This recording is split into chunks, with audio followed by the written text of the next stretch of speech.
Good morning, everyone. I'm Dan Garodnick, Chair of the City Planning Commission and Director of the Department of City Planning. Welcome to today's meeting of May 21.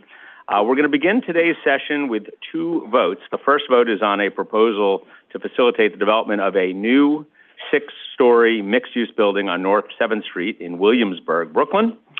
The building would include ground floor retail, along with approximately 30 apartments, nearly 10 of them income-restricted and affordable. The site is located 2 blocks from the Bedford Avenue L train stop and multiple bus lines. Moving to 252 Benedict Road in the Tote Hill section of Staten Island, we will then vote on certifications to legalize an existing in-ground pool, cabana, and rear yard amenities. After that, we're going to have hearings on several projects across the boroughs, starting in Queens. First is a proposal to facilitate the continued use of existing office space by the Human Resources Administration. In Dutch Kills, this building is a short walk from the 39th Avenue N and W station and the 36th Street M and R station. Next, we'll hold a hearing on a proposed rezoning at 4211 30th Avenue in Astoria, which would allow for the construction of a mixed-use building with a ground floor grocery store and approximately 30 apartments, around 10 of them income-restricted, affordable. The building would be close to the Q18 and Q101 buses and an approximately 12-minute walk to the 45th Street M&R subway station. Turning to Brooklyn, we'll discuss a proposal to update a recently constructed 8-story building at 347 Flushing Avenue in Bed-Stuy. This would allow for a reduction in the number of parking spaces and an enlargement of the commercial floor area. The building is located close to the B44, B46, B57, and B62 bus lines and the Brooklyn Navy Yard. The next hearing is on a proposal to facilitate a new 14-story mixed-use building at 236 Gold Street in downtown Brooklyn. The building would contain approximately 110 apartments with around 30 income-restricted and affordable, along with ground floor commercial space. The site is located within walking distance of numerous subway lines, including the A, C, F, and R lines at High Street, J Street, Metro Tech, and York Street. Finally, heading to the Upper East Side of Manhattan, we will discuss a proposal to enable the enlargement and renovation of Lenox Hill Hospital. The proposal would enable hundreds of new patient rooms, state-of-the-art operating rooms, a larger emergency center, and more. It also seeks to improve vehicular and pedestrian circulation around the hospital and provide a new, more accessible entrance to the southbound 77th Street 6th station with wider stairs and an elevator. So, long agenda today. Madam Secretary, I'm going to turn it to you. Let's get started. Good morning. This is a City Planning Commission public meeting held remotely through the NYC Engage portal and in person in the CPC hearing room, 120 Broadway, Lower Concourse. Today is Wednesday, May 21st, 2025. I will now call the roll. Chair Garodnick. Here. Vice Chair Knuckles. Here. Commissioner Benjamin. Present. Commissioner Cerullo. Here. Commissioner Crowell. Present. Commissioner Dueck. Here. Commissioner Gold. I see him on Zoom.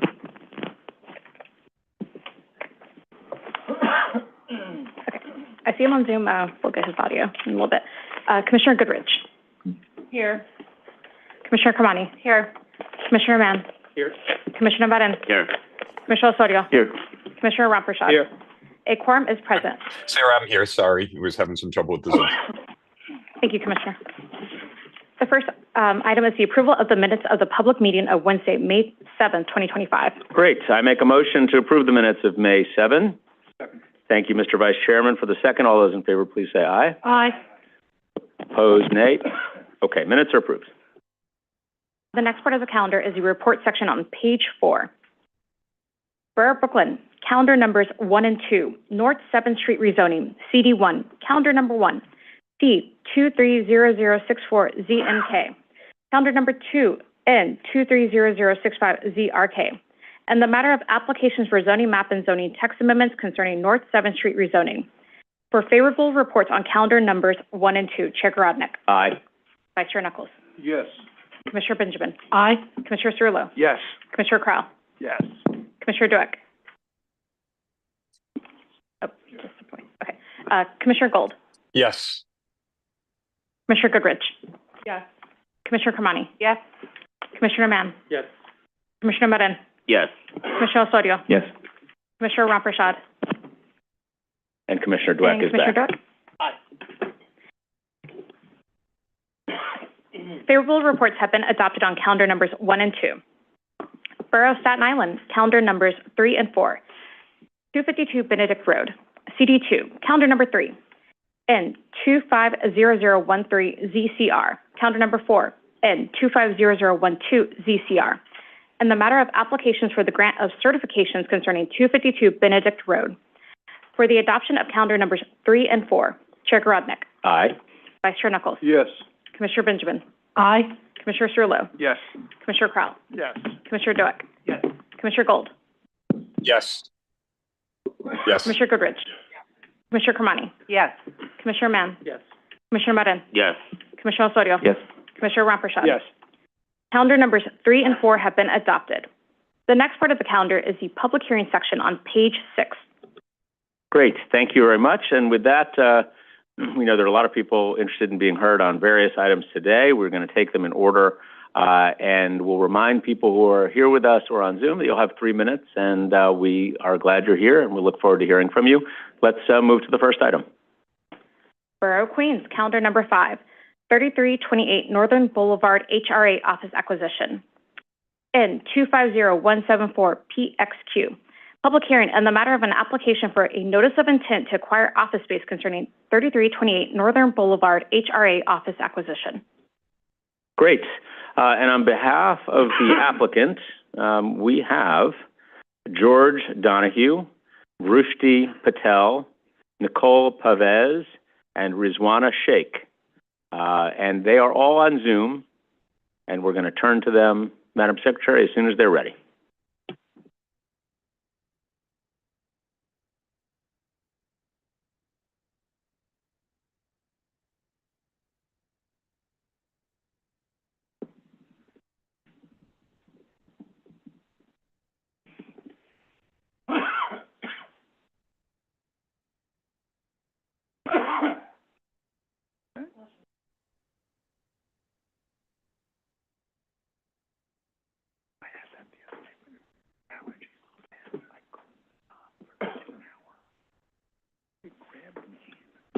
The applicant team should be able to unmute in Zoom.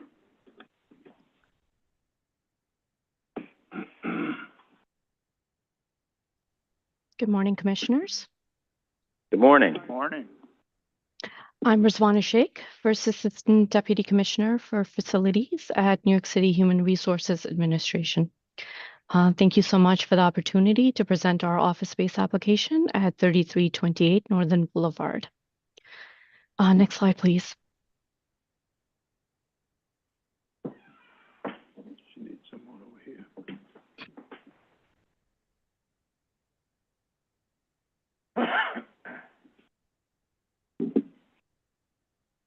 Hold on for 1 second. We're going to save your time here. We're just going to get this presentation up, both for YouTube and for the hearing room. We're missing up on this screen up here, Madam Secretary.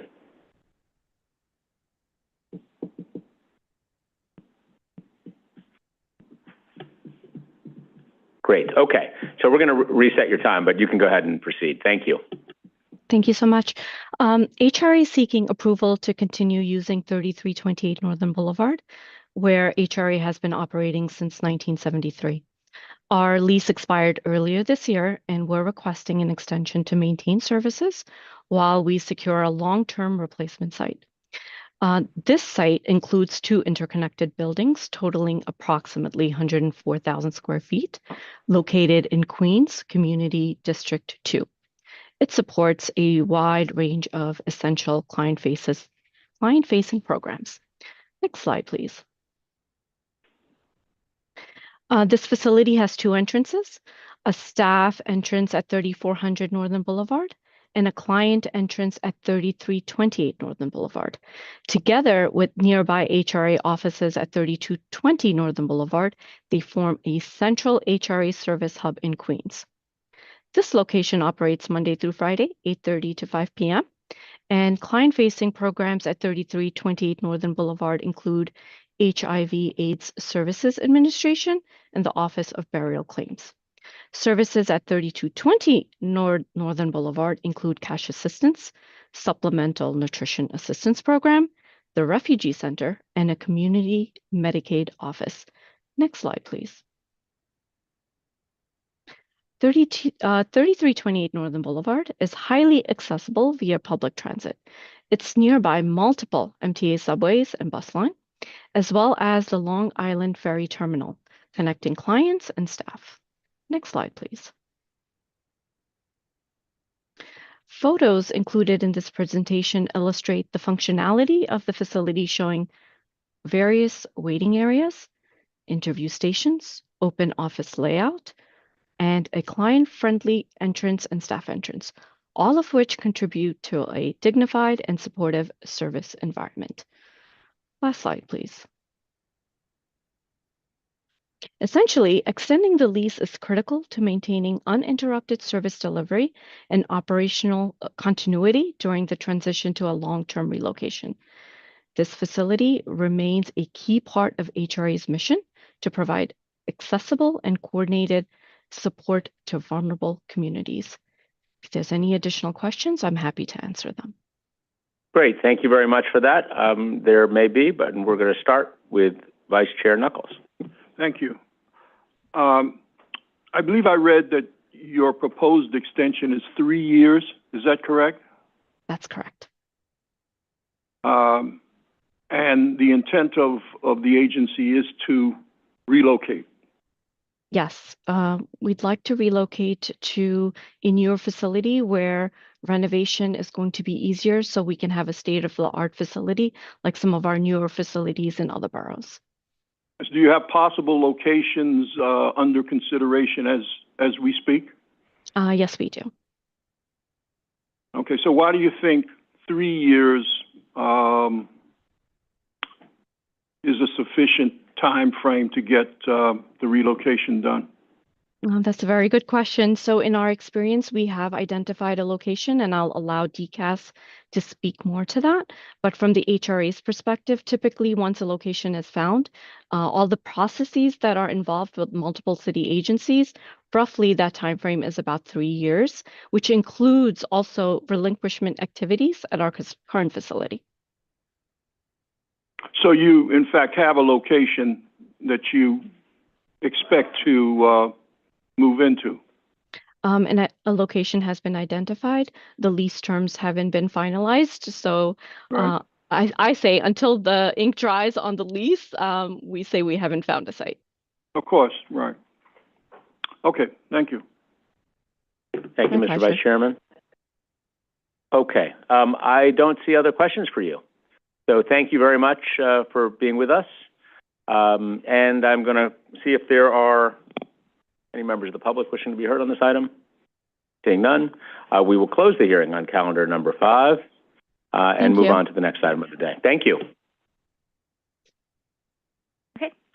Borough of Queens, calendar numbers 6 and 7, 4211 30th Avenue rezoning, CD1. Calendar number 6, C240223 ZMQ. Calendar number 7, N240224 ZRQ. Public hearing in the matter of applications for zoning map and zoning text amendments concerning 4211 30th Avenue rezoning. Okay, and on behalf of the applicant, we have Joseph Sbarro, and we're going to pull him up on... Excuse me, Chair, for the record, I'm recused on this one. Commissioner Ramprashad is recused, and Mr. Sbarro can proceed whenever he is ready.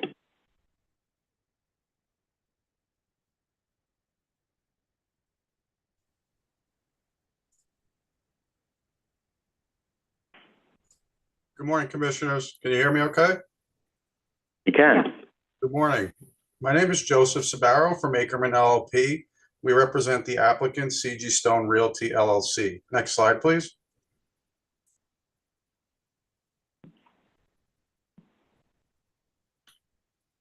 CG Stone Realty operates the Key Food Grocery Store at 4211 30th Avenue in Astoria. The applicant is seeking a zoning map amendment from an R5 C12 to an R6A C24. and changing the R5C12 to R5 generally along the north side of 30th Avenue between 42nd and 43rd Street. The applicant is also proposing a zoning text amendment to establish a mandatory inclusionary housing area with MIH option 1.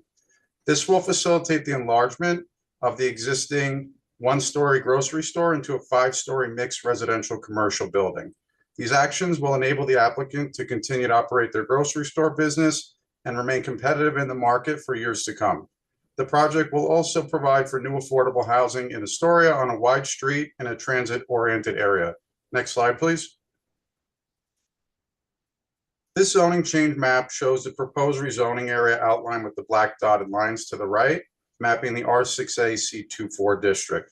It encompasses 9 lots in total, including lots 1, 2, parts of 39, 40, 41, 44, 45, 47, and 48. R5 C12 zones allow for residential uses and have a maximum FAR of 2.0 for residential. Unfortunately, the district's low permitted FAR restricts the applicant's ability to expand on the site. The proposed rezoning to R6A C24 will increase the permitted residential floor area to 3.9 FAR and continue to allow for commercial uses. Next slide, please. Here is the land use map. The development site is outlined with the dashed red line and the rezoning area in black. Lots 41 and 44 are adjacent to each other. 41 is the grocery store and 44 is a vacant lot. The rezoning area encompasses the southern portion of the block between along 30th Avenue to the south and 28th Avenue to the north. Next slide, please. It's a predominantly residential and mixed use also as well on 30th Avenue. This is a photo of the development site taken from the street at 30th Avenue. You can see the vacant lot adjacent and the Key Food grocery store. Next slide. Here's some information about the proposed development. It's 5 stories rising to a height of 60 feet, approximately 40,000 square feet at 3.9 FAR. With a mix of commercial and residential floor area. The commercial is on the ground floor. We have 15 residential bike spaces as well as a recreation roof at the 5th floor. 28 units in total with 7 permanently affordable MIH units under option 1. Time. Okay. That's your time. Okay. Thank you. Thank you. Let me see if there are questions for you here. Okay. You're off the hook. Okay. We don't have questions for you. Thank you. And we have all the materials. So let me see if there are members of the public who wish to be heard on this item. There are none. Okay. Thank you, Mr. Sbarro. Thank you all. And we will close the hearing on calendar 6 and 7. Move on to the next. For Brooklyn, calendar numbers 8 and 9, 347 Flushing Avenue. CD1, calendar number 8, C240275 ZMK, calendar number 9, and 240276 ZRK. Public hearing and the matter of applications for zoning map and zoning text amendments concerning 347 Flushing Avenue. Okay. We have, on behalf of the applicants, we have Richard LaBelle, Ben Apple, Ephraim Hirsch, Chris Cuellar, Covid Saxena, and Amanda Iannotti. Good morning, Chair Garodnik. Are you able to hear me? We are able. Excellent, thank you. So Richard Lobel of Sheldon Lobel PC here on behalf of the applicant team to present for 347 Flushing Avenue. Can we go to the first, this shouldn't be the first slide. I think there's a descriptive slide prior to this. Okay, good. Second slide, please.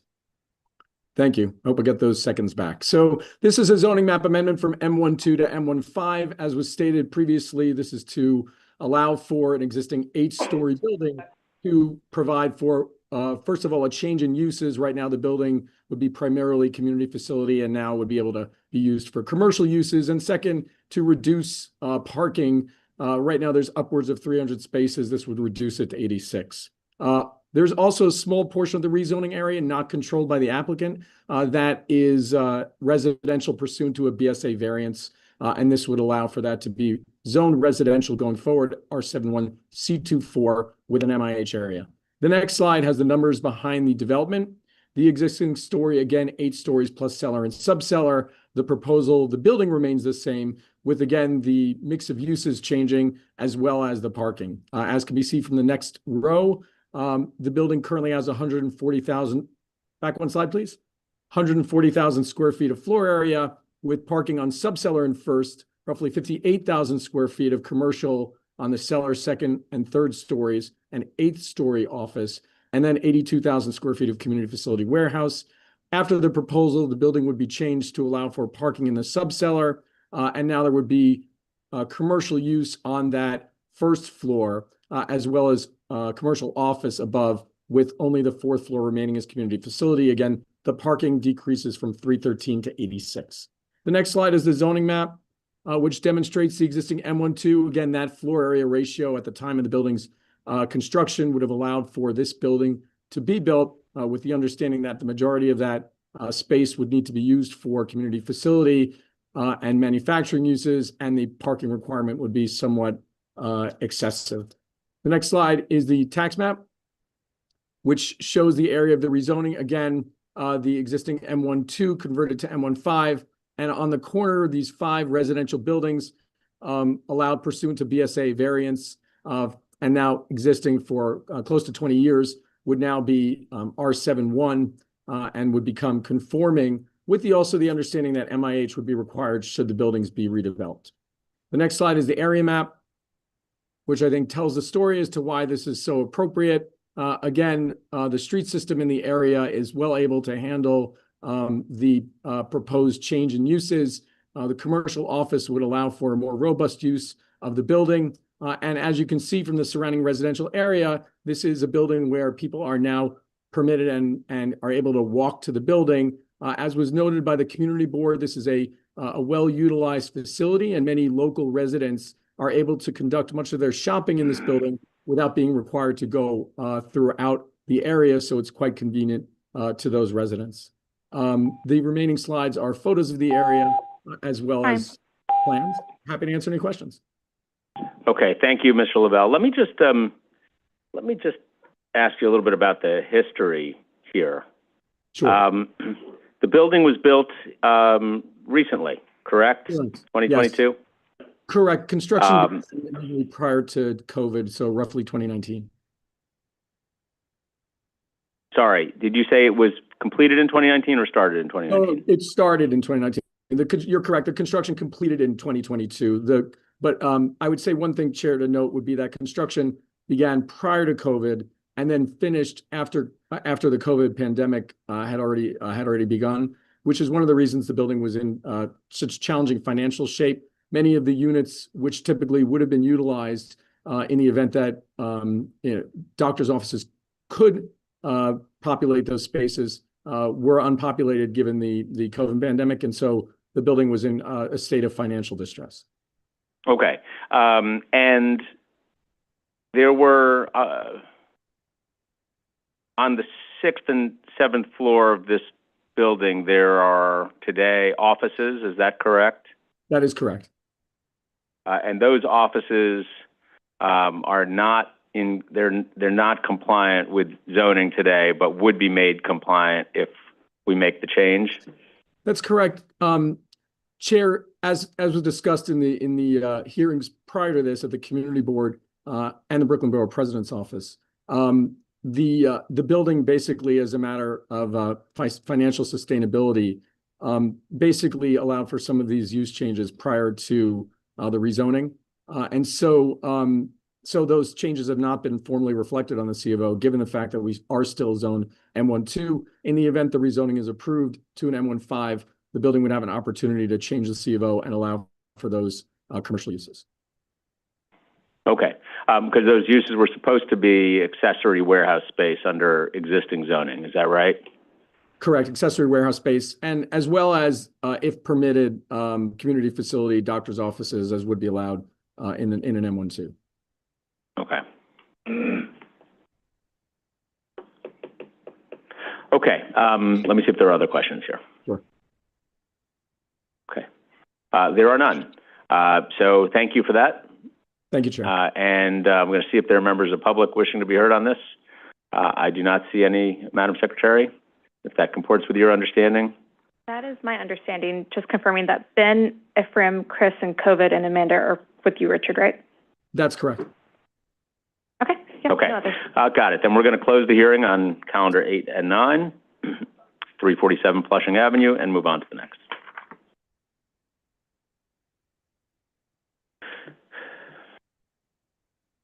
For Brooklyn, calendar numbers 10 and 11, 236 Gold Street rezoning, CD2. Calendar number 10, C250030ZMK. Calendar number 11, N250032ZRK, public hearing. And matter of applications for zoning map and zoning text amendments concerning 236 Gold Street rezoning. Okay, and for this item, we have Mr. LaBelle again. We have somebody who has signed up as YT. Mati Stern, Aryeh Junggrace, German Sent, and Mr. LaBelle, you can straighten out for me if YT is part of your team and if that is a full name or a stage name or anything in between. Okay, all right, go ahead. Sure. Thank you, Chair. It is an abbreviation. He is part of the applicant team. I'm happy to present and others are happy to answer questions. So before you, you have the 236 Gold Street rezoning. Next slide. This is a rezoning to allow for 4 lots currently zoned R6B to be rezoned to C62A in order to permit a 14-story residential building, some commercial ground floor, but residential above. This would also, of course, require MIH with options 1 and 2 currently mapped or proposed to be mapped. The building would allow for 79,400 plus or minus square feet at 7.19 FAR, and would allow for roughly 114 dwelling units, of which 29 units would be permanently affordable. Brooklyn Community Board 2 did recommend disapproval. It was a split vote, 21-11 to 1. Brooklyn Borough President Reynoso did recommend unconditioned approval and found that the area was appropriate for increased density. The next slide is the area map. And from that, you can see the history of the site. For this site was originally zoned M11, and in 2003, in the Bridge Plaza rezoning, this was rezoned to an R6B. However, surrounding this area at that time was a C62 district pursuant to that rezoning, both on the south of this block as well as to the east. You can see that in the circled area. In addition to which there's a C64 to the south of the site. This resulted in development as would be expected in the C62 and C64 districts, as we will note in the coming slides. The next slide is the tax map, again showing the area of the proposed development as well as the rezoning, consisting primarily of these 4 lots, as well as a de minimis portion to the rear in order to even out the zoning district boundary. The next slide, I think, tells a fairly complete story in terms of why this is such an appropriate rezoning. Again, you've got vacant sites here, so potentially if the property were rezoned, no displacement would occur of residents or businesses. Across the street, you can see a 13-story building that's across Gold Street. Immediately adjacent to the site, to the south, you can see a 13-story building. To the south of Tillery Street sits a 31-story building. So this is an area where density is known and is present. In addition to which, you've got, as the chair mentioned in the previous comments, an extremely transit-rich area. And I think when looking at the Brooklyn Borough President's recommendation, which is very thoughtful in this regard, it basically looks at that 2003 rezoning and says that this really amounts to a missed opportunity. You've got vacant lots, you've got a transit-rich area, you have a street system which can handle the bulk and really which has demonstrated that this building type is prevalent and is successful here. And so allowing for residential development here, inclusive of sorely needed affordable units, would be an excellent use of the property.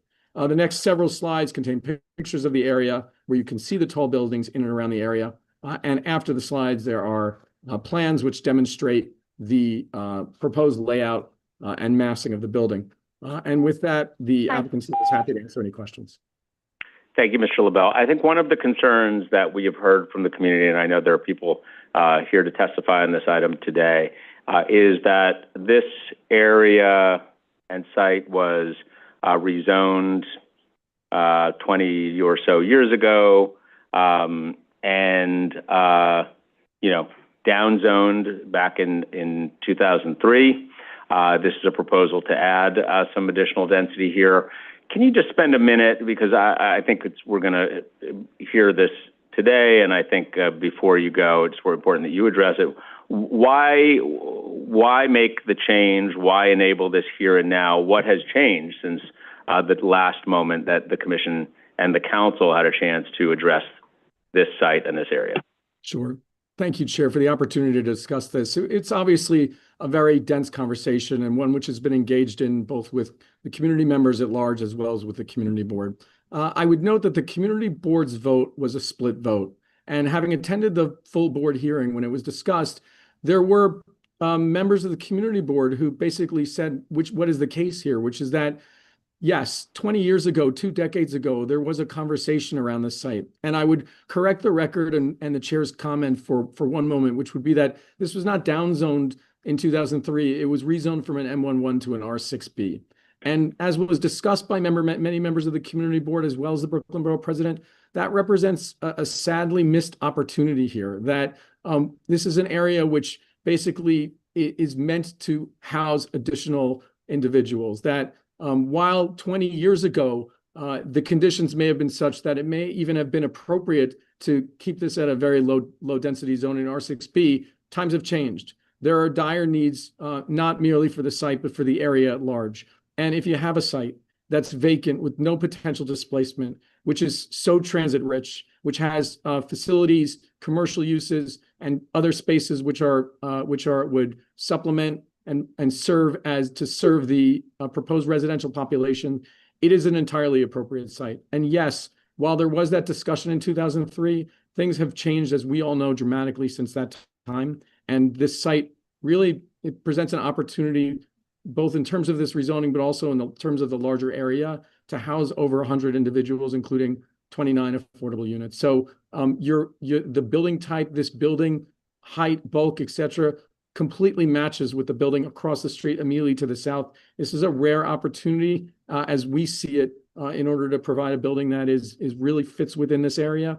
And yes, while there obviously are people who are not supportive, we feel that there are those who are, and that this is it's a real opportunity. Okay, thank you. Sure. And do give us what the actual YT is, please, just so we have it for the record. It's I want to say Yoel Tenant House. Did I get that right, YT? Okay. We'll correct the record if we need to. Okay. Okay. Thank you. All right. Great. Thank you for that. All right. Yes. Let me see if there are other questions for you. Commissioner Osorio. Thank you, Chair. Thank you very much for the presentation. I just had a quick follow-up question to your comment about the Brooklyn Borough President's recommendations of support, but also there's an important recommendation regarding non-residential ground floor uses, and particularly affordability of those spaces for small businesses in particular, given the neighborhood character. And so I'm wondering if you can respond a little bit to that. What's the willingness of the applicant to accommodate that? Yeah. Thank you, Commissioner. As the Brooklyn Borough President has noted on many sites, the commercial space on the ground floor is an opportunity to allow for business, local hiring and such, as well as an opportunity to service the needs of an additional residential population. So while we have not finalized anything to date, given the fact that we are in ULURP, the idea here would be to allow for smaller local retail in order to service this residential population, perhaps a local food store or something of that nature. So we're happy to engage in that further conversation, but that right now, as a preliminary matter, that's been the discussion. Thank you. I appreciate that. And what about the affordability? Like, what do you think? Do you see space to make a special accommodations to really make this affordable to local businesses? Yeah, I think it's a little bit challenging in terms of this building, given the fact that it's really a small amount of commercial space, and as per MIH, the thrust of this building will be affordable housing. Having said that, it's, as an applicant team, it's something that we can look at, and I know that this is an experienced applicant in terms of development who has existing relationships with other commercial tenants. So while I can't speak in terms of the specific negotiations or aspects of the financial arrangements, we can talk internally about that and see if we can make an effort for that. Thank you. That makes sense. If you can keep us posted, I would appreciate that. Thank you so much. Happy to do that. Thank you. Thank you, Commissioner. Commissioner Mann? Yeah, I just had a quick question. Why C62 as opposed to a higher density residential zoning with a commercial overlay? Just curious about the thinking there. Sure, Commissioner Mann. So many times in the context of these conversations, we speak to the department about adjacent zoning districts and what would make sense here. So we do have the immediate precedent of the C62, which led to the C62A here. I think that optionality is important. And so when we did discuss this with the Brooklyn office, there was a conversation around the opportunity to allow for more commercial at the site in the event that it was merited after development plans, were put forth. So, it amounts to the same residential FAR as an equivalent district, and so the Brooklyn office, I think, was interested in that. We're happy to acquiesce, given the fact that it does allow for additional flexibility, but that kind of was the thinking behind it.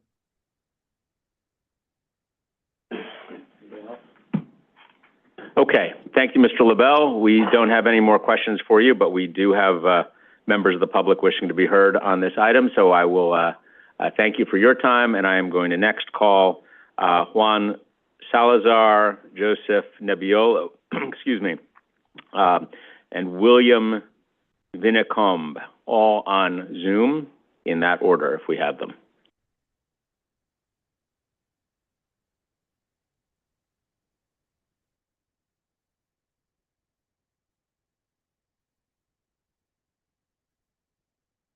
Juan, you should be able to unmute and Zoom.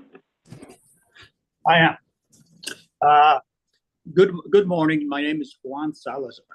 I have lived on Concourse Street in Bridge Plaza for 34 years. I come before this commission to oppose the application of 236 Gulf Street and join with my neighbors, from whom you'll hear later, and second their objections. In 2003, after a 4-year effort, Bridge Plaza was rezoned.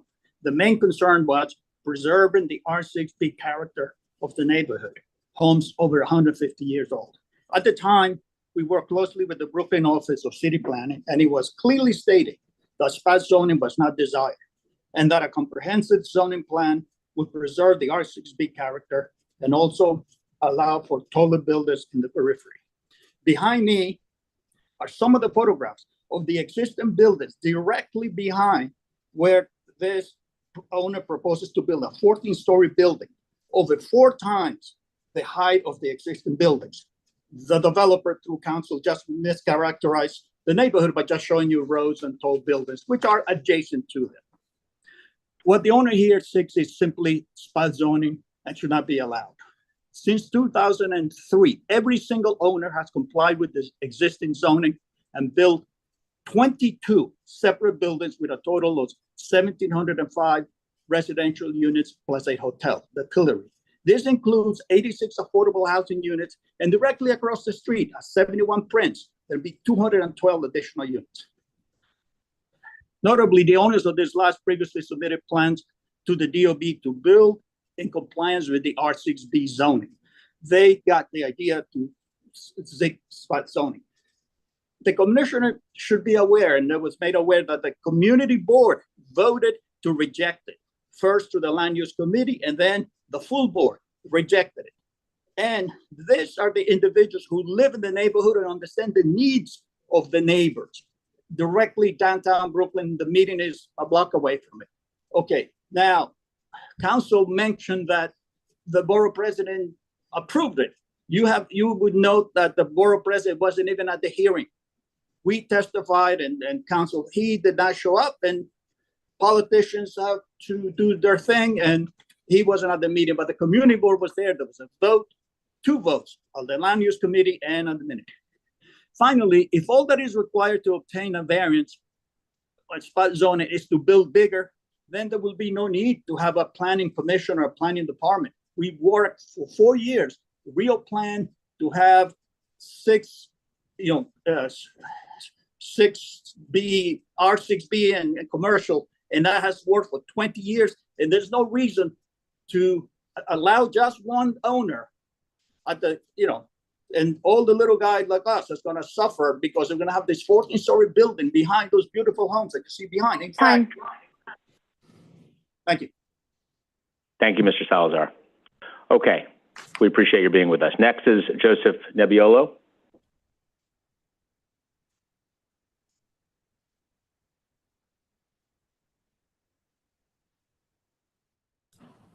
Good morning, Commission. Can you all hear me okay?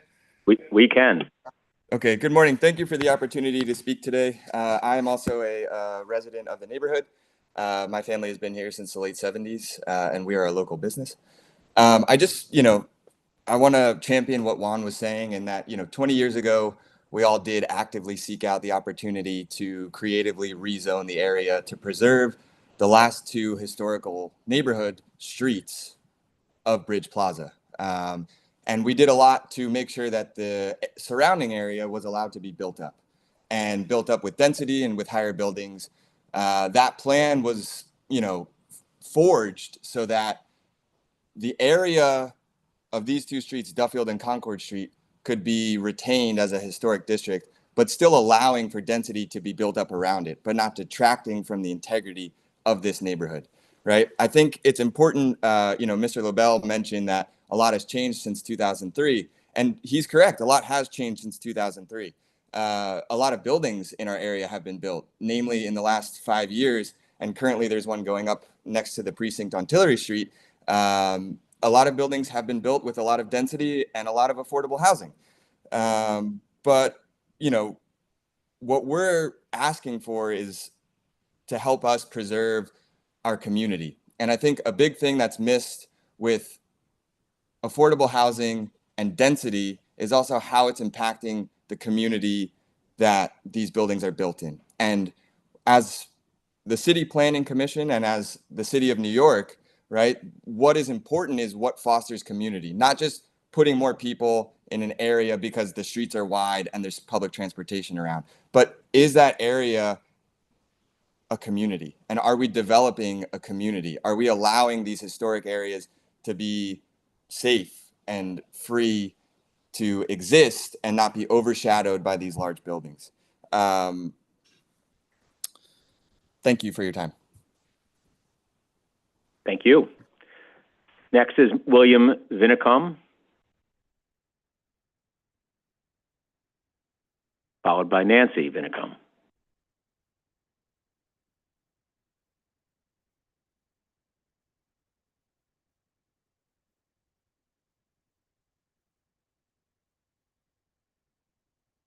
Good morning. Can you hear me? We can. Thank you.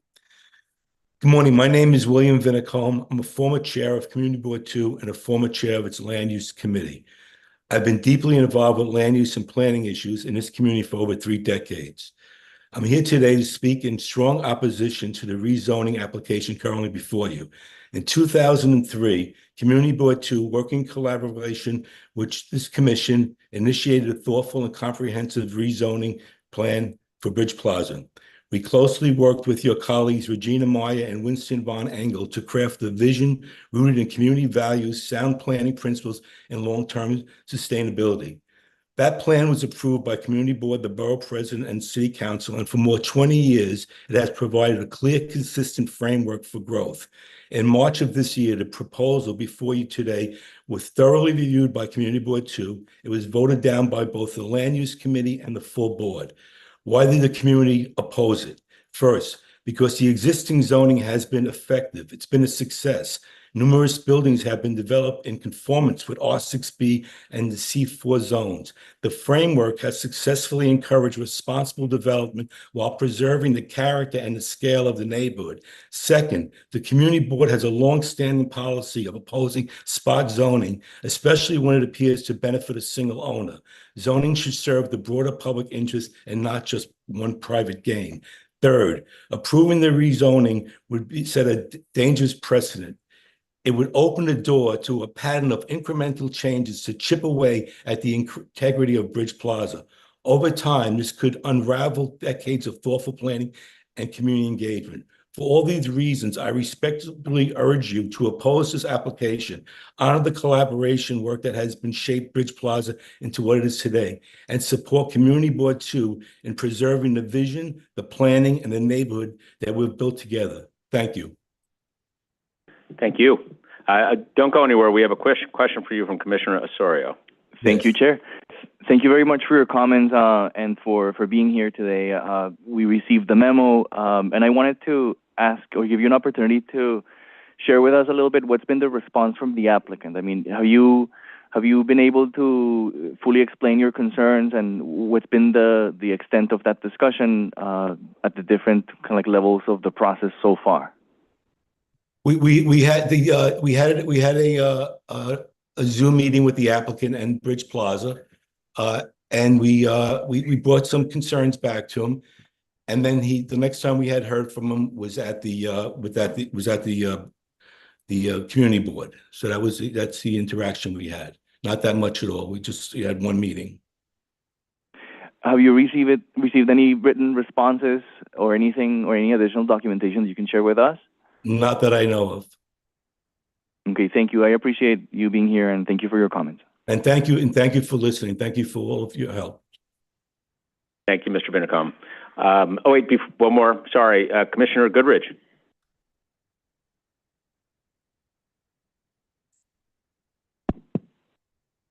Hi. My question is, the borough president approved the application, and in the approval cites that yes, that the area was mapped in 2003, but after, I'm trying to find it, but the long and short of it is after 2 decades, it is appropriate to reevaluate an area, and considering that this plan, I'm reading this, considering that the plan is in line with the larger comprehensive plan of transit access, of affordable housing, which obviously not all of it is affordable, that this would be appropriate. What is your response to that?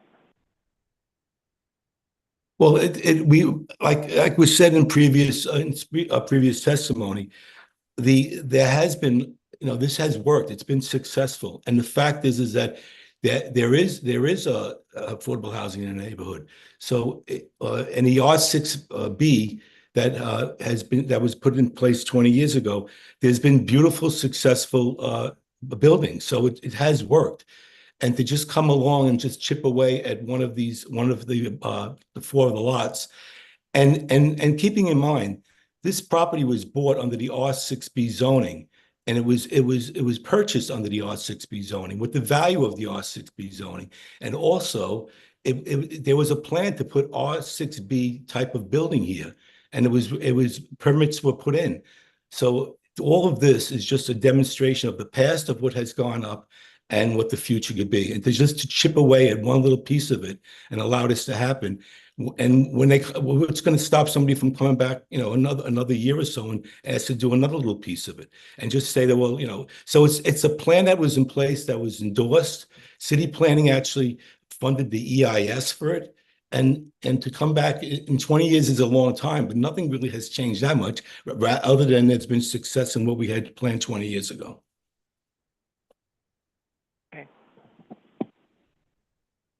Thank you, Commissioner. Okay. Thank you very much for being with us, and I'm now going to turn to Nancy Vinicom. Nancy was in the Zoom earlier, but it looks like Nancy. Okay, well, we'll see if she comes back. Do we have Juliet Ibelli here in the room? Come on. Welcome up.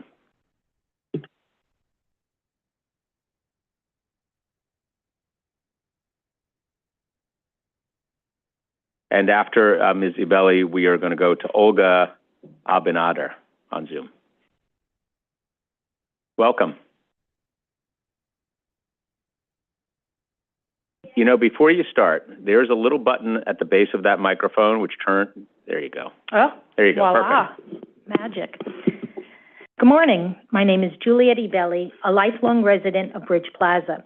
I stand before you as an individual and as a representative of the Bridge Plaza Association to express opposition to the proposed non-compliant spot zoning for 236 Gold Street. My family has resided in the neighborhood since the late 1800s. We have already suffered relocation and displacement during the Moses era and destruction of the then existing neighborhood. What this developer is proposing will destroy the existing R6B zoning and neighborhood character, both key aspects of what makes the neighborhood special and livable. We should not let these detrimental actions be repeated at the expense of many for the profit of one. Please note that the community has no issue with a building compliant to R6B as what was originally planned. In its application, the developer wholly mischaracterizes the neighborhood by showing only tall buildings and highways, omitting images of the true nature of the neighborhood and specifically those homes adjacent to the proposed development. Bridge Plaza, at its core, is a neighborhood of low-rise residential buildings or tree-lined streets that have even received awards from the Greenest Block in Brooklyn competition. It is a true community and neighborhood.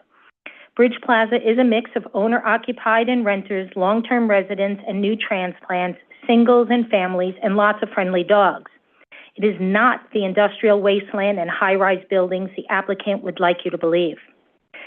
The proposal of this spot zoning has already been rejected, as you've heard from previous speakers, by the Community Board 2 and Land Use Committee.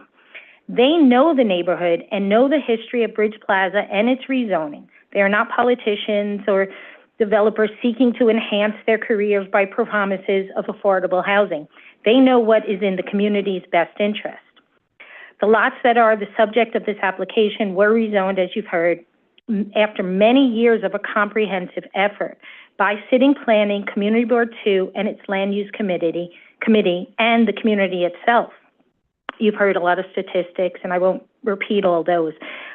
But that rezoning really was an all-inclusive effort by City Planning and the Community Board and community members, where we felt we had a say in what was going to be taking place and to protect our neighborhood character. This applicant has just come in to spot zone and drop a huge bulking building into the area, and it is a kind of a non-contextual, architectural, anti-R6B zoning. Oh, thank you for your time. Thank you. Thanks for being with us. Okay. I'm going to Olga Abinader next, and then I will return back. I understand we have... Olga has left the Zoom. Olga has left the Zoom. Okay. Heard that. All right. And I'm sorry. And Nancy Vinicom. do we have Nancy? Okay, let's bring Nancy. Has returned chair. We'll promote.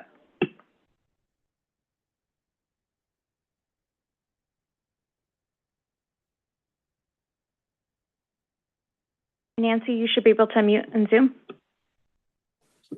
Hi, my name's Nancy Vinicom. I live in Bridge Plaza in a house that has been in our family for over 100 years. The site at 236 Gold Street was once home to 3-story residences lost during the Robert Moses era when Bridge Plaza endured upheaval. Eminent domain, the BQE, the widening of Gold Street all reshaped our neighborhood. Bridge Plaza holds some of Brooklyn's oldest row houses built in the early to mid-19th century. These homes tell the story of Brooklyn's working class history, housing dock workers, artisans, and naval officers who helped make the Navy Yard a national powerhouse. Their architecture, ranging from Federal to Greek Revival and Italianate, is a rare glimpse of Brooklyn before industrialization took hold. Let's see.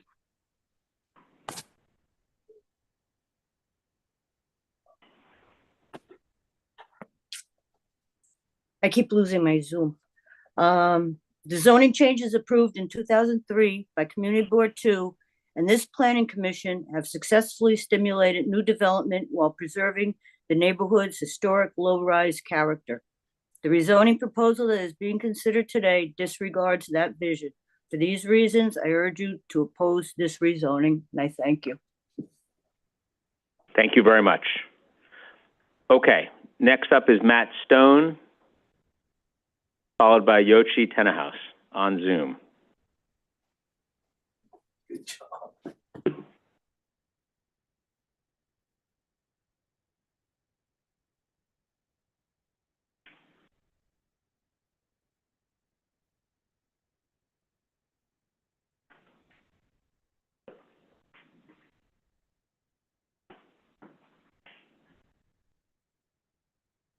Matt, you should be able to unmute in Zoom.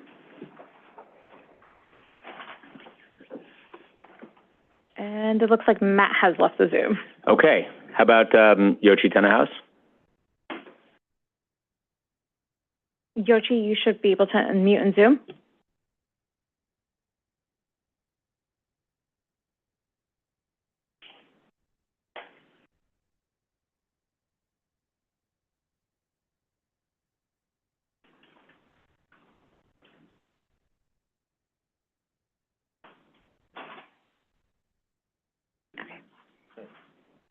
I think Yoshi was actually part of the applicant team and just signed up for questions. YT. YT. The famous YT. Okay, good. All right. Thank you. Let's move on to Flory Nabel, who I believe is here with us. Ms. Nabel, great. Followed by Pat Gustafson and Catherine Lowe, who I believe are all here. Avoiding all technical issues other than perhaps microphone related. Okay. Welcome.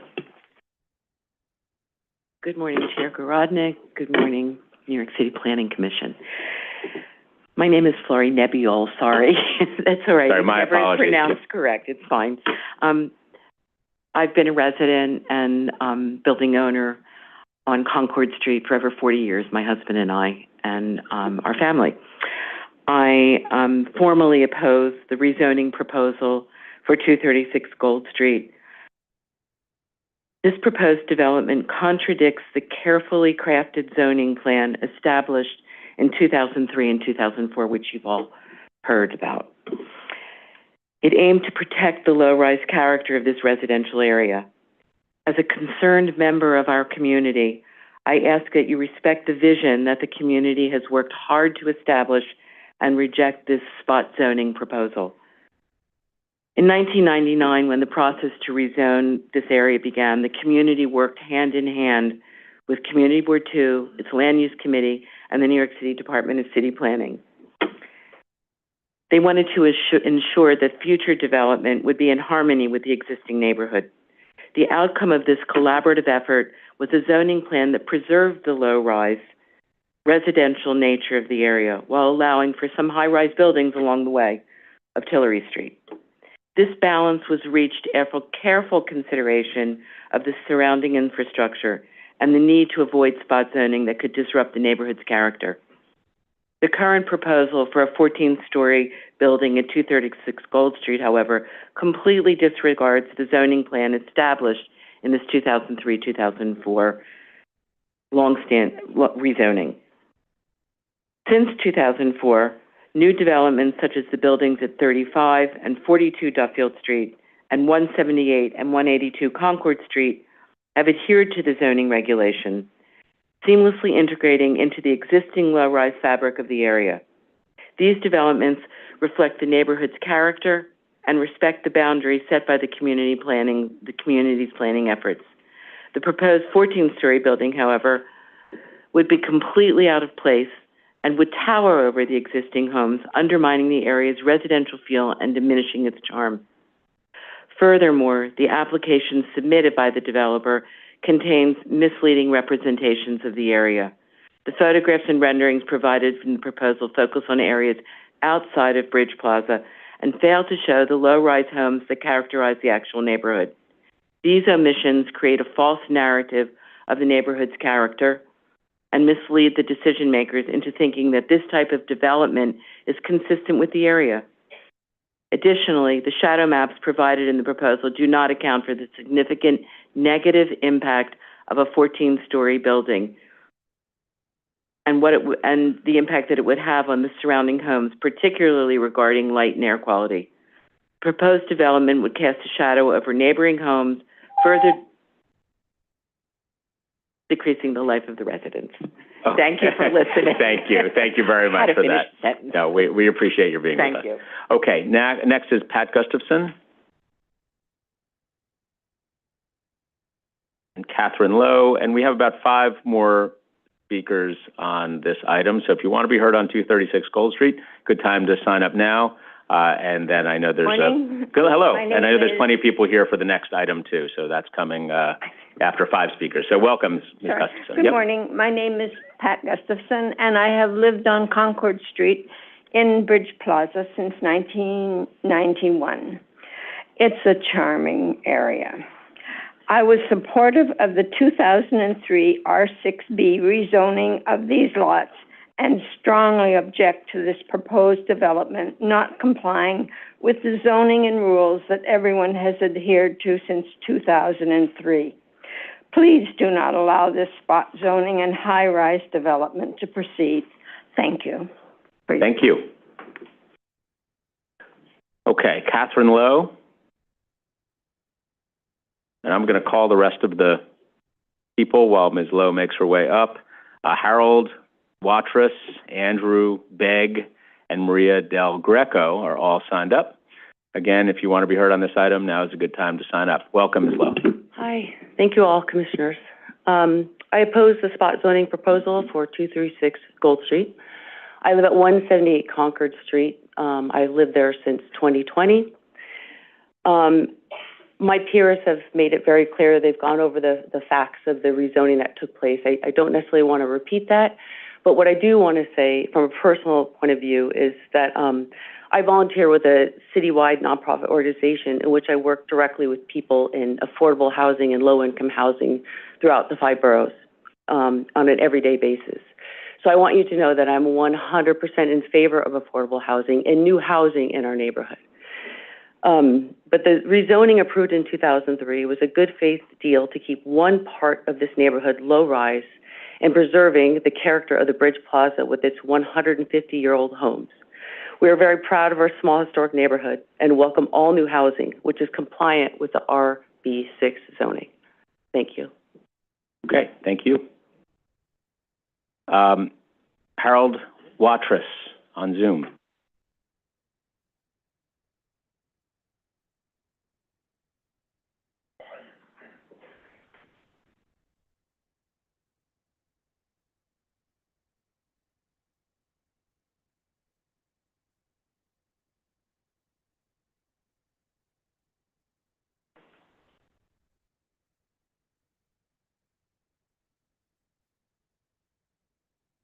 Harold, you should be able to unmute in Zoom.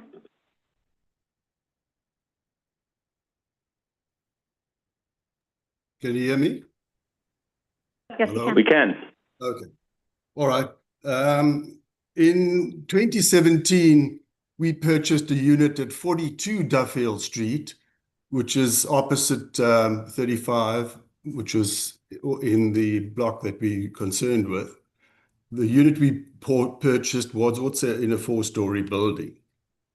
In 2019, 35 Duffield, together with 178 and 180, was developed also as a 4-story development, a new development. And we so liked the historical nature of this neighborhood that we bought in that we decided to purchase a second unit in 35 Duffield. But before purchasing, I investigated the rights that existed in the block, and in particular the vacant lot 236 Gold Street, which is the issue today.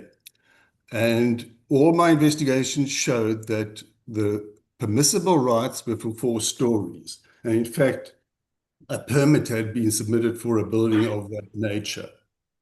So on that basis, I was satisfied, and we purchased another unit in the area.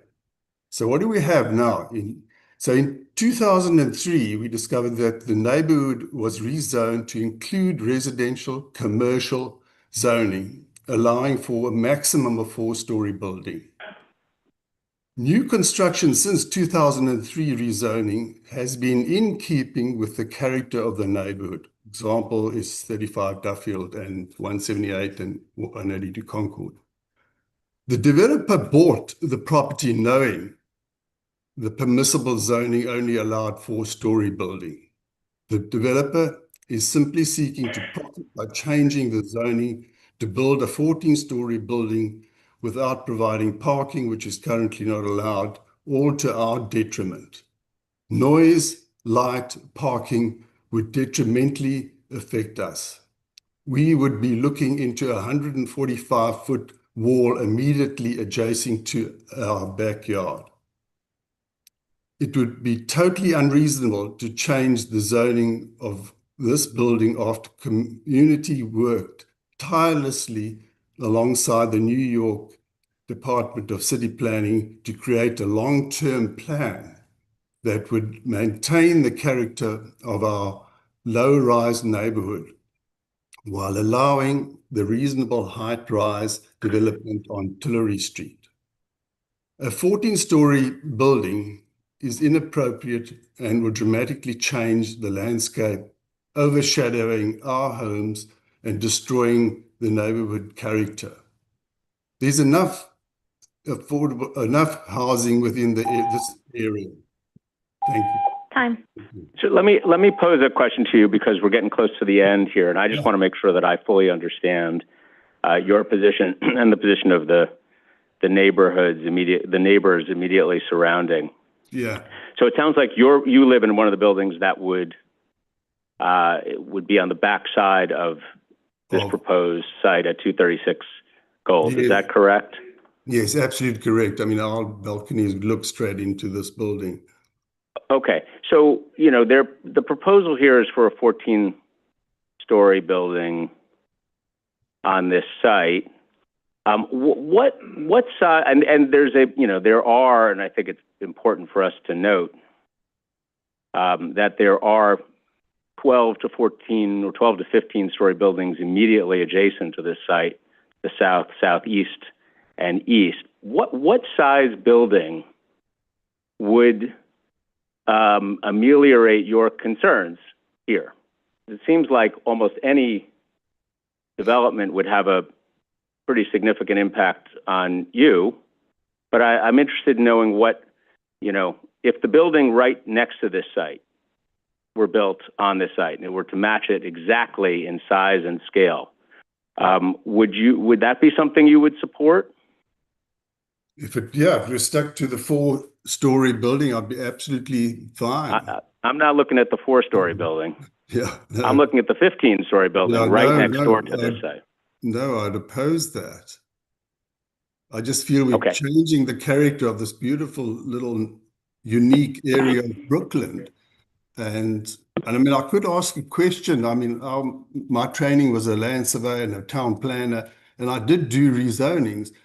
Does the commission do on-site visits?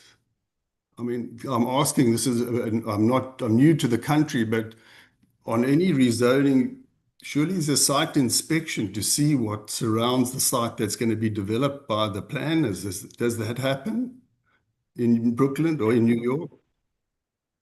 Thank you for your responses. I appreciate it. We, of course, are regularly in and around all of these sites, and in specific circumstances, we do make in-person visits, and we're well aware of the context here. So, okay, I appreciate it. I think I understand from your perspective that the building right next door here would not be suitable to you if you had your druthers. I'm going to go to Commissioner Benjamin. You have no questions. Okay. Thank you for your time, Mr. Watrous. Let's go to Andrew Begg, followed by Maria Del Greco.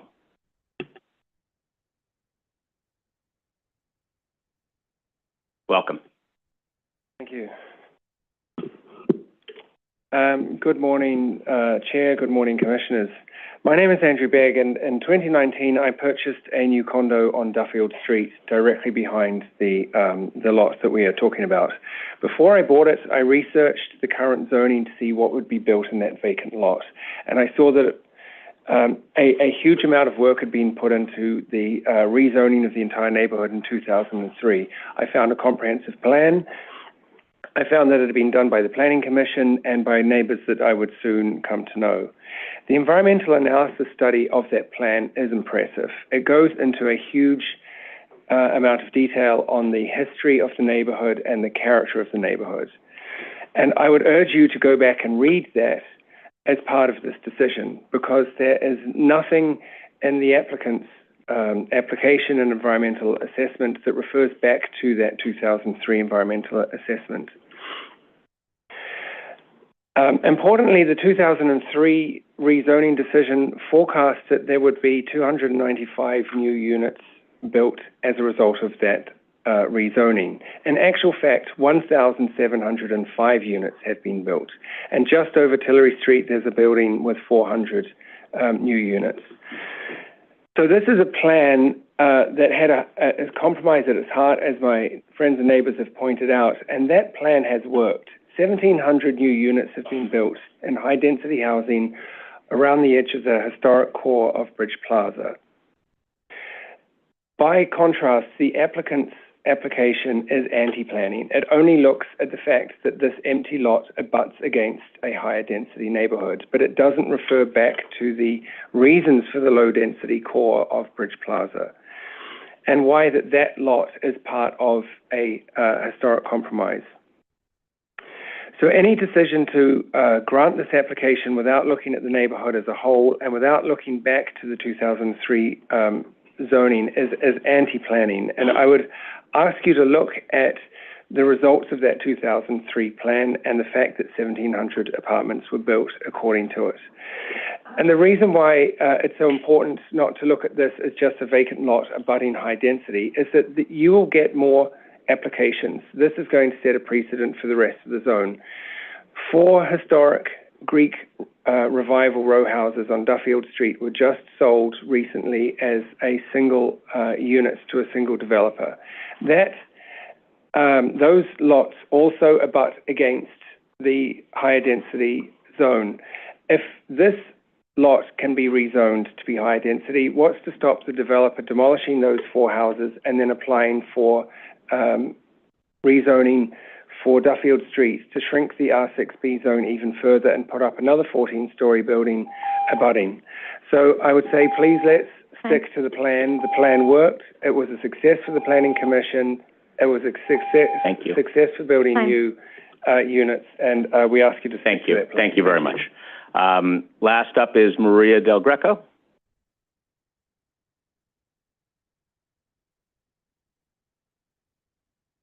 And last call for people who want to be heard on 236 Gold Street. Madam Secretary, are there other people signed up after Ms. Del Greco? I will note Olga has rejoined and Matt Sloan have rejoined. Okay, great. So we'll both on Zoom. Okay, we'll do them next. Okay, welcome. Good morning. Thank you for having us. I'm objecting to all the same reasons that Bridge Plaza has listed. Residents of Bridge Plaza, some that are with us today and some who have passed on, worked 4 years on the building code that we now have.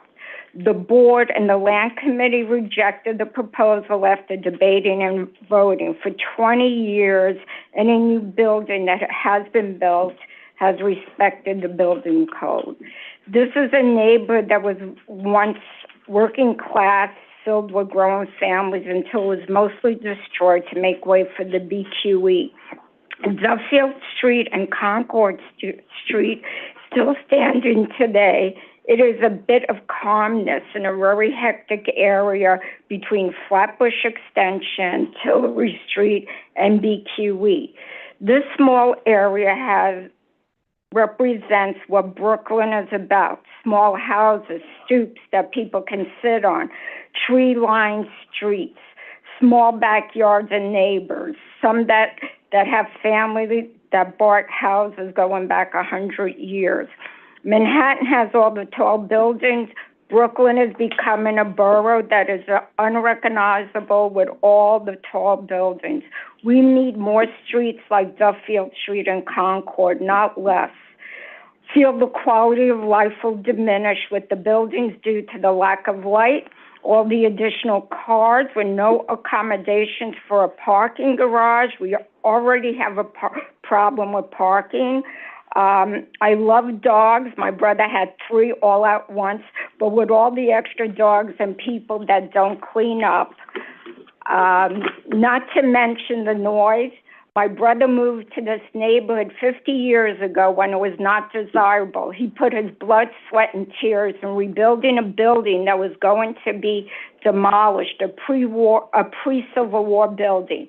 Now, because of the new buildings he has that was built on Tillery and gold, he can't even sit in his backyard because of the noise and the buzzing of air conditioners are so loud. He's a senior citizen who should enjoy his small piece of land in the backyard. Please keep the building low and keep some of the character and integrity of the neighborhood. Thank you, the Del Greco family. Okay, thank you. Thanks for being with us.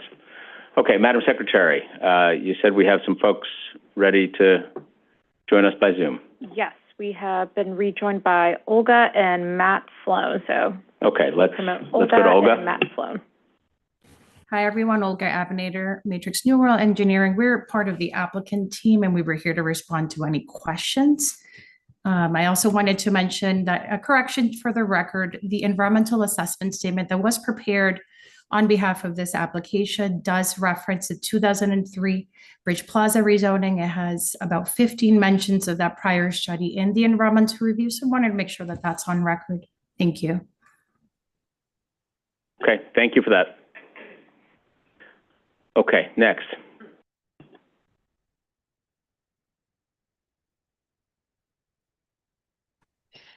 Matt, you should be able to mute and Zoom. Hi, this is Matt Sloan. I'm also with Matrix New World. I was just here for support, so no comment. Thank you. Okay, great. Yeah. You provided adequate support. We're glad you're here. Thank you. Okay. Are there other members of the public wishing to be heard on this item, Madam Secretary? No, Chair. Okay. Then we will close the hearing on 236 Gold Street rezoning, calendar 10 and 11. And I'm going to take a brief pause just for a moment to consult with you. Yep. 1 second. Just going to be in recess for 1 minute here.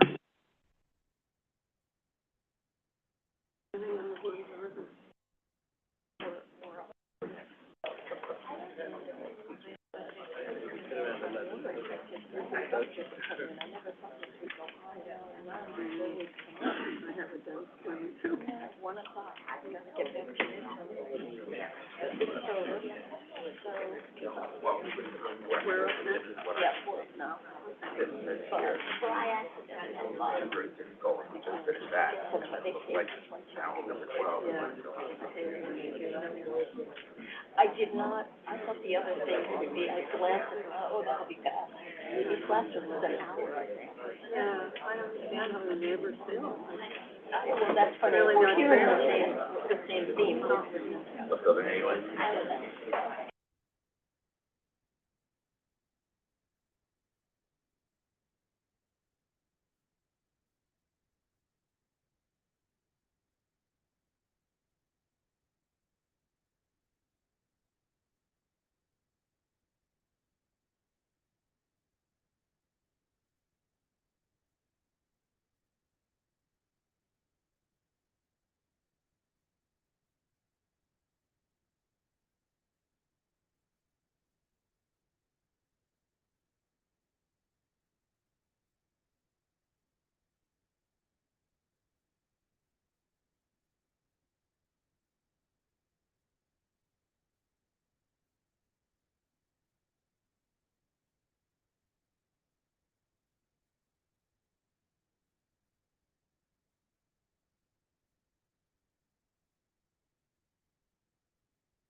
Very nice to see you.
Okay, we are back in session. Thank you all very much for your patience.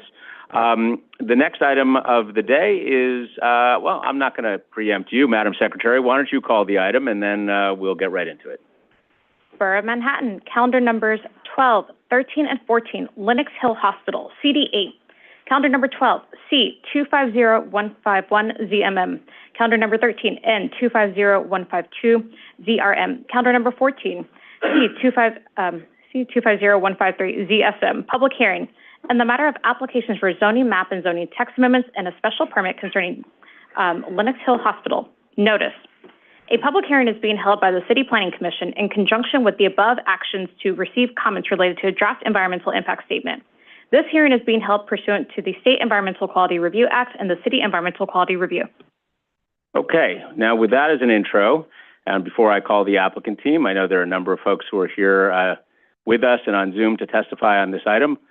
So welcome. I would be remiss if I did not give a special shout out to my former constituents in the 4th Council District, who I had the honor of representing for 12 years, the people, as well as the hospital, I will note, and we're all glad that you are here with us today. So with that, I'm going to turn to the applicant team, which includes Melanie Myers, Lucy Benak, Robert Mele, Daniel Baker, Lisa Lau, Jonathan Cogswell, Thomas Rosant, Kenny Mack, Penny Mui, Daniel Abate Marco, Matthew Carmody, and Ann Locke. Ms. Myers, welcome. Whenever you are ready, you have 10 minutes. Great. And this is how I'm supposed to advance? Okay. Thanks. We are not all speaking, just so you know. Understood. And we'll get presentation on the podium. 1 second.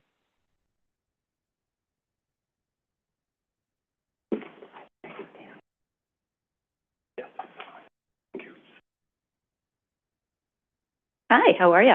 I know, it's been so long.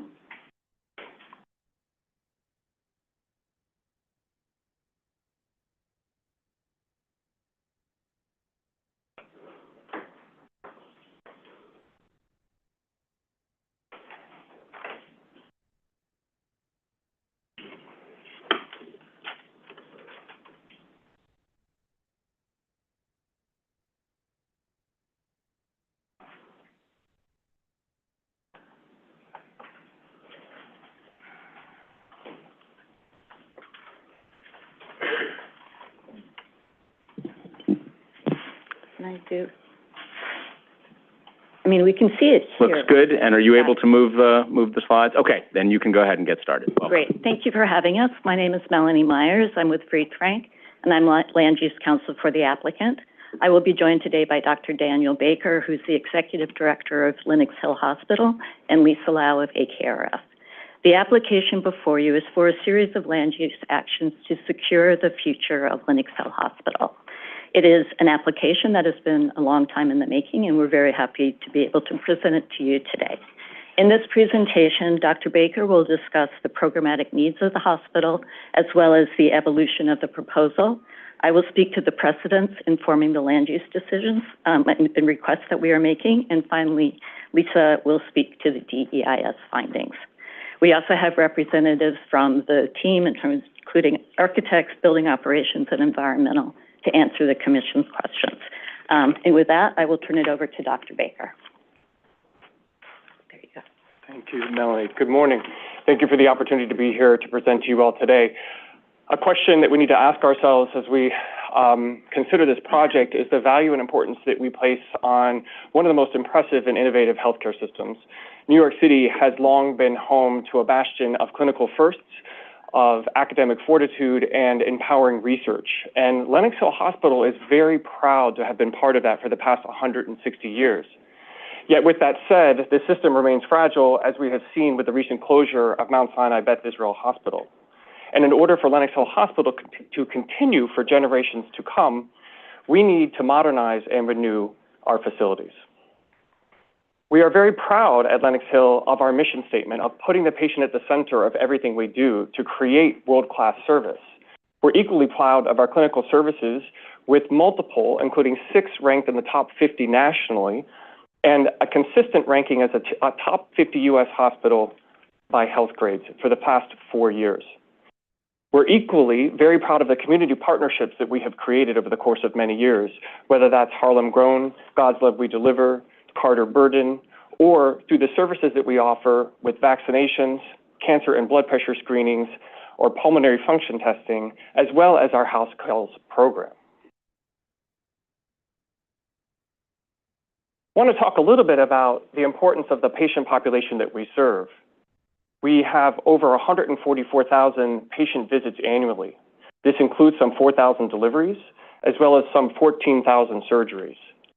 We see upwards of 50,000 plus in our emergency department annually. Our occupancy rate for our average daily census is about 80%, which is in line with benchmarks for healthcare.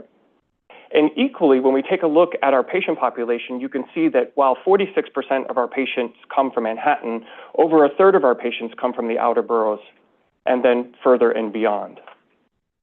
60% of our patients use public insurance, and a higher proportion of Medicare patients compared with other NYC hospitals. Equally, 55% of our patients are non-white. Our demographics and our geography are larger than the Upper East Side where we sit today. We need to renew because over the past 160 years, we have cobbled together 10 buildings that stem from the 1800s to the 1970s. Our most recent building is exactly that.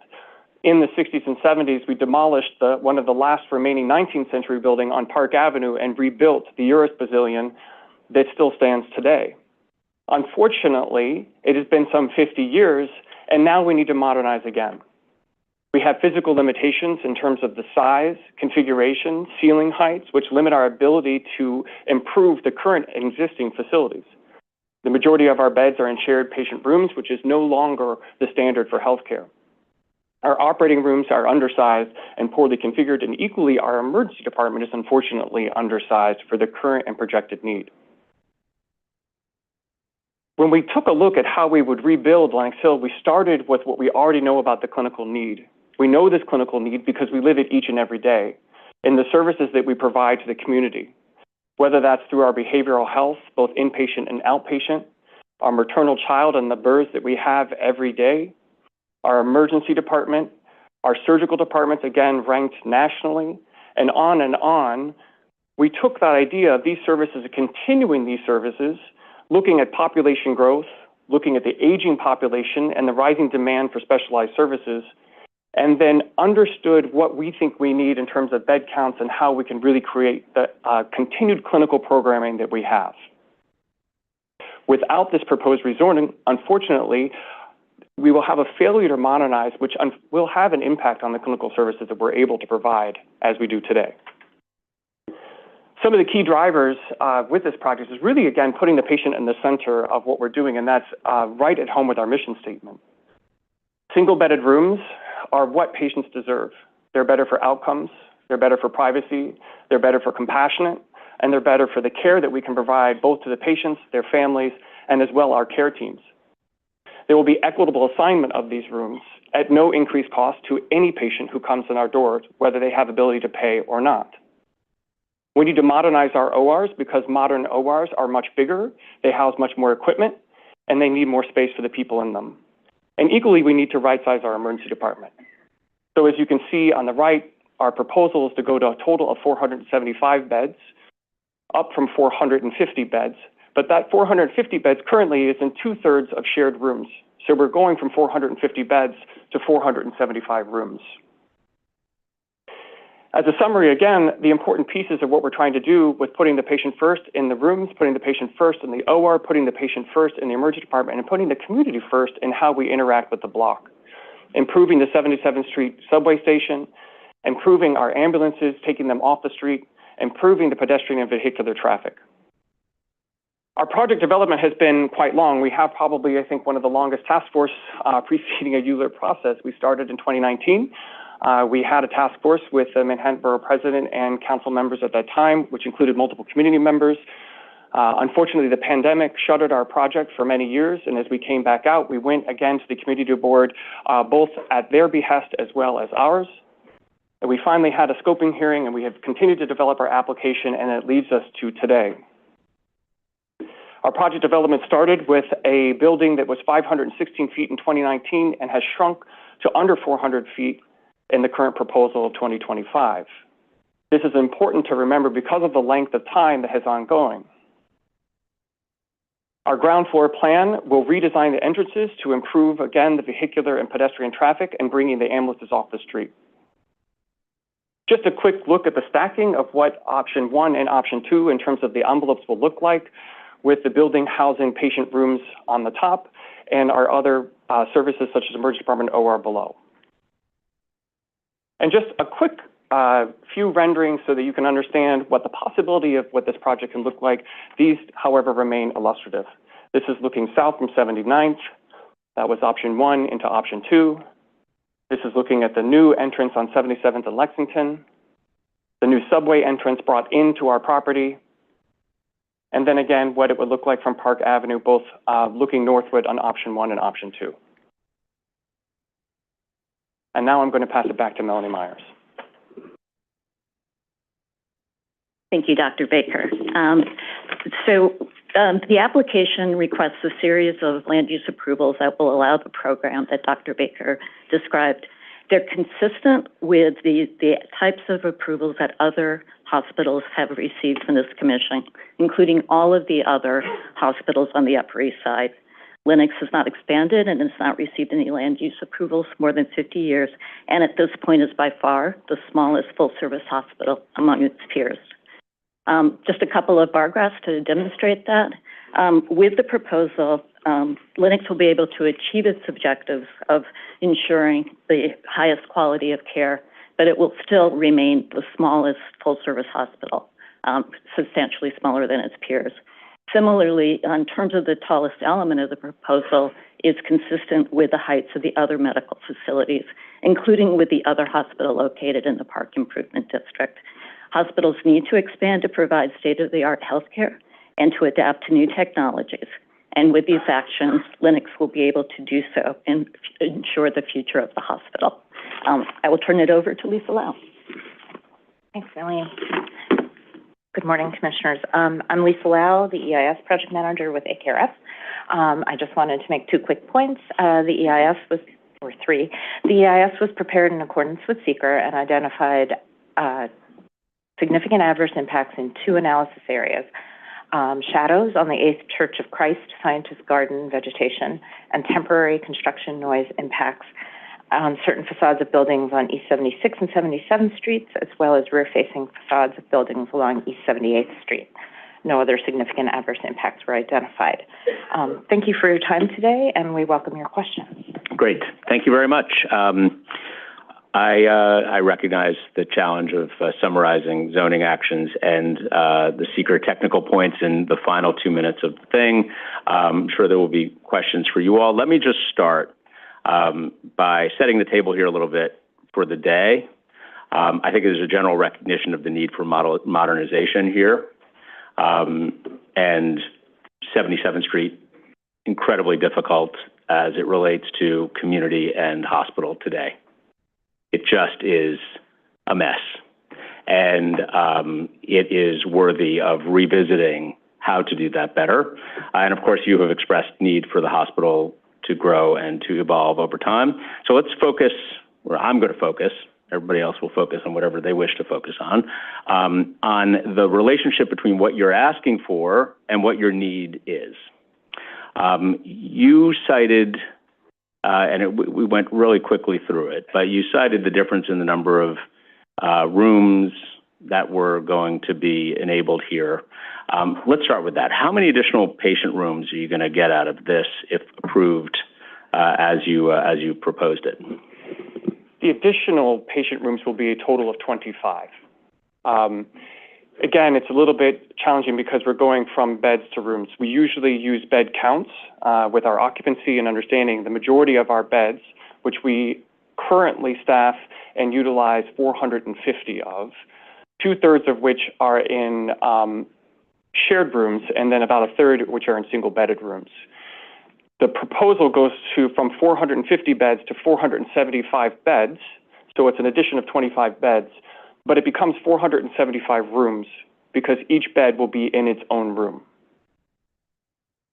Okay, so you get a 25 additional rooms. Correct. And beds. I'm sorry, 25 additional beds. Correct. Is what you get. Okay, all right. And then I think that one of the questions that people will rightly ask today is, the size of the building it's significant as proposed. Why does it not enable more beds? How should the community, how should the commission think about that question, about the relationship between the size of the building and the 25 beds that it's going to get? So again, it's a great question, and I think we have to think about this as the fact that we're not trying to have a great expansion project. There's a lot that's authored in the press and in the discussion that this is a massive expansion.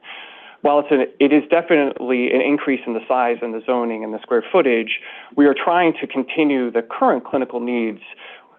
With the addition of 25 beds, it's a modest increase in terms of our total beds, but that we spend a lot of time with strategic planning, internally looking at, again, what is going to be continued inside the hospital, what would come outside the hospital, how do our services ebb and flow with time, projecting out multiple years from now, including multiple decades, to better understand what we think the bed count need will be. We could certainly increase that further, going into 550, 600 some beds. There's always a possibility that may actually be necessary.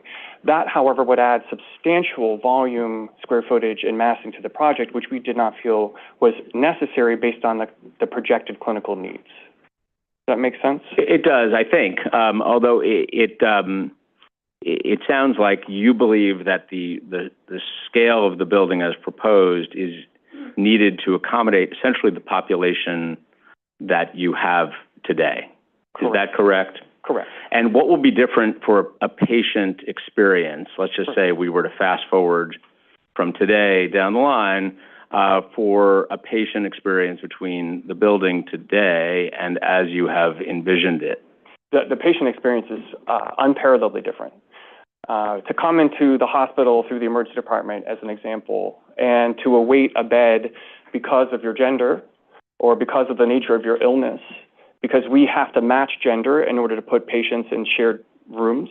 We have to match illnesses in order to put patients in shared rooms. We have to assure that there aren't communicable diseases that can be passed from one patient to the other while in shared rooms, and all of that is eliminated. The wait for that goes away. We can immediately assign the next available room to the next available patient. It becomes equitable equally because it is not now. Because right now, due to the paucity of single-bedded rooms, we have a system of discussing with patients and charging them for the ability to have a single-bedded room. The room itself, again, you have incredible privacy. I always hearken this to imagine you show up to the hotel in a city of which you're unfamiliar and they say, this is the person who's staying in the hotel room with you. This is their family, and this is the closet you will share. This is the bathroom you will share. At a time period where you were so incredibly overwhelmed and anxious due to the disease, due to what's ongoing, due to the potential surgery that you may be having, that all dissipates. We have the ability to bring care to the patient where we wouldn't before because the room now allows for things like ultrasound to come direct to the patient, echocardiogram to come directly to the patient, procedures to be done directly to the patient. And equally, it allows for patients' families to stay with them. That is one of the most important and one of the most challenges that we have right now. Patients very rarely say, I would like all of my family to go home tonight. I'd like to be alone. They want their loved ones with them. And right now, that's a challenge, again, from the multitude of individuals because you have two families sharing that room. So the patient experience becomes unprecedentedly improved. And again, really, really putting them at the focus of what we're attempting. Okay, thank you for that. We've heard from community suggesting that the 436 or 395 is too much and that there should be a limit of 215 across the entire site. Yeah.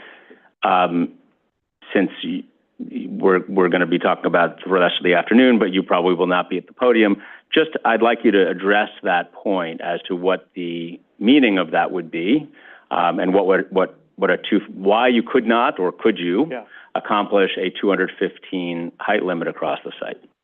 Yes, unfortunately, a 215 height limit is it's just not a challenge that we can meet. It would not allow us to actually renew the facilities. It wouldn't allow us to do it in a way that allows clinical operations during the build, that allows for us to maintain the clinical services that we have for the community once the build and the modernization is accomplished. We'd have to think about looking at these stacks and say, what do we take out? Is it patient rooms, which then takes out clinical services? Do we eliminate inpatient psychiatry? Do we eliminate maternal child beds? What beds and what group of care that we offer today do we have to take out in order to get to a height of 210 or 215? 210 and 215 is incongruent when we look around in the neighborhood. We see multiple buildings which are much taller than that. And I'm fairly certain we will continue to see more buildings that will be taller than that. And so what we've been trying to do is compromise. We've come down 120 feet since our initial proposal, down to under 400 feet with option 2. But again, further than this makes us have to decide what of the clinical care that we offer on a daily basis do we no longer when we reopen the new building. Remind us of the height of the building today. The height of the building today, The maximum height is about 200. yeah, it's just at 200 feet. So you're 200 today at the highest, but I recognize there's a whole patchwork of buildings on this site, but the highest one is at 200, is that correct? Yeah, in the mid-block. Okay.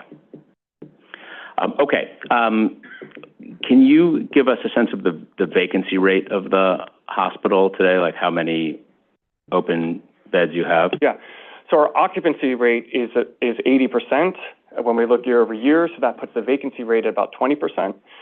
That is a very good benchmark, particularly when you have multiple patients in shared rooms, because as I spoke to, it becomes very difficult based on how you have to block beds, isolation, gender, clinical disease. So you need some vacancy in order to actually expedite patients coming through the emergency department so they don't overcrowd the emergency department, they don't cause long wait times and holding in our emergency department. We're very proud of the fact that we have very few patients holding in our emergency department. Equally, we have 14,000 some surgeries who compete with our emergency department for the beds, as a majority of our patients undergoing surgery stay the night. And so we have to have an ability to have a certain vacancy rate that we can continue to allow the flow of the OR. When you see hospitals that get upwards of 90+ occupancy rates, they have challenges that are not patient-centric. Their ORs go on hold, their EDs hold patients overnight, their ED wait times get longer, and it becomes, again, a non-patient-centric approach. How does, just to orient that, how does that compare to other peer hospitals in Manhattan? It's, again, the reason I'm asking this is a point that we've heard from community advocacy, and so I just want to make sure that you address it. Yes. So I think one of the things, and we thank the community for bringing this to our attention, one of the things that highlighted this was, unfortunately, the statistics that we were reporting were not the correct statistics originally to the New York State Department of Health and HERDS, which is when the community started citing vacancy rates which were very low. Those were not vacancy rates that we were experiencing. They're also incongruent with actually being able to operate the hospital. It happened to do with a denominator error. We have corrected that, which is now showing, again, the 80% occupancy rate that we had all along. When we compare that across hospitals, there are hospitals in New York City which are higher. There are hospitals that can get to 90% or 95%, and there are hospitals that are lower. The hospitals, again, that are experiencing anything, and this ebbs and flows on a regular basis. We will start the week on a Monday with a lower occupancy rate than we will have on a Friday. Much of that is due to OR scheduling and the way in which patients receive care. But the upwards of 90%, 95%, those hospitals, again, are struggling from operational components that they would otherwise not like to. Okay, thank you. I have two more questions for me, and then I'm going to go to Commissioner Benjamin and others. One of the land use actions enables the hospital special permit to be used with the transportation improvement bonus, and as part of that, there is a new entrance with an elevator on 77th Street, correct? Correct. And one of the points that was made to us was that the elevator goes down to the toll booth level and then it has a ramp to the platform. That does not necessarily seem like something that is wrong, but I did want to ask just to make sure that that is an ADA accessible ramp at the proper incline so as to be compliant with the law. It most certainly is. I'm going to turn to my colleague, but it was actually enforced by the MTA rather than our design. Okay, So you can, that's to be very transparent, we wanted a dual elevator system. The MTA refused and said that we had to do the ramp. okay, got it. Last question from me, construction timetable. A lot of concern here about a major construction project right here on this site. A lot of people live in the area. Tell us about the construction timetable that you anticipate and what you are thinking about as ways to potentially mitigate that. Sure. So the current construction duration per the application is 9 years. That's 6 years of an external-internal mix and then 3 years of an internal. Both options have about that ratio of the external to internal construction. I am very well aligned with the community here that we would like to expedite this construction as quickly as possible. There are challenges that we face that we're trying to address in an ongoing manner as this project continues. We have decreased the length of time so far. We were at 11 down to 9. I know the community is not happy with that, but that is still a good percentage change and 2 years off the cost of the project. We will continue to look at this, and I think one of the things that's going to be the most important is once an envelope is decided upon through this process, we can create the basis of design, understand the true construction timeframe, and continue to work to bring that down. Thank you. So if I heard you correctly, you said 6 years external and internal, and then 3 years that would follow that would be exclusively internal. Is that correct? That is correct. Okay. All right. Commissioner Benjamin, thank you. Thank you very much, Dr. Baker. I have some questions about the medical needs. One, I think you do yourself a disservice when you had the prior chart up that showed beds versus beds because it makes it seem like it's negligible. My numbers say that right now you have basically 311 rooms for patients, however you use them, and that you're going to 475 rooms. I think that's a better comparison, and you may want to use that instead of the beds because the beds looks really negligible, like why bother?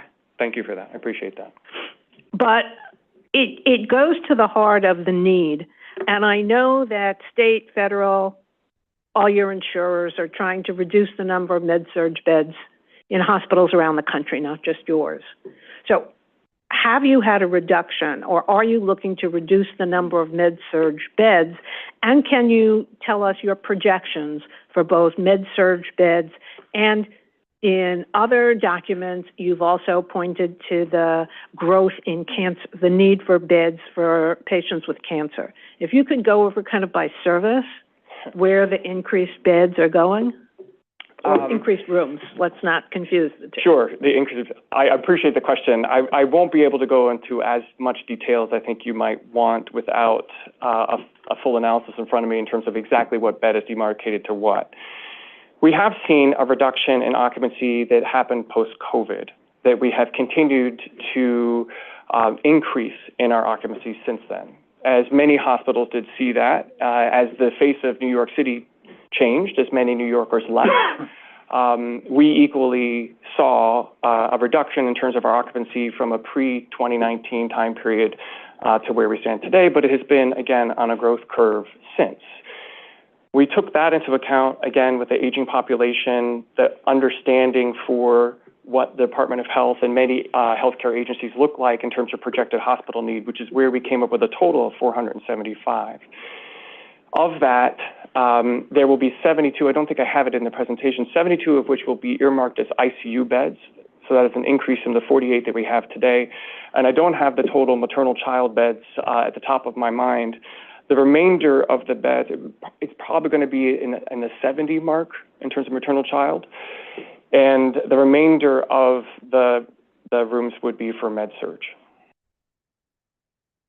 And part of the reason I ask is I know that in terms of the med-surg bed, so many procedures that used to involve a hospital stay no longer involve a hospital stay. They're day treatment or close to it. Yes. I mean, even open heart surgery, and I was saying to someone, my husband had open heart surgery recently, and when his friend had it 20 years ago, they were in the hospital for almost 3 weeks. He was in the hospital for 4 nights. Yeah. So there's been a reduction in the procedures that require hospital stays or the length of each hospital stay. How does your projections account for those reductions, and presumably in the future, those reductions and the need for med-surg beds will continue? So I don't have it for us today, but we have a large projection and set of assumptions that we worked from that looked at all of the different pieces. We worked, again, with our strategic planning department, which is filled with experts that are looking at this, that are consulting with other groups of healthcare companies looking to say, what does the future look like? You're absolutely correct. Some things that are part of the hospital today won't be part of the hospital tomorrow. But equally, we start with different innovative techniques that then need to be done in the hospital. So there's an ebb and flow that is continued over the course of time. We've looked at that. So when you parse that all out, it looks a little bit like a waterfall. These are the projected beds we think will go up, such as ICU. As the population ages, their likelihood of requiring ICU as they have complicated multi-chronic diseases, while the population of orthopedics will decrease because what a knee replacement used to be a mandatory in-hospital, and now you can walk out the same day. So we have thought about all of those. I just don't have the document for you today, but that is how we arrived at the number of 475. Okay, if you could get those to me, I'm very interested in the kind of justifications for the size based on what's going to occur inside. You also mentioned that the size of operating rooms themselves have increased because of the number of equipment and the need for new technologies to be woven into what is essentially an aging physical plant. So are there more operating rooms within the plan, or is it that each operating room is getting larger? Both. Okay. So we go from 25 operating rooms to 30, and all of the operating rooms will get larger. Operating rooms are just drastically different. If you look again, I've gotten a great opportunity in this position to spend a lot of time looking at through the history of healthcare, not just at Lenox, but in New York City, and what an operating room and an operating theater used to look like compared now. We outstrip easily what were the projections in 1970 of power that would be needed, because so many more things need to be plugged in than they ever did before.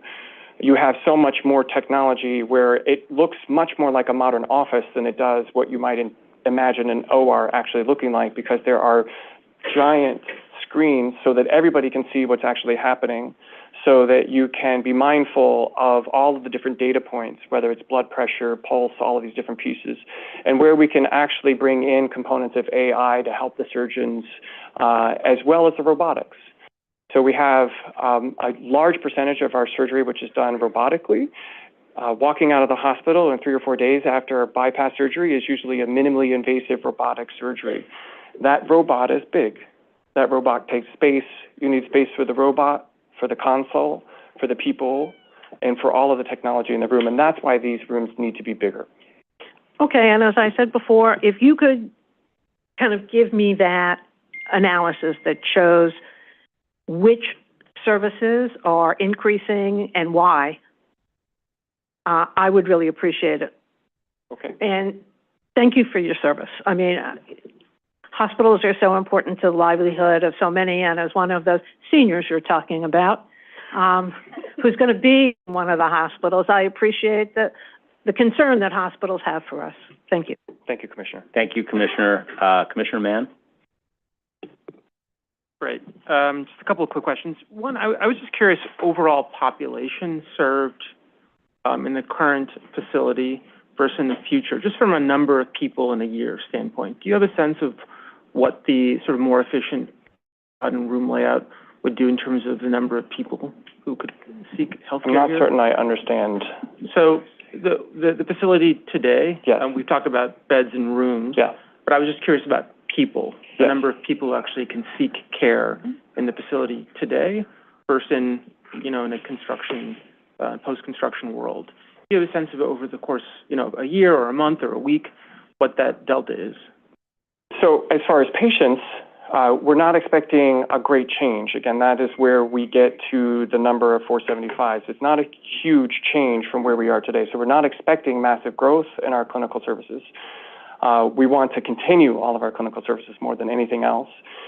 The different changes operationally from the floor plate are immeasurably helpful from a couple different pieces. One is the team members. We don't have adequate spots for the nurses and the techs and the medical assistants and everybody to sit on a regular basis. We push into corners. We have, again, as you might imagine, in 1930, when one of our buildings was built, there was no computer. And now there are computers everywhere throughout the floor. And so how you create space for that is important, and this layout allows for that.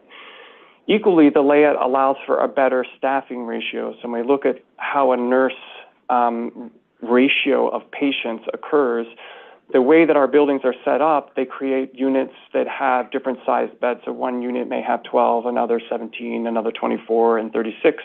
Whereas this standardizes the floors to ratios that are much more commensurate with being allowing the patients to have immediate access to their care and for that to be equitable. Okay, and then just another question on the patients themselves. Do you have a sense of where your patients are coming from geographically in the city or in the region? So it's about 46% from Manhattan County. I'm sorry, I missed that.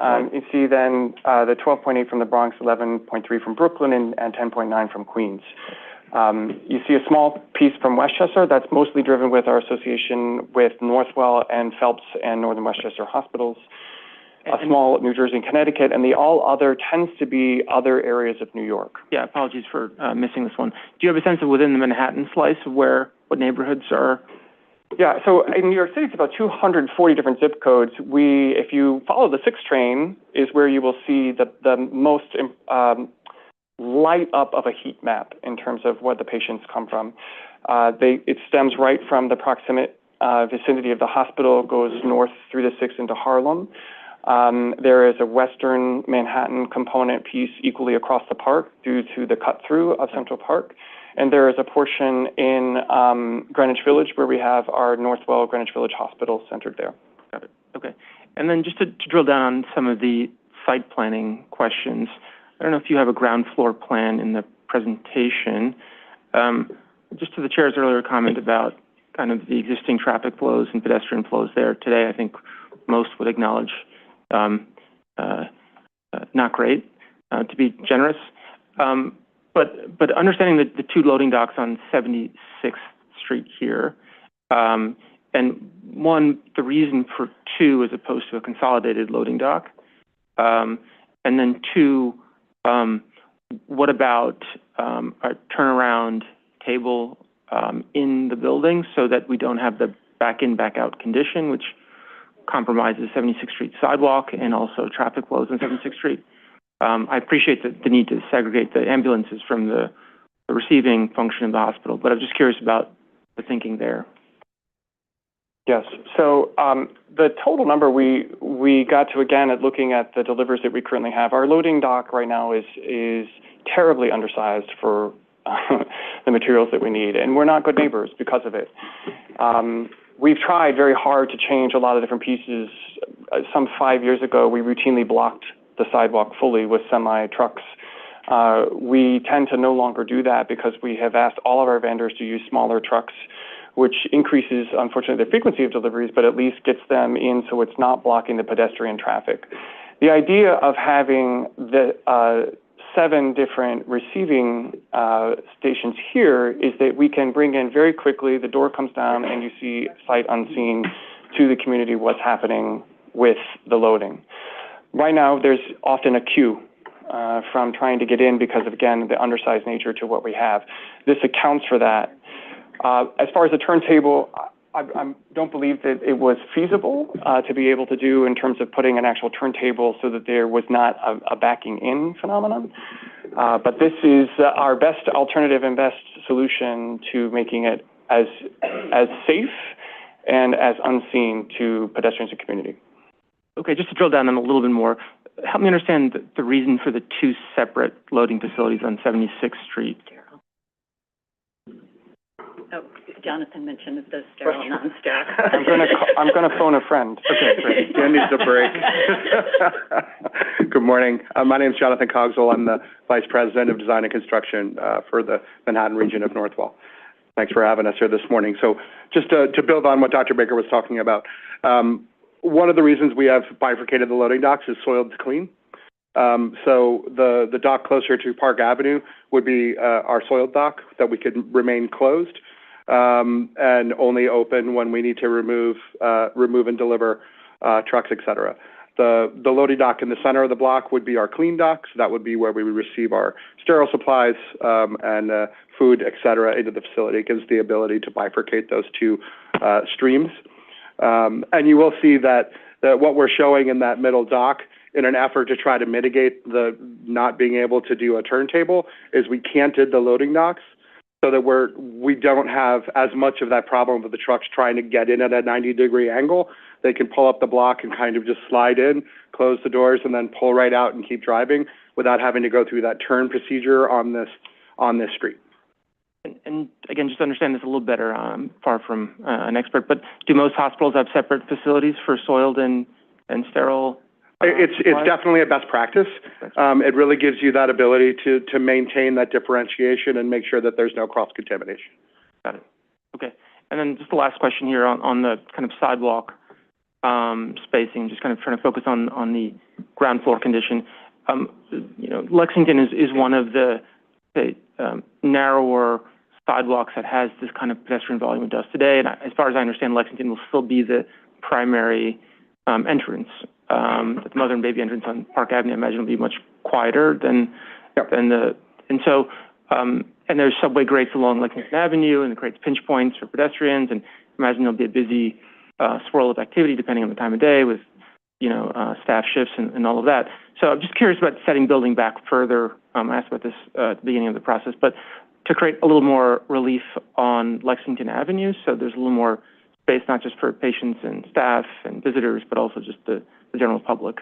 So what we're showing now is, and I believe it's 12-foot, currently a 12-foot sidewalk from building to curb. We're currently showing at the street level, doubling the width of that to a 24-foot wide. That actually will be, if you see that red dotted line square that kind of goes around the building there, that's the building above. So there will actually be a 12-foot deep colonnade there that goes from the subway entrance all the way down to the corner of 76 down to the main entrance. That will be a covered walkway that is also available for the public. Right. So you're understanding that'll be primarily for hospital staff, visitors, and then sort of the sidewalk at 12 foot would be the sort of the fast lane, to use a New Yorker cartoon. I mean, it's really not bifurcated. Yeah. It's available to anyone. Yeah. Okay. And then last question, just on the two different options for the building. Can you just spend a little bit more time explaining how you intend to make the decision there about option 1 versus option 2?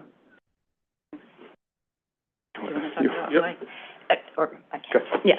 So, the reason why we have two options, I mean, certainly we had a long conversation with the community board, understood that height was a concern, changed the model that we even started with over that time, and looked at, and so when we presented the first option, the 436-foot high with mechanical option, there were still people who were saying we need to try to think about it becoming a lower building.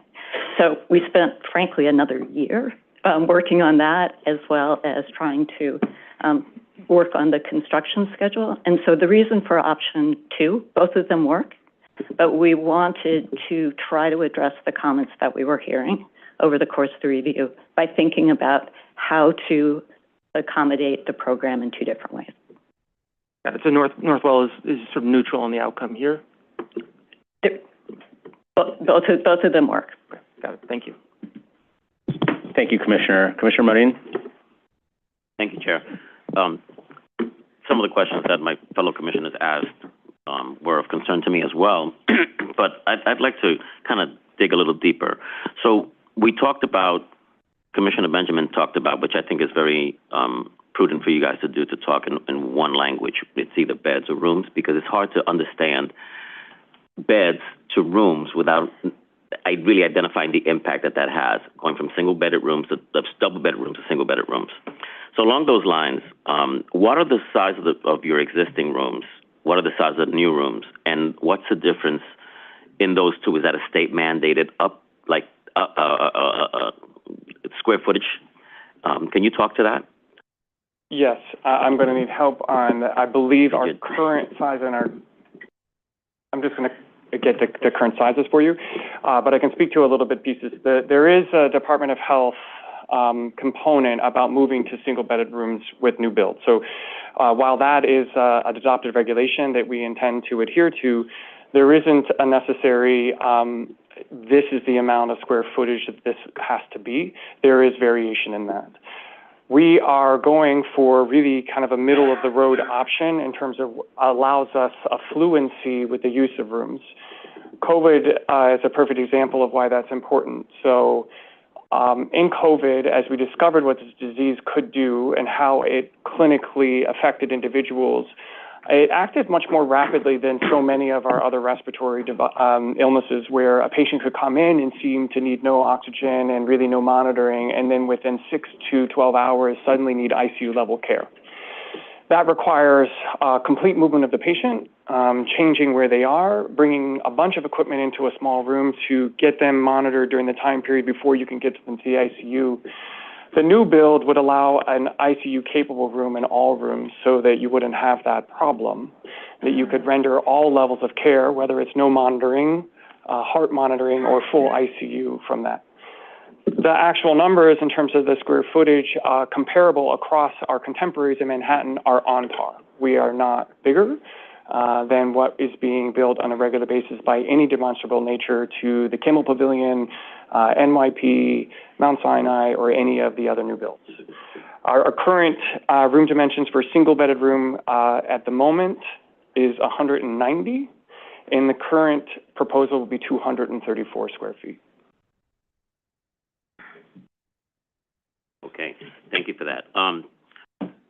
One of the concerns of the community is height, and understanding that new equipment takes up more space, understanding that the ICU-capable rooms brings in more equipment. Is there any way of reducing the size of the plenum between the drop ceiling and the structural slab? Yeah.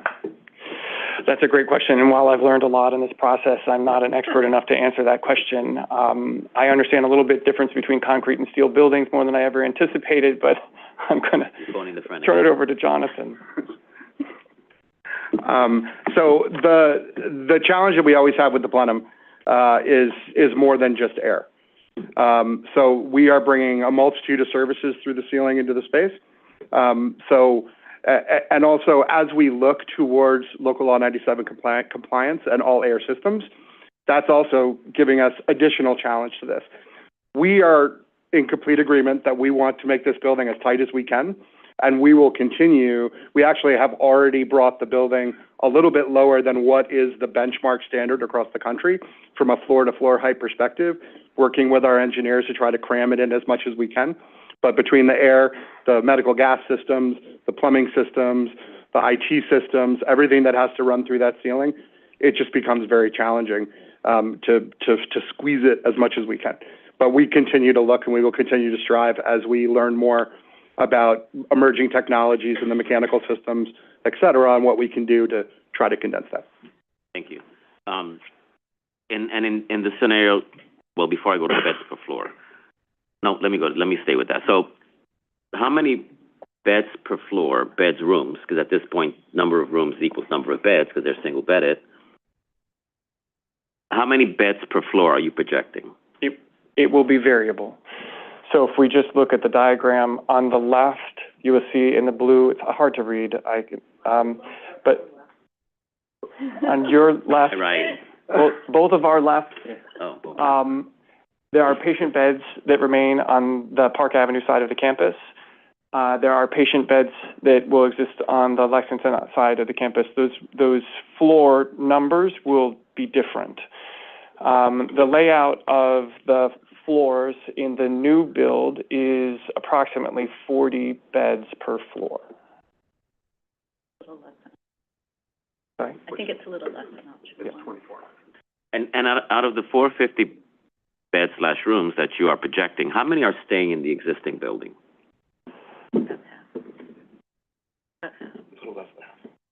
Less than half. And when you talk to the ratio of nurses per patient, what is your ideal ratio? Because that also will determine the number of nurses stations, the amount of computers on the floor. the amount of meeting rooms? The ideal nursing to patient ratio, that's a conversation worthy of probably a week. But if you don't have an answer, we can get it later. We have worked very closely with our nurses and our nurses union, and as well as with state guidelines. And so currently, we have a 6-to-1 ratio for our med-surg beds. There's a 4-to-1 ratio for our telemetry beds and a 2-to-1 ratio for our ICU. That's very consistent with standards across the United States, actually a very good standard that we're very proud of as compared to other like-sized facilities. Thank you. Thank you, Chair. Thank you. Commissioner Vice Chair Knuckles? Thank you. Dr. Baker, thank you for your testimony and your service, of course. Could we go back to the slide where you had the existing number of beds and the projected number? So the proposed number, is that option 1 or option 2? Both. So they're the same? Correct. The clinical program build for both options remains the same. Okay. I think that's significant. Thank you. Thank you, Vice Chairman. Commissioner Gold on Zoom. Hi. First, thank you certainly for the service and for the efforts in the neighborhood. Just a couple of points of follow-up there. The first is, so on the question of decreasing construction time, I heard you say 6 years external and internal, and then some period of internal. And I think you commented, I think you said once you know a little better, you can see what you can do tighter. Just given that that's a big concern, both for the neighborhood and of the borough president, can you speak a little bit to what can we do to tighten that timeline? What are I imagine you must have a very tight plan right now, and it sounds like it's, 6 to 10 years. Absolutely. I think what will really help us try to drive that schedule down is when we truly can get into the detailed design of the facility.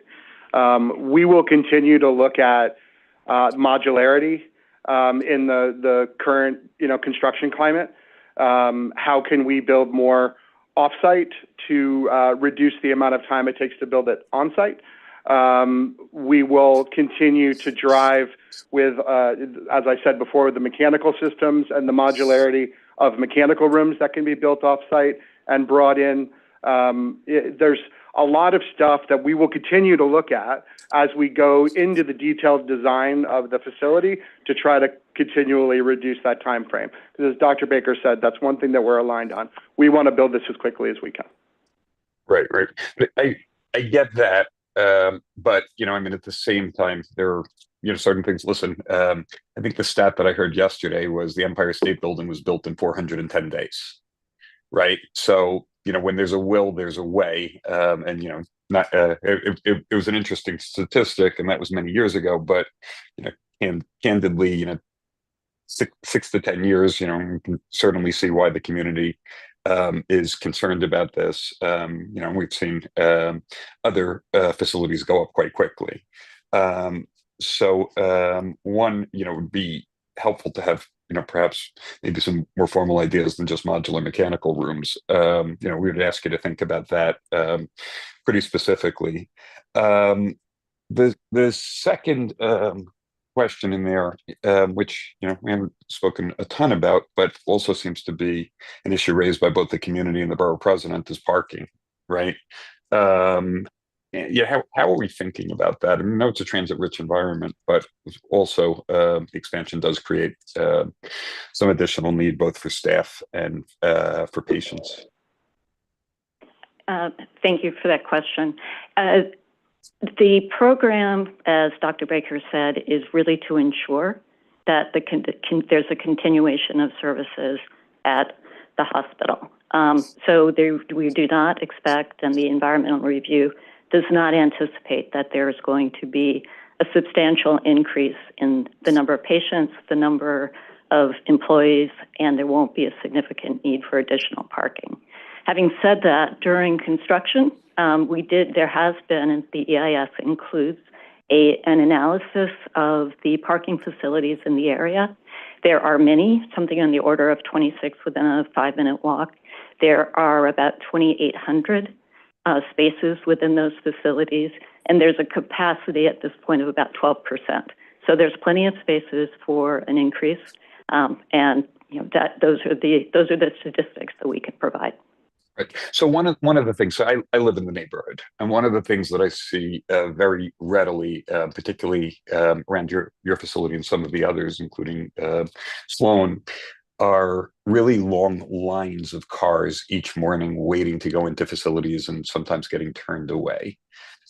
So, I would say, I know that's incremental, but the incremental view is one that there definitely are some challenges that are creating some traffic on the parking side. So, hard to believe we could just rely on what's out there.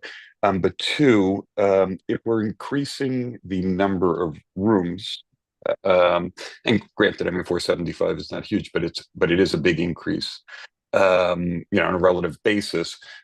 We don't think that we'll have more staff or more patients using the facility. We think it's just the same number.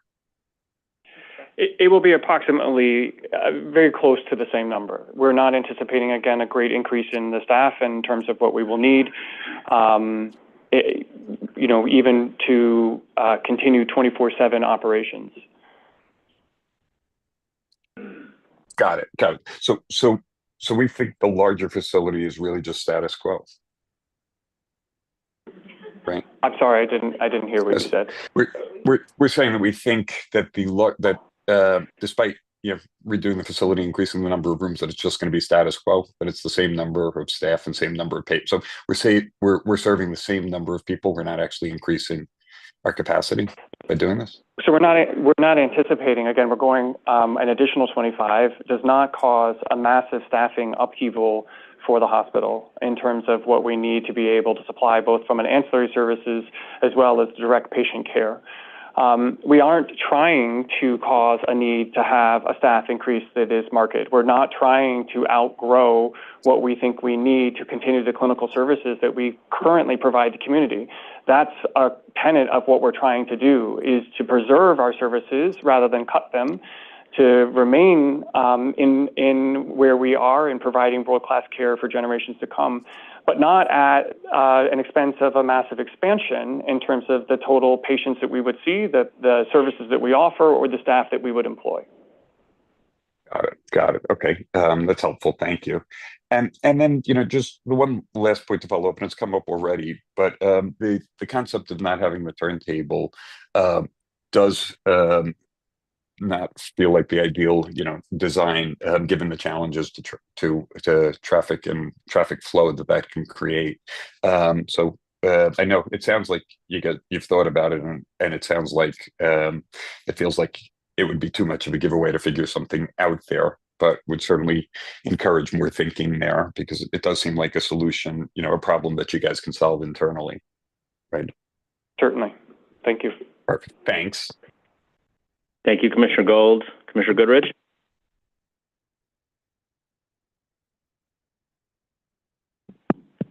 I have a follow-up, because I think a lot of us are thinking of this as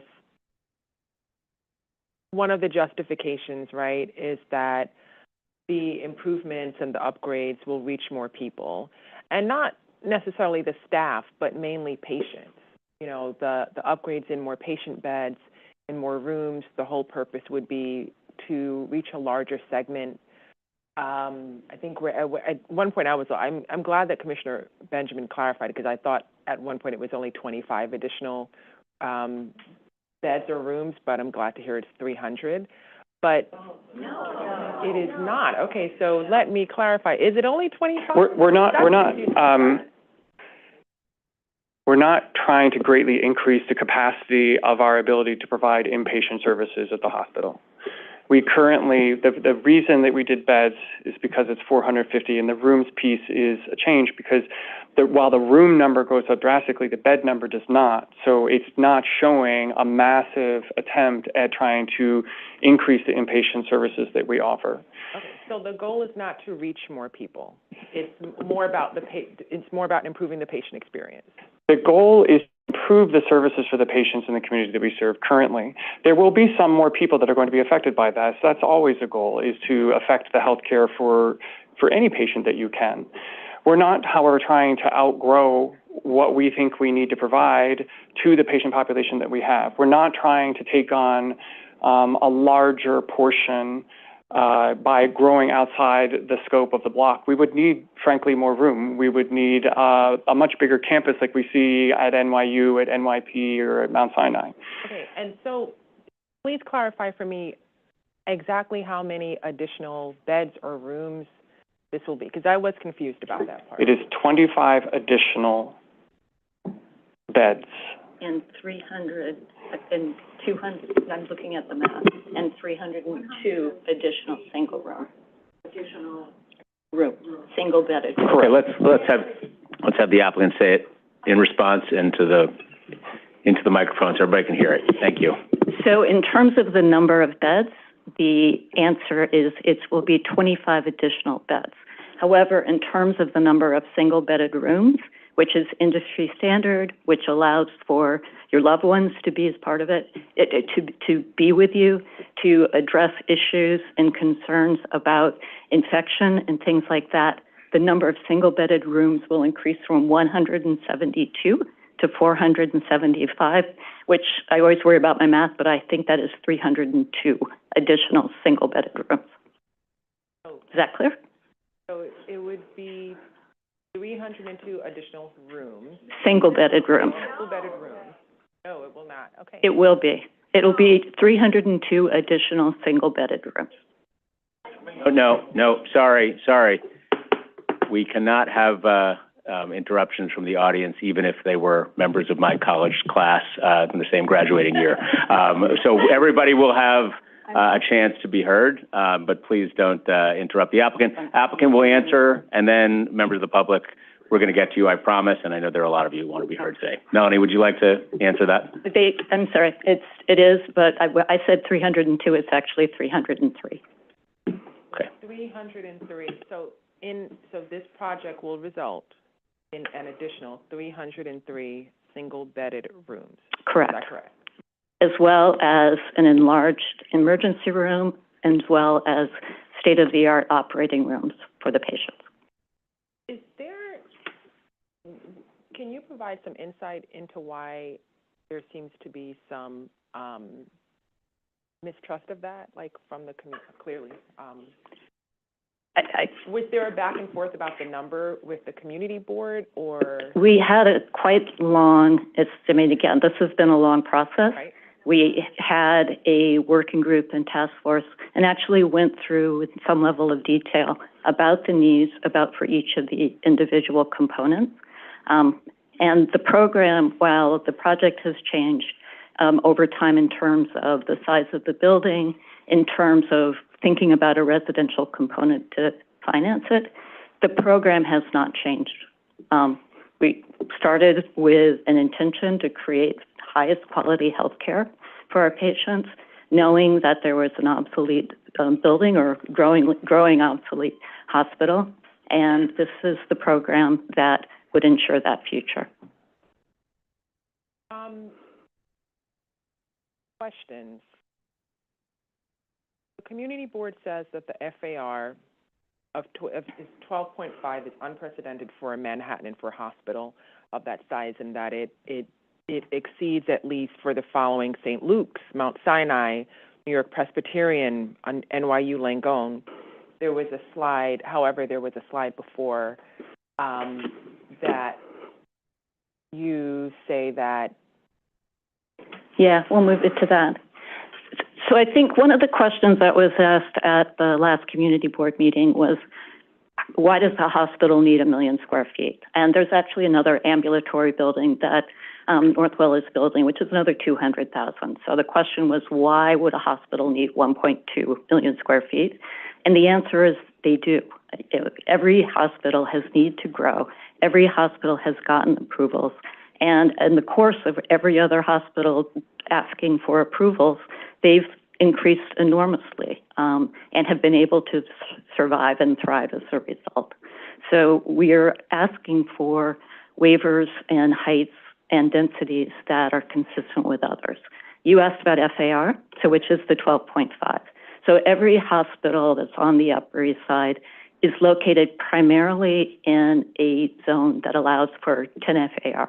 And most of them are built to that, and some of them are built to higher. MSK went through the process 3 months ago. The southern development that they're proposing has an FAR on that block of north of 14. A hospital like Mount Sinai currently has an FAR of 9, but it also has floor area generated by the DMAP streets. So if you think about what that means if you take that space that we don't get to count and you add it to their site, they're at about 11.2. So all of the hospitals need density. All of the hospitals, except NYU because it has a very large footprint, is north of 10. Hospitals like Hospital for Special Surgery, New York Presbyterian, they're built to, depending on where, between 10 and 12 FAR, but they also get the benefit of land that was created over a street. So again, got additional FAR through other means. What we're doing, we're the only hospital that's doing a subway improvement, and we think the density that we're talking about is well in line with those others. I don't want to prolong it too much. Yeah. Let me just get to the next question. You mentioned the subway improvement. The Manhattan Borough President, there's two. There's the Northwell entrance, and the Manhattan Borough President recommended that there be some recommendations there. I think that there was a little bit of a back and forth because it said private property owner, and I guess would mean less retail space. What is your response to that? I think there's two things. One is the bonus that we're asking for on our site has changes the sidewalk, removes elements from the sidewalk, creates a new stairwell, which is 1.5 times the capacity of what exists today, and there's an elevator. We're asking for a half. I promise I'll get to your question. We're asking for a half FAR for that, which is about 41,000 square feet of bonus. Under city planning standard metrics, that is an improvement that would generate closer to 1 FAR. So we're doing a lot on our site. We have had early conversations, way back when we first started looking at this with the MTA, and sort of what came out of that. Jonathan can add a little bit more, but when we did that, the MTA thought that any improvement would require private property, and which we are not in control of. So it would be great if there was a northbound ADA accessible subway station, but we're not in a position to deliver that. Certainly would be happy to be part of conversation. So for the Manhattan Borough President's recommendation for the other one, you're saying it's not feasible? Again, we would be happy to be part of the conversations, but we can't do it on our own.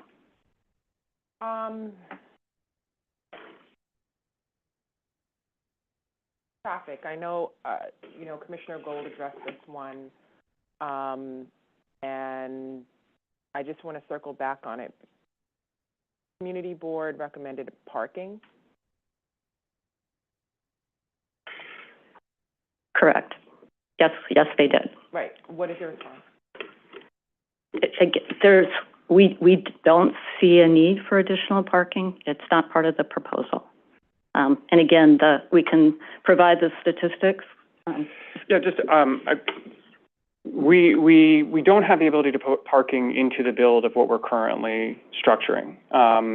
It doesn't allow us to. It would cause the building to get higher, cause the building to have a longer duration of parking. Longer duration of construction, because we have to go deeper into the bedrock. It would be louder and longer, and again, would cause an increase in terms of what we would have to do with height. So we don't have the ability to put parking in the site that we have and that we own. Through our analysis, as Melanie said, we haven't anticipated a need that is going to greatly cause a change in terms of what the current Upper East Side has. I understand, as being on the Upper East Side each and every day, that there is a feeling in the community that we need more parking. I think there's a community feel across Manhattan that we need more parking. But we don't have a proposal to add additional parking within this current proposal. Okay. My last question is more of a broader question. I want to go back to the slide where you talk about who it will serve, the demographics, how many patients that don't have health insurance. We have had a bunch of hospitals who come before us, and oftentimes the community pushback at the end of the day, it's more or less, this is a ritzy hospital. I'm not going to benefit. It's not really serving. It's serving, well-to-do rich patients who don't need health insurance, but it's going to cause me 10 years of construction living next door and ruin the neighborhood. My question is twofold. I would love to hear a bit about your reach to the community, how that process has been, since there has been a lot of community pushback. From my standpoint, the answer, I think there probably has been a lot of tension. Maybe they're not getting answers that they want. It's a lot of convoluted answers. And so I would love to hear about how you've been engaging with the community. And then just answer the larger question of what benefit, if it's not if we're not reaching the number, if we're not substantially increasing the number of people that the hospital will serve, and it's more about just an internal, improving patient experience, which is great. The community's larger question is, but it's going to lead to 9 years of construction, traffic, noise. So what is the overall benefit here? I think there's multiple questions within that. So I would say it's more than great. We cannot discount this idea that somehow we're only improving the patient experience. We're improving patient outcomes with this. We're improving the ability for Lenox Hill Hospital and the New York City healthcare ecosystem to continue to modernize and offer care to all New Yorkers. We do not turn people away based on anything, whether that's the geographic location in which they live, whether that's the ability to pay, whether that is their gender, whether that is their race. We do not look like the Upper East Side in terms of our patient population. We are far more diverse. And we have made inroads in creating healthcare equity and diversity with regard to that. We have pushed clinics into Harlem. We have pushed clinics into Greenwich Village. We have over some 100+ ambulatory sites throughout Manhattan in an attempt to reach all of Manhattanites. And then when you add to the bigger, broader aspect of Northwell, we have hospitals and ambulatory facilities in every single borough, understanding that there's a bigger piece at play here, and that's what we're very proud to be part of Northwell from that. We're not trying to increase the proportion that Lenox Hill owns within that ecosystem. We're trying to make certain that the proportion that we currently have has the ability to have the best level of care that they deserve. 60% of our patients are on government insurers. That's not a luxury hospital. That's not something that has 60% commercial, 70% commercial, something from that perspective.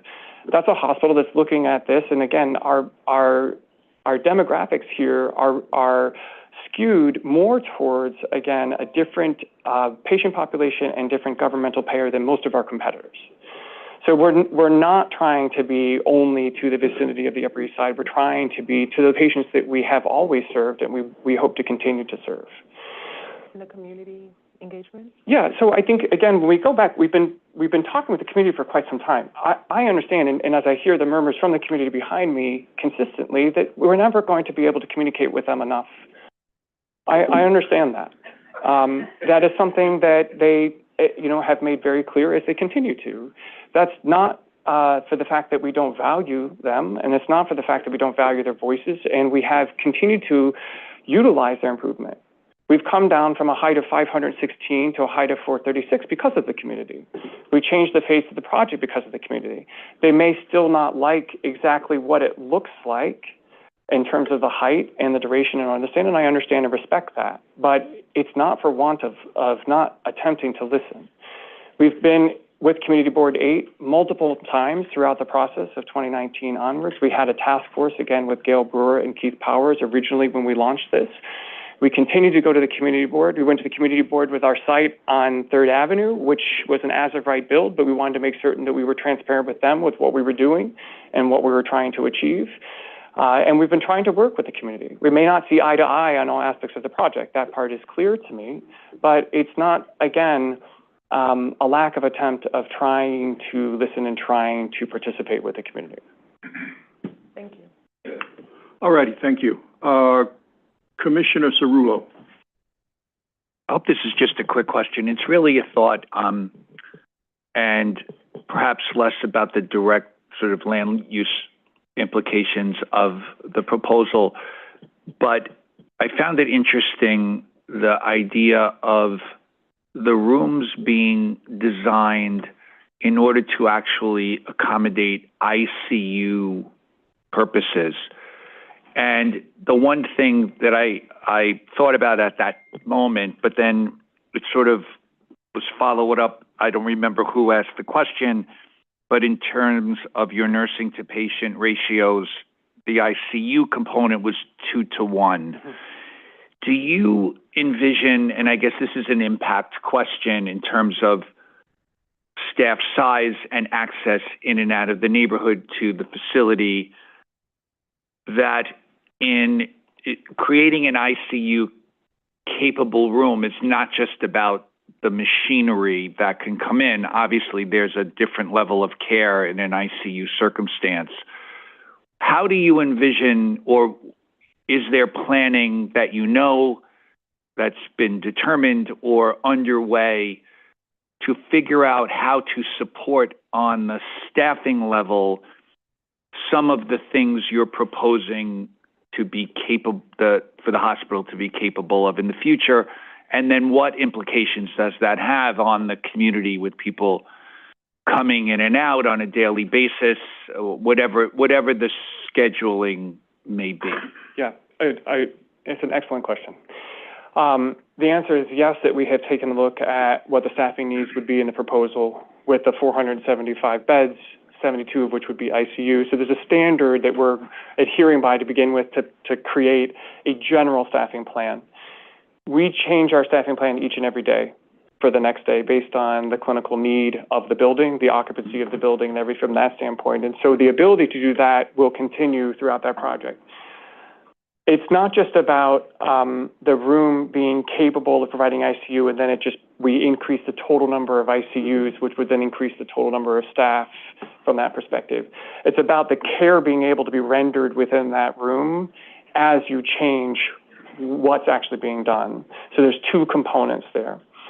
We're not anticipating a situation where we would go up so markedly in ICU count that we would affect total staffing to a detriment of the community, to a detriment of environment or parking or anything from that perspective. Okay. That's not an anticipation. That being said, it's smart always to plan for the possibility that things may be completely outside of what you imagined, as we experienced in the pandemic and with other events. So the planning on the facility side is important to allow for that, and then we can continue to monitor that on a regular basis, day over day. Okay. Thank you. Thank you. Thank you, Vice Chair. Thank you. Commissioner Osorio. Thank you, Vice Chair Knuckles, and thanks so much for what you do. I associate myself with some of my colleagues who expressed that, and thank you again for addressing our questions. I appreciate the effort to try to understand what is the balance that you're trying to achieve and helping us understand the land use rationale behind it. I think one first quick comment is a recommendation that, based on hearing the questions and hearing your responses, I think it'll be useful to maybe succinctly in writing and publicly clarifying where you see that public benefit in terms of the quality, but also in terms of the medical outcomes that you listed, right? It's as much as with it has to do as much with the beds as it does with the ICUs and the surgery room. So I think that would be useful. The same thing goes for the pedestrian experience, height of the building, et cetera. So the second question, and now specifically in terms of, the environmental impact of the building, because, what we have to evaluate is basically, what is the no action, and then what is the impact of the action. And so I'm wondering if, in the presentation, you quickly mentioned this, but when do you anticipate to have the mitigation strategies for the shadow impacts specifically? Yeah, so we actually met with the church, I want to say 2 months ago. Really exceptional meeting, and I think we all walked out of there very happy with each other in terms of what we'll be able to do. We presented to them a myriad of options in terms of the mitigation. They're obviously very concerned about their organ. They have a beautiful organ that needs preservation. They're concerned about the park in terms of preserving the park, and we've talked about how we can achieve that during the construction time period as well as for the future. And then we offered a lot of potential options for what the park could look like. While there will be shadows, there is still great opportunity for plant life. There's still great opportunity for respite. There's still great opportunity for the reflection and the downtime that occurs on there. And so I think if you ask them, you would find that it was a very positive meeting of our attempt. We plan to, as soon as approval would be achieved, we would sit down with them and start talking again about how the time frame of when these would happen. Well, thank you. That sounds useful, but the thing is, you're going to have to report on them on the final EIS before we vote. And so my question is really, whether you think you can share some of those drawings and those proposals with us, just so we can understand, how you're planning to mitigate those, because that's, in my mind, the most significant adverse impact. Yeah, and I appreciate the question. And again, there are a number of concepts, and I think if the hospital is comfortable, that is something that we can share, so you can get a sense of what we're Great, thank you. Thank you. So the last question that I have, and I plan to be really brief, I'm also concerned with the energy use and the air quality. And so maybe kind of like on the energy use, you don't have to do it now, but if you can expand a little bit on what the plan is exactly. I read some interesting things, but, I wasn't clear in terms of the energy matrix, and how much, better is the plan to what it exists. So if you can provide some maybe detailed information in terms of how much renewables and exactly what is the type of energy efficiency that you are proposing, that would be great. I read, and it sounds like you have a plan to comply with the law, but, that's the bare minimum. So I want to understand really what's the public benefit, again, of the action. Can I ask just one question? You're asking about the future, or you're asking about today? Well, it would be great to understand both, because, we've been focused on the proposed, but I actually want to understand as a campus, how are you planning to work? Like, for example, on the energy side, this is a, textbook opportunity to create a microgrid, to be able to create a little bit of a economy of scale in terms of sharing clean, redundant energy in the case of an emergency, because you're also relying on steam and energy and electricity from the utility. If that goes out, I think you're saying you're going to rely then on filtered oil burners. And so, I now want to understand the impacts on air quality. So in terms of energy, if you can share additional information, I would appreciate. In terms of air quality, you're the largest source in the neighborhood, right? You're the EIS is clear on that, and that's great. But it also doesn't report any significant adverse impacts on air quality because you're going to stay the same. And so if we go back to where we started today, that there isn't really an increase in the amount of services, but in the quality of it, I want to understand, what is it that you're doing to improve the air quality of the existing operations? Because, I sense that that's another important point here. I mean, and I want to be clear, it's not a significant adverse impact in the environmental impact study because, you are the main source. In other words, you're not necessarily making the air quality worse, but my question is, how are you making it better? We can certainly get back to you with a little more detailed information, but I will say that we're very much aligned in that. Thank you. We believe, we're a healthcare facility, right? And we believe in promoting the health of the community. So what we want to do is make this facility as healthy as we possibly can. Thank you. I appreciate that. Thank you, Commissioner. Commissioner Rompershot. Thank you for your service. I know you've been out there for a while, and a lot of the questions I had were asked by my fellow commissioners, so I'm just going to narrow it down. You mentioned about the ER. What is the current square footage of the ER now, and what will it be in the proposed? And sticking with the ER, with the ambulance bays, I know, and you referenced there's none now. So in terms of just walk me through, an ambulance comes in, does it stay out in the street and they bring the people in? And in terms of with the new proposed design with the 6 bays, do you anticipate eliminating having any ambulances outside on the sidewalk? Yeah, so if someone could find me the proposal, the new square footage, I know the current square footage, having lived in there for many a year. I'm an emergency physician. We operate about 14,000 square feet, and we see some 55,000 patients a year. It's not enough by any means. It doesn't offer the privacy that is needed for patients, again, when you are in an emergency, and it doesn't offer us to be able to provide the care in each one of the different bays that we should be able to provide. From an ambulance perspective, our ambulance bay is currently 77th Street. It's nowhere near ideal. It's a disaster for vehicular traffic, and it's really not patient-centric. So that when patients currently come out of the ambulance, they come out parked on 77th Street, and they will come in a separate ambulance entrance to the hospital, and that's current state today. There is a small awning over the entrance, but that doesn't cover the time from the ambulance into that awning. So often inclement weather is with a sheet covering.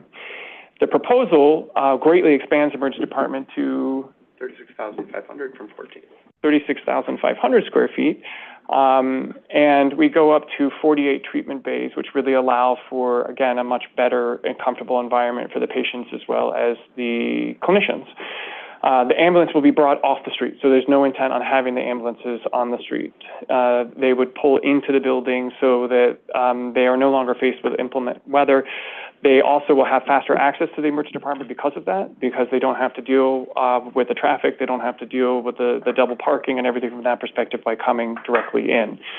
The intent then would be that it's, again, unseen to the community, with nothing that we're planning on having ambulances parked outside, and they would then exit and then go about to either bring another patient or their stations throughout the city.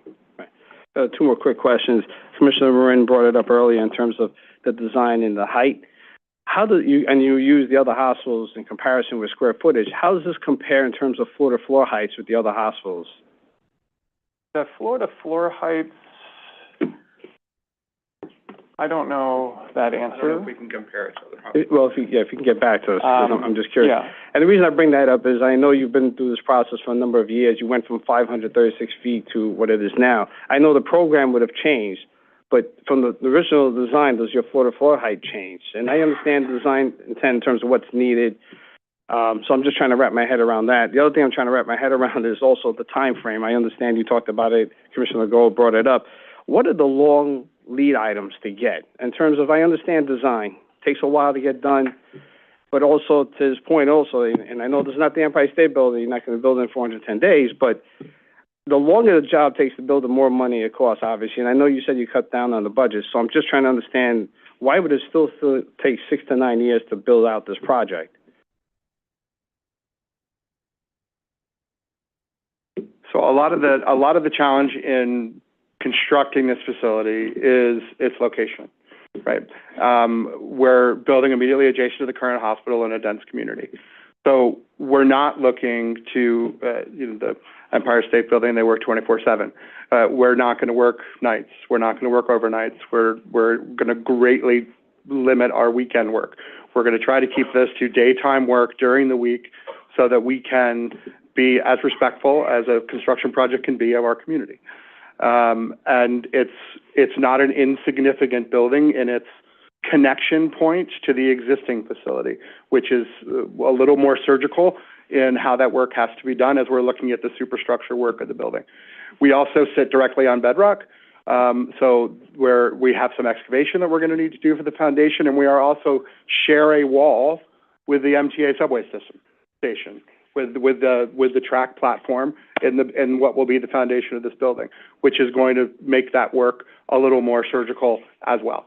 So there are a lot of mitigating factors along because of the location of this facility that it will help to drive the schedule. we continue to work with our partners at Consigli to try to find ways that we can reduce schedule down, to try to shorten phase times, and that will continue throughout the design as they will partner with the architects to make suggestions on, if we did it this way, we could cut a couple months off schedule. Okay, thank you. Thank you. Commissioner Benjamin, brief follow-up? Yep. Following up on Commissioner Rempershad's question about the floor-to-floors, if you could get back to us with the percentage of the floor-to-floors that are occupied by the plenums, and how much footage that is totally.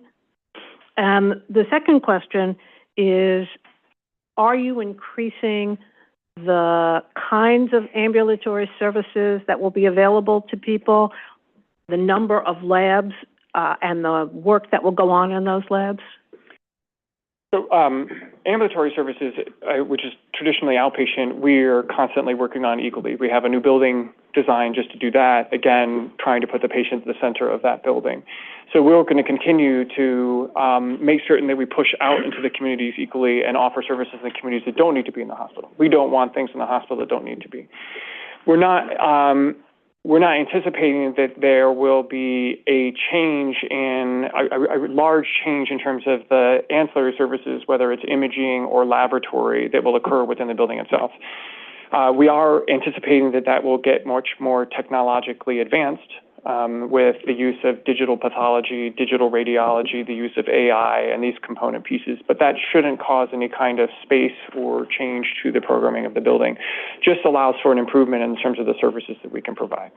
Okay, and I asked that question because one of the hospitals that was here before you talked about the increase in cancer patients and increasing the number of ambulatory care options available to service that increase. Yeah, we are going to continue to increase the ambulatory options equally. This project doesn't do that because this is our inpatient build, but we will continue. We have multiple different places where we just opened a center at Hudson Yards. We are changing the face of what Greenwich Village facility does by opening up inpatient beds there and a cardiac catheterization lab. We are building a spine center, which is all ambulatory, so you need not come to the hospital. So, and again, building on 3rd Avenue, which will be centered around cancer care. Okay. So we're trying to push out equally, understanding that you shouldn't have to go to one place and only one place. Okay, thank you very much. Thank you. Okay, we will now turn to public testimony. We are going to start. Thank you for your presentation, Lennox Hill. We're going to start with Vanessa Aronson, who will be followed by Nuha Ansari, and then Andrea Goldwyn. Ms. Aronson? All right, I'm here. Hi, thank you so much for having me. I'm Vanessa Aronson. I live on East 74th Street, and I'm a local community leader and advocate. I joined Community Board 8, the Committee to Protect Our Lenox Hill Neighborhood, Friends of the Upper East Side Historic District, the New York Landmarks Conservancy, Carnegie Hill Neighbors, Civitas, and thousands of community members in strongly urging you to reject Lenox Hill Hospital's application unless all of the modifications recommended by Community Board 8 are made. Due to the extensive scope of the proposed hospital expansion, there are significant negative impacts to the community and to city hospital infrastructure. Along with members of Community Board 8, I have worked diligently to analyze and assess this rezoning proposal since it was first proposed in 2019. The zoning application would authorize a protracted hospital expansion project to enlarge Lenox Hill Hospital far beyond what is permitted under current zoning, all for a paltry increase of just 25 additional patient beds. As a Lenox Hill patient myself, who delivered my son there almost exactly 1 year ago, I appreciate the need for renovation and do support necessary hospital upgrades within the zoning limits recommended by Community Board 8. However, the scope of this application is not justified and would have detrimental implications. The applicant's proposed FAR of 12.5 is unprecedented for a hospital campus in Manhattan. Furthermore, this project would involve prolonged periods of construction during and outside of business hours for at least 9 to 11 years, which would be highly disruptive to the community and could have implications for citywide hospital infrastructure, including prolonged noise pollution, air pollution, traffic congestion, loss of natural light, and loss of revenue for local businesses. The hospital expansion project will not address a critical unmet public health need on the Upper East Side or make the needed hospital services more accessible. A full complement of needlessly large single-patient rooms would provide extra leverage for Lenox Hill to negotiate higher inpatient reimbursement rates with insurance providers and raise the cost of inpatient care for patients who are paying out of pocket. Ultimately, upgraded patient rooms will increase the costs and decrease accessibility of receiving inpatient services at Lenox Hill Hospital for uninsured and underinsured New Yorkers. The proposed expansion project is unjustifiably extensive, would negatively impact city hospital infrastructure, and would unnecessarily disrupt the neighborhood for a decade. I strongly urge you to reject Lenox Hill Hospital's application. Thank you for your time and consideration of my comments. Thank you, Ms. Aronson. Nuha Ansari.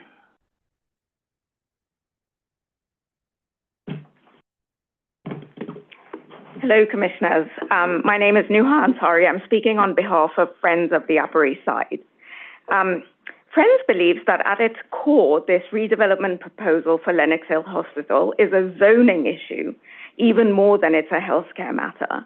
Northwell is requesting an enormous upzoning of the hospital site that would completely upend the carefully balanced zoning framework that has long protected the character of Lexington and Park Avenues and their low-rise mid-blocks. The city's own planning documents underscore this. A 1983 Department of City Planning report described Lexington Avenue as a uniquely narrow avenue with congested, retail-oriented sidewalks and a very special neighborhood character. This character has been preserved for decades by zoning tools designed by your agency that have helped ensure livable, contextual development in one of the city's most densely populated neighborhoods. Northwell's current proposal includes a 436-foot-tall tower with oversized floor plates, a building that's wildly out of scale with anything else in the area. This is poor planning and a clear violation of the zoning principles that have served this neighborhood well for decades. We support the goal of modernizing hospital facilities. Lenox Hill Hospital has a long and storied past on this block, and we recognize their need for updated facilities. But they have not presented an alternative approach. There's been little effort to consider the hospital's role within the broader context of New York City's healthcare network or its impact on the surrounding neighborhood. Whether the proposed bulk is placed on Lexington Avenue or shifted mid-block, both options disregard the urban fabric of the Upper East Side and set a dangerous precedent for zoning and for institutional expansion across the city. We urge the Commission to stand with us and stand with your own history and call on Northwell to return with a plan that stays closer to as-of-right zoning and respects the long-standing character of the neighborhood. Thank you. Thank you. Andrea Goldwyn.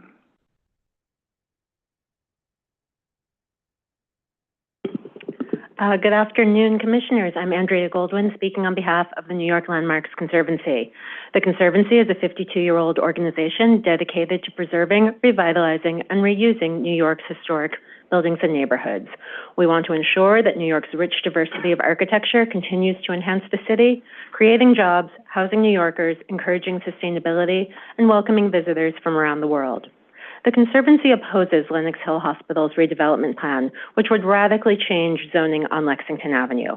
Although this site is not a designated landmark, it contains several historic buildings designed by notable architects York and Sawyer, and it is surrounded by historic districts. This proposal calls for the demolition of those buildings and would drastically disrupt the relationship of the hospital and its neighbors. The city deserves world-class medical institutions. Everyone who's been in a hospital or had a loved one in a hospital can appreciate the interest in upgrading services. But there are experts who disagree with Lenox Hill's insistence that this is the only sized building that can meet their needs. There must be a way to do that without such a negative impact on the character and quality of life of the neighborhood. We urge you to demand a revised proposal that's closer to as of right.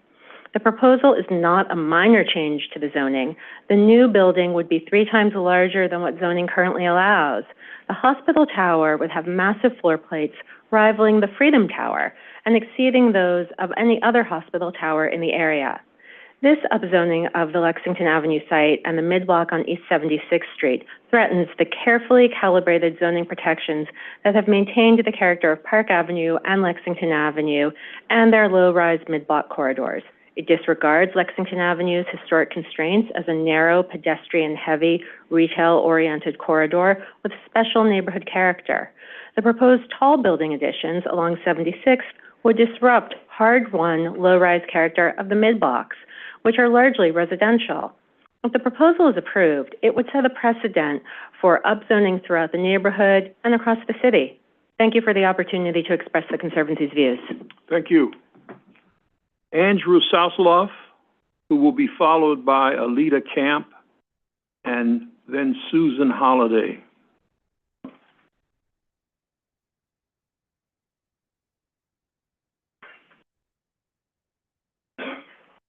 Thank you. I'm Andrew Sousloff, and I'm the board president of a 2-building cooperative, 830 and 840 Park Avenue at 76th Street, directly across from the hospital. Our buildings were constructed in 1911, so we have been neighbors of Lenox Hill for more than 100 years. The massive tower proposed by Northwell simply shouldn't be approved to be built in this location. Northwell is requesting zoning law changes to construct a tower that exceeds the current zoning limitations by 250%. The mass of an effective FAR of 12.5, as you've heard from others, is unprecedented in any other hospital campus. And I note that in their chart, they're comparing hospital campuses to their building, which is why it looks like they have less space than others. But that's comparing it to New York Hospital or NYU Langone, which are spread out over a large area. As you've heard, I mean, this is a structure that's comparable in mass to some of the largest buildings in the city, like the Empire State Building or One Vanderbilt. And there's nothing like it in any residential neighborhood of the city. I really think it's just a land grab by a powerful institution. And we don't need another palatial hospital on the Upper East Side. We have the best access to health care of anyone in the city. There are other neighborhoods in Manhattan where Northwell could build a state-of-the-art hospital or an entire medical campus in a neighborhood that needs health care services. On many of these sites, they could build a tower this size or even larger as of right, without the need for your approval or city council approval. And it would be at a lower cost and less disruptive than trying to shoehorn this building into the narrow streets surrounding 77th and Lexington. The City Planning Commission should uphold the zoning laws that have been in effect for more than 50 years or longer and that have shaped the growth of a vibrant residential community. This project puts that community at risk, and we ask the community, the community asks the commission to deny this application. Thank you. Thank you, sir. No. Alita Camp.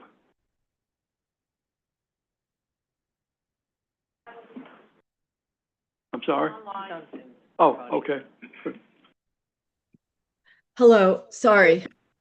Thank you for hearing my testimony. My name is Alita Camp. I'm a member of CB8, but I'm speaking individually. However, I was board chair when the hospital first revealed its plans. This plan is not the way for modernization of Lenox Hill for the following reasons. It need not be all or nothing. If it closed during construction, the modern hospital would be smaller and would give the hospital, the community, and the patients exactly what they need. Lenox Hill has not been forthcoming about the effect on hospital size if it were to close during construction.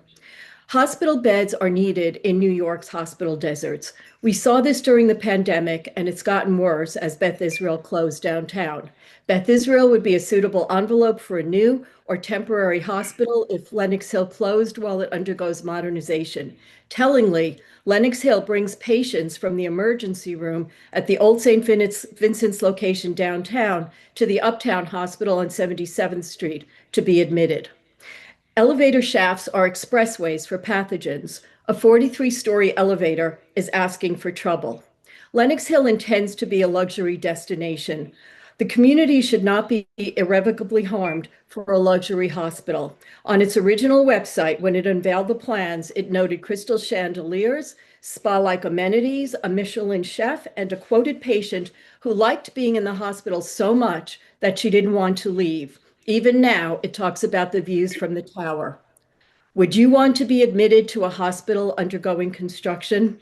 If it closed during modernization, it would be a lot smaller and construction would be faster. But the hospital would not provide any specifics in response to my inquiry. It has been impossible to gauge how much smaller it would be. At the least, there should be specifics about the size were it to close during renovations to assess the proper path forward. The community is opposed. Plan approvals were almost all from unions and hospital employees. The plan size is staggeringly inappropriate for residential neighborhoods. We're full of hospitals and doctor offices. Modernize, but not to build a tower that the neighborhood rejects. Zoning must mean something, and context matters. Not much outreach to the community has been forthcoming, as one of the commissioners asked. When the hospital first unveiled its plans, the community board was not invited to the presentation. Hospitals and doctors swear to do no harm. The building will harm the residential community for as long as this 43-story building exists, but the hospital could do much better if it were to close during modernization or by building in a hospital desert. Thank you very much for listening. Thank you. Susan Holliday, who will be followed by Chad Perky and then Paul Nowierski.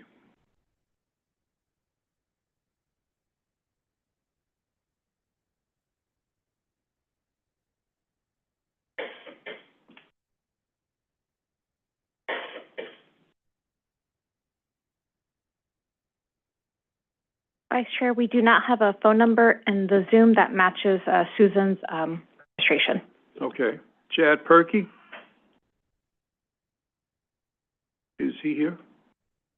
We're going to promote Chad. Hello, can you hear me? Yes. Great. Good afternoon. In the interest of time, I'll be brief and submit fuller comments in writing. But my name is Chad Perky, and I'm speaking on behalf of the association, excuse me, behalf of the Association for a Better New York, known as ABNY. I wish to express our strong support of the requested actions, which would allow for the first comprehensive investment in this critical healthcare facility in over 50 years.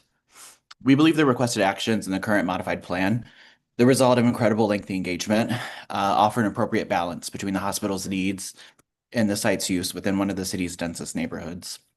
We echo comments from the borough president, and I point to those from the borough president's recommendations, which point to the modifications that the applicant has made to the original plan. They've reduced the overall height, reduction of the construction timeline, and commitments to expand healthcare services. We commend the applicant for having spent years in making these important improvements to their proposal, the one that you're reviewing today. After thorough review of the plans, we believe the current proposal and requested actions, again, reflect a much improved and the best balance between the hospital's operational needs and its physical footprint. Because of that, we encourage the commission to support the requested actions. Thank you. Thank you. Paul Nowierski.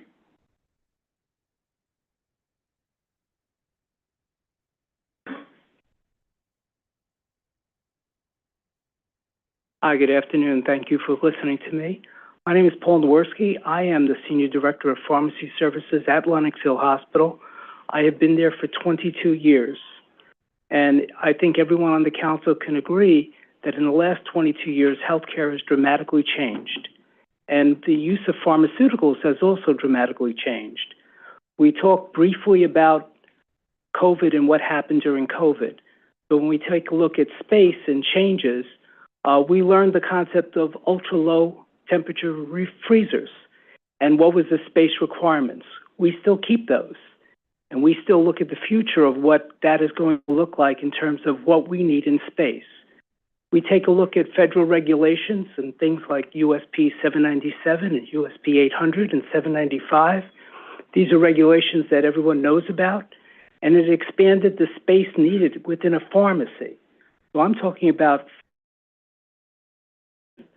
So when I first started there, we had maybe 40 square feet per hood and 2 hoods. We now need 3 hoods. The future with biologicals will say that we need more. And in the planning of this building, there's room to be able to expand and to have better refrigeration and better storage. When I first started, we started with 3 refrigerators. I'm now at 9 within my pharmacy. If we take a look at my square footage for those USP 797, 800, I now have more than 500 square feet, where before I had less than 100. When we take a look at NIOSH regulations and hazardous medications, how many more hazardous medications do we have recognized today in the last 20 years? It's enormous. How do we store them? How do we distribute them? How do we compound them? What are the devices that we use? How do we store those devices? 10 years ago, we went to closed system transfer devices in our hospital to safeguard the people that compound and the nurses that administer. This takes space. I'm sorry, I talk about my profession and the things that matter to us. We've added 10 clinical pharmacists, advanced practice, that round in ICU units and in medical floors. These people need space to work and to operate. They stand most of their day now on nursing units because they have no place to stand. Or they sit in a cramped office space to be able to handle off-hour items. We have services that last 24 hours a day by these groups versus having people on site because we can't do it on site. So just as a community of pharmacy, we sat through our hurricane and our snowstorms. We hunkered down in the pharmacy to be able to service the Upper East Side of Manhattan. We've done so very admirably, and I, gratefully appreciate the staff that I've had and the time that I've had to do it. So I appreciate that the magnitude of this project may not be, but please consider some of those little nuances that we accept.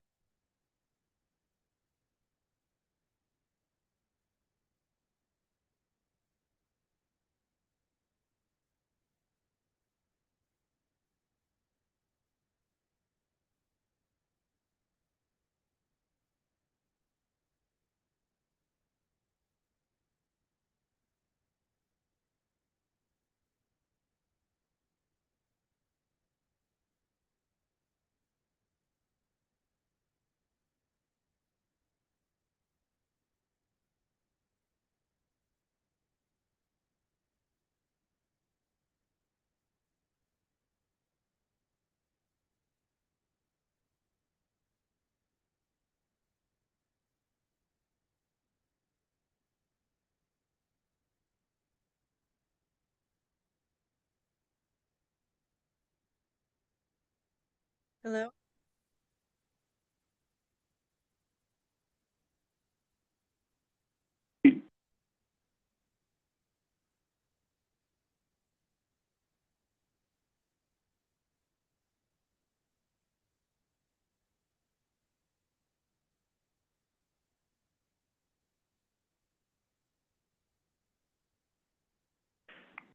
Ms. Rod, can you hear us? Now I can. Can you hear me? Okay. Yes. Yes, perfect. Oh, Proceed. thank you. Sorry, it took a second. Good afternoon, everybody. My name is Jean Rod. I am a 40-plus year nurse from Lenox Hill Neonatal Intensive Care.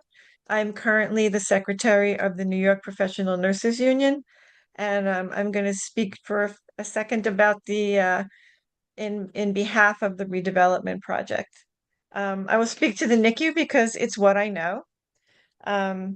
We are way too small, and spatially we are a logistical nightmare. Despite small updates and refreshes, our footprint is from 1999, and it's my understanding that it cannot be changed without the addition of a lot of square footage. And now with larger equipment, larger life-saving equipment and larger isolates to keep the infants in, it's almost impossible to navigate. When a sick infant enters the ICU, we have to move everybody around to make room for the next admission. Kind of feels like a volleyball game, in order to keep open areas for new admissions. Parents have very little space, and sometimes they have to wait for the staff to make room for them so that they can hold their infants. And there is no privacy for grieving parents. The families of babies that are sick or dying are in the same waiting room as the families that are having healthy babies and celebrating. We have an amazing staff of providers, nurses, ancillary staff, techs, etc. And we need an appropriate space so we can provide the best medical and emotional care that Lenox Hill's littlest patients and their families deserve. Just as a side, I was born at Lenox Hill 62 years ago. My parents lived in Astoria. They came over the bridge so they could get the best prenatal care. And I interviewed at Lenox Hill because of that, and I'm still here. And I would like to see that amazing care continue in this place where it stood for the last 160 years or so. I thank you for your time. Thank you. Troy Watt. Troy is no longer in the Zoom. Thank you. Anthony Cohn.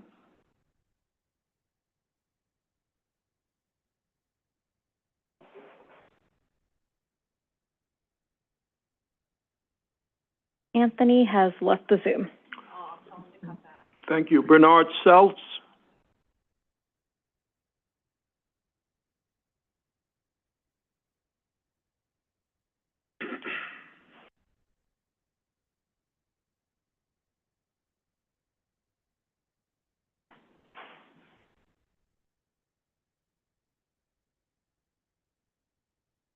And Vice Chair, we just were rejoined by Anthony Cohn, who just called.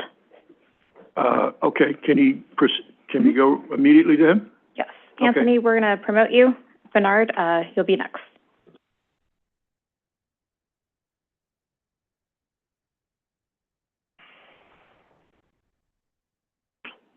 Mr. Cohn, are you there? Anthony, you have the ability to unmute in Zoom.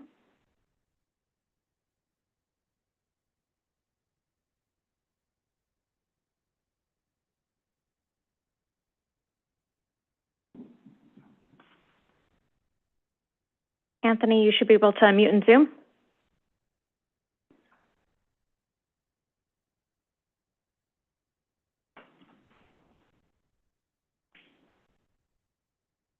Vice Chair, Anthony has left the Zoom again. Okay. So we'll move on to Bernard. Mr. Seltz. I think he's having trouble getting on. He's going to try Yeah. and come back in. He can try to re-enter and we'll admit him. Bernard, you should be able to unmute in Zoom.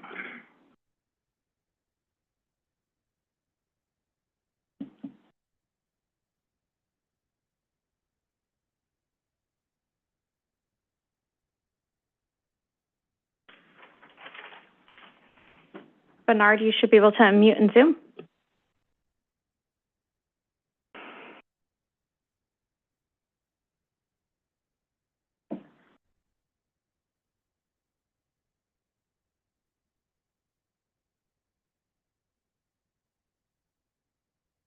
Okay, Bernard is not unmuting, so we can move on to... Patricia Rosidi. We have Patricia.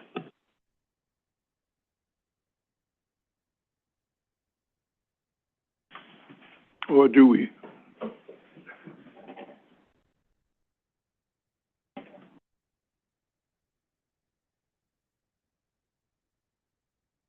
Patricia, you should be able to unmute in Zoom.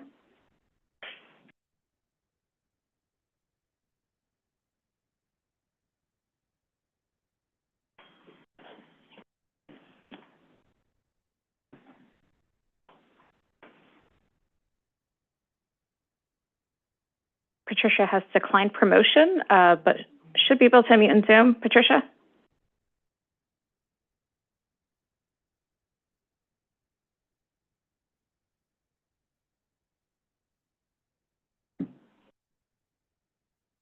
should move on then. That's Peter Meyer. We have Peter in Zoom. And just a general Zoom note for those on Zoom, you will get a prompt to be promoted. We can also unmute you from the attendee column. Peter, you should be able to unmute. I have just unmuted myself. I think I'm available. Thank you. Thank you. I'm We're sorry, about to lose faith. just somebody finally made it through. I'm glad that I was able Yes. to do that. By Thank way you. of quick introduction, I'm an economist. I've had about 50 years experience doing local economic development and conducting regulatory and construction cost benefit analyses and EIS reviews. I'm really speaking for myself, but also with the encouragement of the Committee to Protect Our Lenox Hill Neighborhood. And I've looked over the proposals and the draft EIS. And my comments today focus on the project scale and the duration of the construction period. We've got both the breadth and the scale and the height of the proposal as serious issues that we need to pay attention to. We're talking about the demolition of virtually an entire city block of otherwise functional buildings to provide 25 additional beds and additional emergency bays and operating rooms, none of which is justified in the plans that I've seen with any demonstration of medical need in this particular neighborhood or the Upper East Side. Others have already spoken to that point. Buildings that are now serving Lenox Hill Hospital are designated for elimination, apparently because they're in the way of the massive tower that is proposed. The tower itself, whether built for whatever reasons, and it's not clear to me that it's going to require that the proposed new beds and offices and surgical suites are going to require that much space, are inconsistent with the character of the neighborhood. I don't need to dwell on that. But the impact falls not merely on the immediately adjacent blocks, which is all that the DEIS refers to, but also on the aesthetic and urban aesthetic quality of life of residents in adjacent blocks up and down both sides of Lexington and Park Avenues. The proposed heights can't be justified, as I suggested. There appears to be no real public interest served by adversely affecting the neighborhood. But the impact is dwarfed by the size of the project in terms of its timeline. 9 years is ridiculous. 9 years of noise, fumes, dust, project-generated congestion, diverted and limited vehicular and pedestrian traffic flows, and loss of available street parking is going to undermine property values and impair the viability of a whole range of businesses on Lexington Avenue, as well as all those residential properties. Decline over a decade is going to be very, very difficult to overcome. And the rationale for this is nothing more than the need to keep the hospital open, when in fact there is a surplus of hospitals on the Upper East Side. I'll stop there. There's a 14-page document reviewing the DEIS that I've already submitted. Thank you. Thank you, Mr. Meyer. Thank you. Stacy Krusch.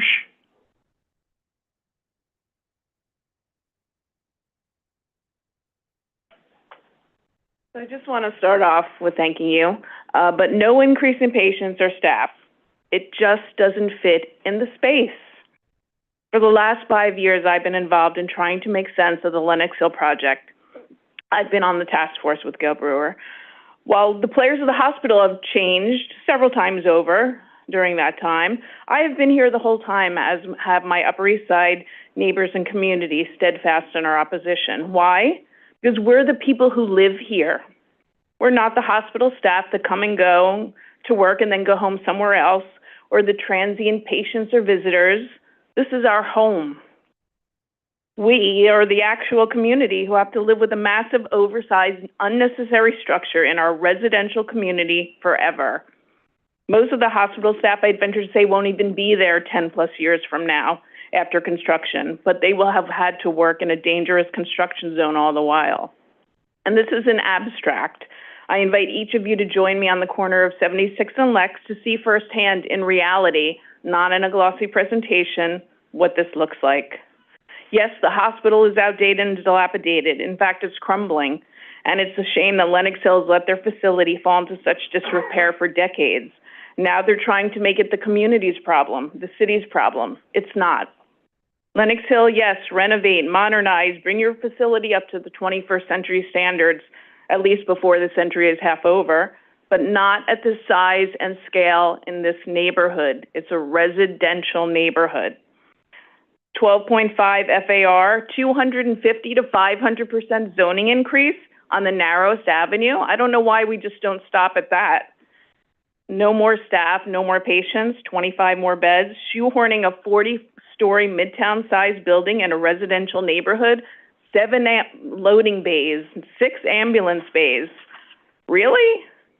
When they started with a 516-foot tower and then came back with a 436-foot tower, it's veiled as a compromise. It is not. We all know that trick. Let's be clear. These massive height and bulk buildings have no place in Lenox Hill or any residential neighborhood. A structure of this magnitude will overwhelm the area and set dangerous precedents across the city. And here's the irony. We've talked about they don't even need this kind of expansion. There's a plenitude of beds and they have a high vacancy rate. With thoughtful urban planning and maintaining the sanctity of zoning, residents can plan our futures in this city, but not if it's all up for grabs to companies with the deepest pockets. Please stand up for our city and our sacred zoning as it should be upheld as intended to protect us, the people who make these communities our homes. We won't be steamrolled by corporations building for their profit at our expense. You are responsible for shaping the city's future, not Northwell Health. The community has spoken loudly and clearly. You must say no. Thank you. Thank you. Simca Silverman, to be followed by Crystal Lebron.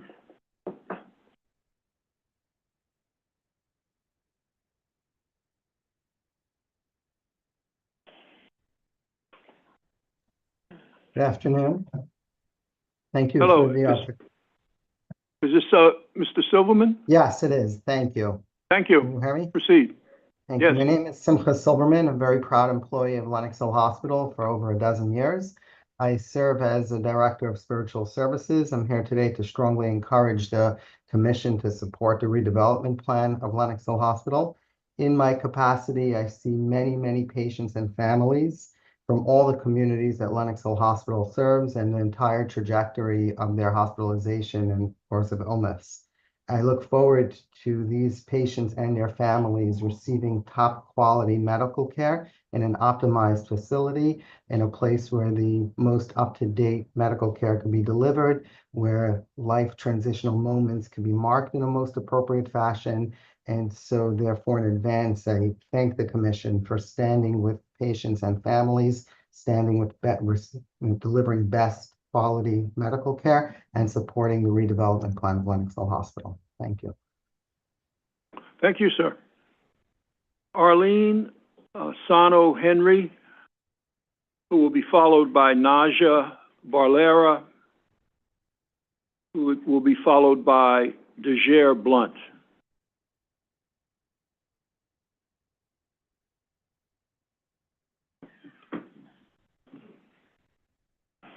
Hello.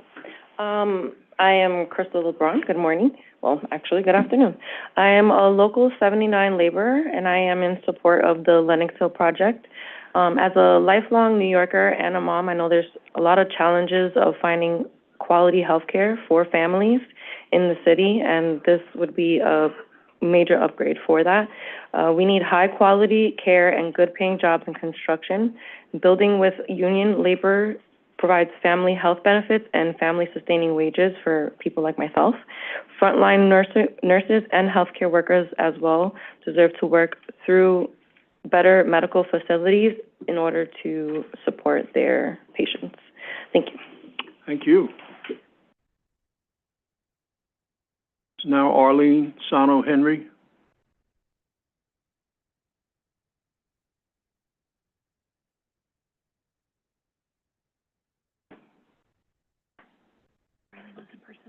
Arlene isn't here, looks like. Okay. Can we move to the next? Naja Barlera.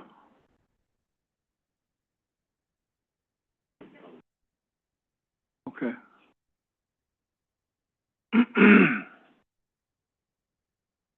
Hello, my name is Naja. I'm actually reading a statement on behalf of a local 79 member, Khalil Vasquez. He's working right now, so he couldn't be here. I said, good afternoon, my name is Khalil. I'm an East Harlem resident and a member of Laborers Local 79. I'm here to support the Lenox Hill project.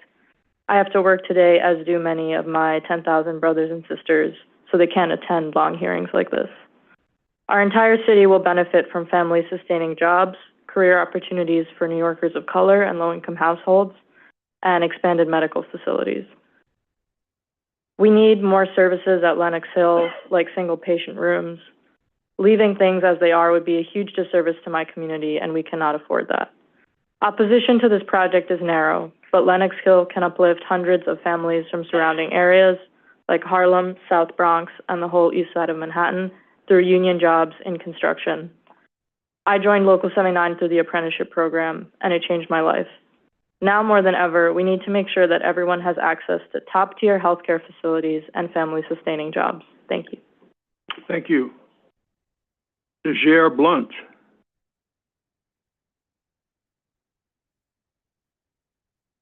I don't see her in the Zoom. Okay. Ellen Goldstein.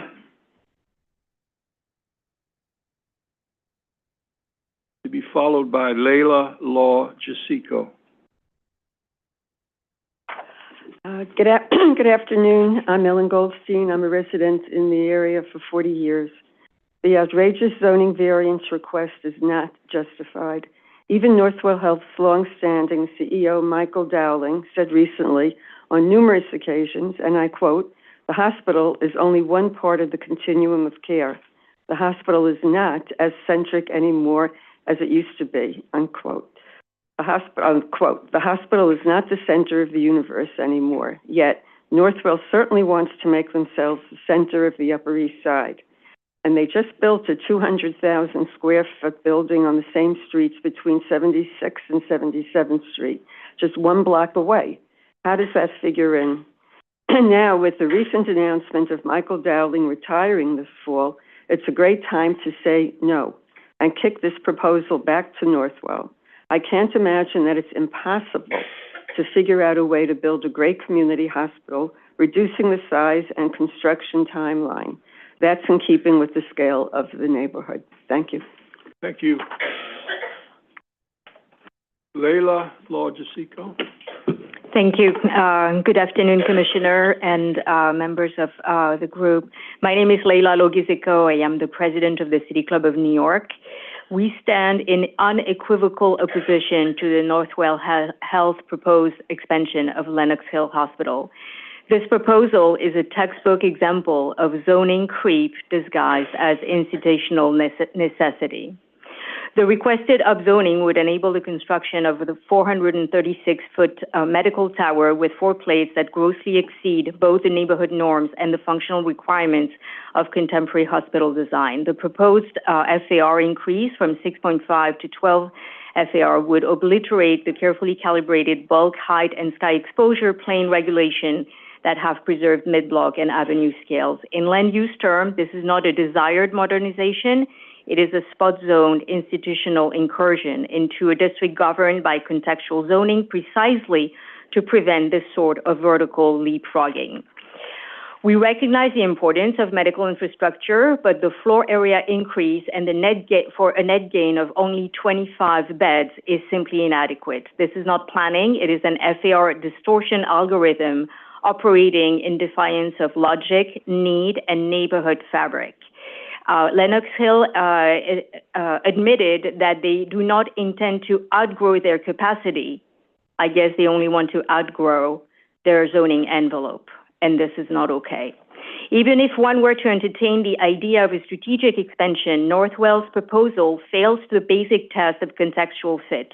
The existing 1916 and 1937 buildings present significant examples of 20th century institutional architecture, and their erasure would amount to architectural amnesia, something Northwell cannot treat. Furthermore, this application is part of a troubling city trend, institutions pursuing zoning tailor-made for their ambitions, not their surroundings or not the patient's needs. The City Club has long advocated for incremental, transparent, and context-sensitive planning. This proposal violates all three. So we respectfully and strongly urge the Commission to reject this application as currently constituted and call upon Northwell Health to return with a revised scheme that conforms to the underlying R10 zoning envelope, and also listen to the community. There is a better building, there is a better hospital. The proposed one is not one of those. This neighborhood and the city deserve better than a 436-foot loophole. Thank you. Thank you. Ann Goodbody. Ann is not in the Zoom room. Okay, Walter Dean. To be followed by Lois Utley. Thank you very much. Good afternoon. My name is Walter Dean, and I appreciate everything you do on the Planning Commission. Please know that despite what the hospital leadership, whose chairman is purportedly earning $7.7 million a year, and their highly paid consultants have said, the hospital has not reached out to even one neighboring building and does not have the support of any community-based organizations. The hospital is surrounded by several landmark districts, and not one landmarks organization endorses this project. The proposal is 3 times the size of what is permitted and would be one of the largest, and I would say ugliest, buildings for a 2-mile radius. Their photoshopped slides of the 1 million square foot model are attempts to gaslight us all and do not represent reality. The hospital has also not worked with neighbors on the current 3rd Avenue 200,000 square foot construction project, which has caused massive traffic delays every day for more than half a mile. They are also not just working Monday through Fridays for 8 hours, and I'm told they have permission for 24 hours construction. They are warehousing apartments on East 76th Street that could be lived in, and they are not good neighbors, and they are not good landlords, according to many of their residential tenants. Their subway improvements, very importantly, do not include direct access to the hospital, with pedestrians still having to exit onto the already congested sidewalk.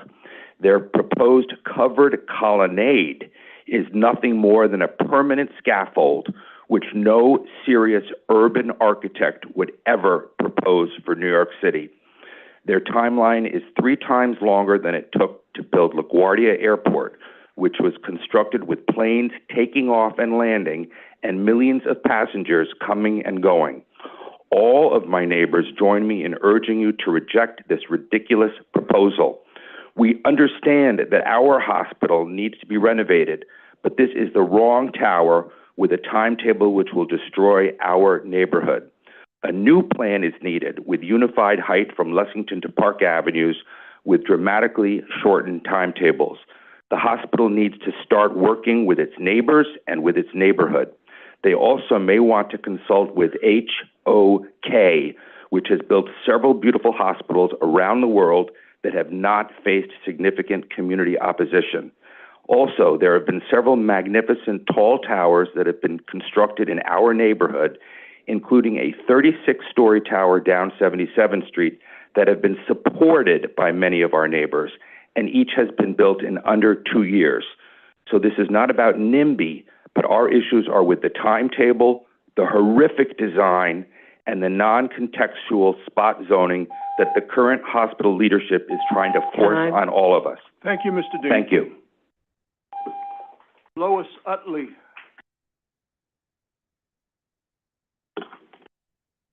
Good afternoon. Thanks for sticking in with us and listening. We really appreciate your patience. I'm Lois Utley. I'm a Manhattan resident and I'm advocate for health equity. I coordinate a statewide network of advocates dedicated to ensuring that access to hospitals and other health facilities is equitable and affordable for all New Yorkers. So Lenox Hill Hospital is asking you really for some significant changes to the zoning. And the question is whether the benefits justify those significant changes. You know, certainly they do need to modernize that hospital. It's an old, I would call it beat down hospital. It does need modernizing. But there are several compelling reasons why you should not approve it from a health equity standpoint. First, this project would add hospital capacity where it is not needed, while other New York City neighborhoods are losing their community hospitals or already have too few hospital beds, leading to overcrowding and long waits. The Upper East Side of Manhattan, this district, has 5 hospitals, including Lenox Hill, which provide 10.5 hospital beds for every 1,000 residents. That is nearly 4 times the citywide average of 2.7 hospital beds per 1,000 residents. So they're oversaturated with hospitals and beds in that neighborhood. Other areas within the city are in much greater need of more hospital capacity. The borough of Queens, for example, has only 1.65 hospital beds for every 1,000 people. Brooklyn has only 2.1. The Lower East Side just lost its longtime community hospital and now has less than 1 bed per 1,000 people below 14th Street. Moreover, Lenox Hill Hospital can't even fill all the beds it has now. State DOH data show that last week, nearly 30% of the beds at Lenox Hill Hospital were vacant. And I want you to note that they were counting from 344 beds, not 450. They reduced the denominator, as the president mentioned. They changed the denominator, and now it's 30% of 344 beds instead of previously it was 40% of 450 beds. Compare that to Harlem Hospital, 2% vacant. New York Presbyterian, 11%. NYU Langone, 13%. Woodhull, 7%. Thank you, Ms. Utley. Thank you. You can submit if you have written. Yes, okay. I submitted a written testimony that goes into this in more detail. Okay, and we do have a question. Commissioner Goodrich. I was actually interested in hearing the rest of the comparisons of the vacancies. Okay. Jamaica Hospital Center, 11%. And I had an additional comparison statistic, which is what is the percentage of discharges at Lenox Hill Hospital that are Medicaid insured? According to Sparks data, that's the state website, 18%. Manhattan hospitals as a whole, 29%. New York City hospitals, 39%. So they're serving a far smaller percentage of their patients are Medicaid insured, in other words, low income, than is true across Manhattan and across New York City. Thank you, Ms. Utley. Elizabeth Crowley, to be followed by Barbara Zen Moore, and then Kathleen Flynn. Elizabeth Crowley. Hi, folks. We're just getting set up here. Could we come on after the next speaker, please? Who is speaking? This is her assistant. She's just coming on right now in a moment. Would it be okay for us to come on after the next speaker? We could call up the next speaker and then return to Elizabeth in 3 minutes. That would be. Thank you. Okay, Barbara Zen Moore.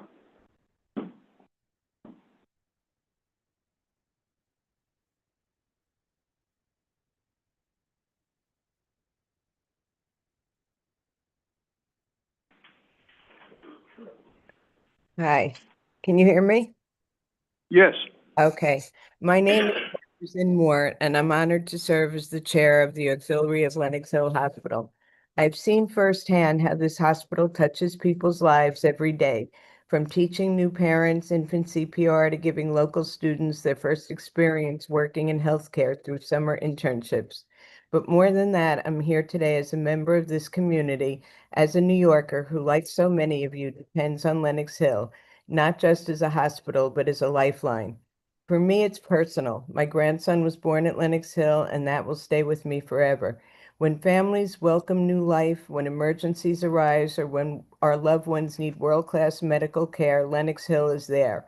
But here's the truth. While the doctors and nurses at Lenox Hill are among the best in the world, the hospital itself, the infrastructure, emergency department, ambulance access doesn't reflect that excellence. At a time when hospitals across the city are struggling or even closing, Northwell Health aims to reinvest in our community's health by strengthening Lenox Hill. This proposal isn't about expansion for expansion's sake. It's about ensuring that Lenox Hill can continue to serve us at the level we deserve.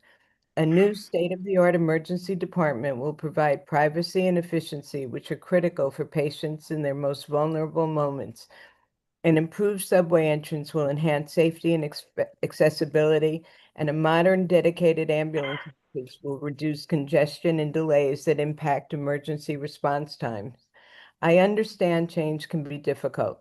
However, what's even more challenging is needing urgent medical care in a facility that no longer meets the requirements of this.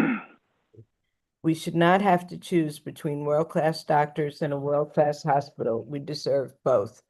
Lenox Hill has served as a pillar of the community for generations. I've witnessed how much Lenox Hill means to the community. Supporting this project means advocating for better health care for all our neighbors, not just for today, but for generations of New Yorkers to come. I urge you to support it. Thank you. Thank you. Is Ms. Crowley ready? She is. She just raised her hand from her other Zoom account. Did you guys see that? If you could turn that one on. Thank you. Yep, we're going to promote.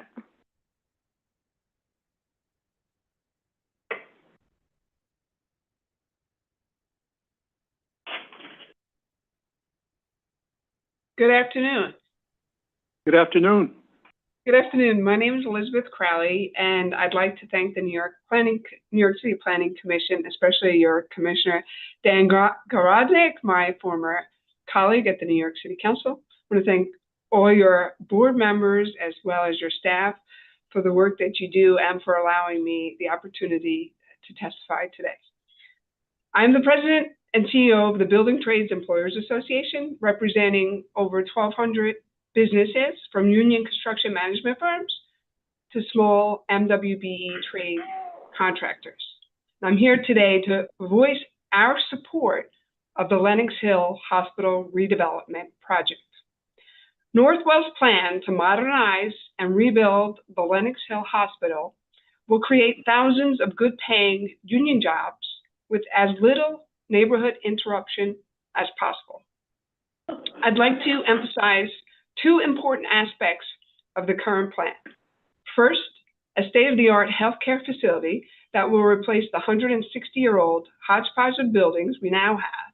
This plan will take the antiquated buildings and replace them with the latest in surgical care and technology, improving experiences and outcomes for patients at Lenox Hill Hospital.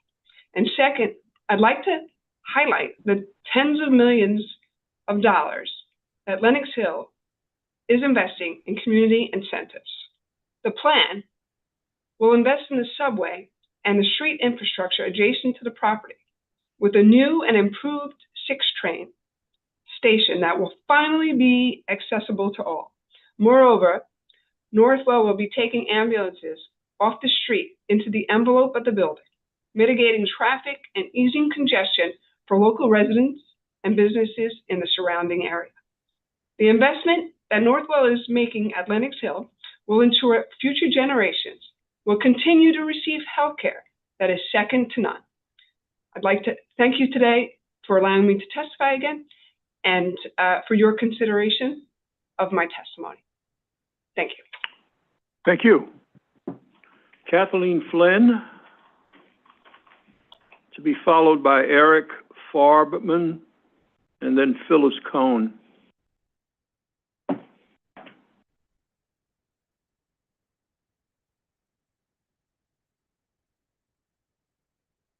Kathleen, you should be able to unmute in Zoom.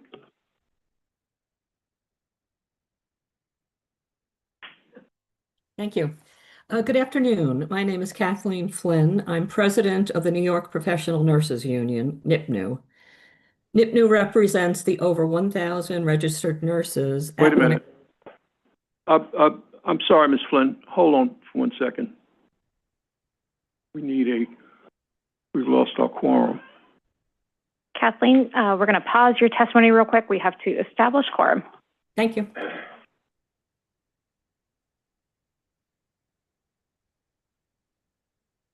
No, you're fine. We need one more.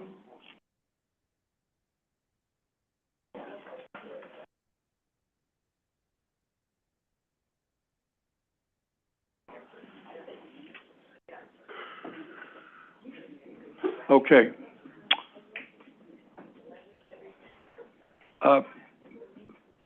I apologize for the interruption, Ms. Flynn. Please proceed. Okay, thank you. So as I said, NIPNU represents the over 1,000 nurses at Lenox Hill Hospital, and those nurses absolutely support the redevelopment plan. In addition to being president of NIPNU, I was a bedside nurse at Lenox Hill Hospital for over 38 years, and I'm extremely proud of the care provided by the nurses, physicians, and ancillary staff at Lenox Hill Hospital. But the nurses do recognize they're acutely aware of the need to upgrade and renovate the facility in order to provide the best possible care in the future. I retired early from bedside nursing, and one of the driving reasons for me leaving the bedside was dealing with the day-to-day obstacles of working in an outdated facility, having to search for equipment, for chairs, getting chairs for parents to sit in, having to stand up while feeding neonates because there was no place for me to sit. That does wear on nursing staff, which is why we are totally endorse the redevelopment plan. Thank you. Thank you. Eric Farbman.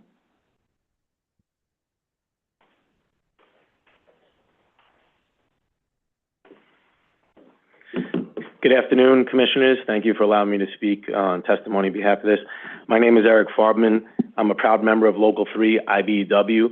Local 3 IBEW represents 20,000 members that work in New York City, and we are in favor of this project for the Lenox Hill redevelopment project. Projects like these create good paying jobs for professional electricians, such as the members of Local 3 IBEW, as well as many other building trades who are desperately in need of these jobs. In addition, we'll be getting a new state-of-the-art medical facility that the citizens of this great city deserve so desperately. Thank you very much for your time. Thank you, sir. Phyllis Cohen. Be followed by Pierre Van Boxdale. I hope that's the correct pronunciation.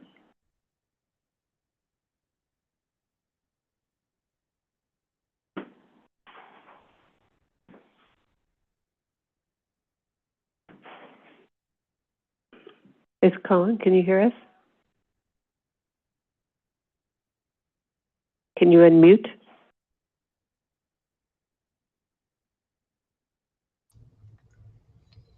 Can you hear me now? Yes, please Okay, proceed. great. Thank you. My name is Phyllis Cohen, and my home is the Upper East Side. I asked for time to speak today in favor of this project. I come to you not just as a member of this community, but also as an employee of the hospital. In addition, I am also someone who relies on Lenox Hill for my family's healthcare and my own. I therefore have a unique perspective on this issue. I've experienced and witnessed firsthand the outstanding care provided by the dedicated staff at Lenox Hill. The clinical and non-clinical teams are exceptional. However, the building in which we perform these daily miracles is simply not up to par. The aging infrastructure and cramped spaces make it incredibly challenging to provide the optimal care our community deserves in a healing environment. I hear some of the neighborhood, my neighborhood, refer to this as a vanity project and intended to cater to the wealthy in a way to charge higher pricing. Let me assure you, it is anything but that. This community narrative is very short-sighted, untrue, and so disheartening to hear. I collaborate with a team of social workers at Lenox Hill that screen all patients admitted to the hospital to identify non-medical factors that influence a person's health and well-being.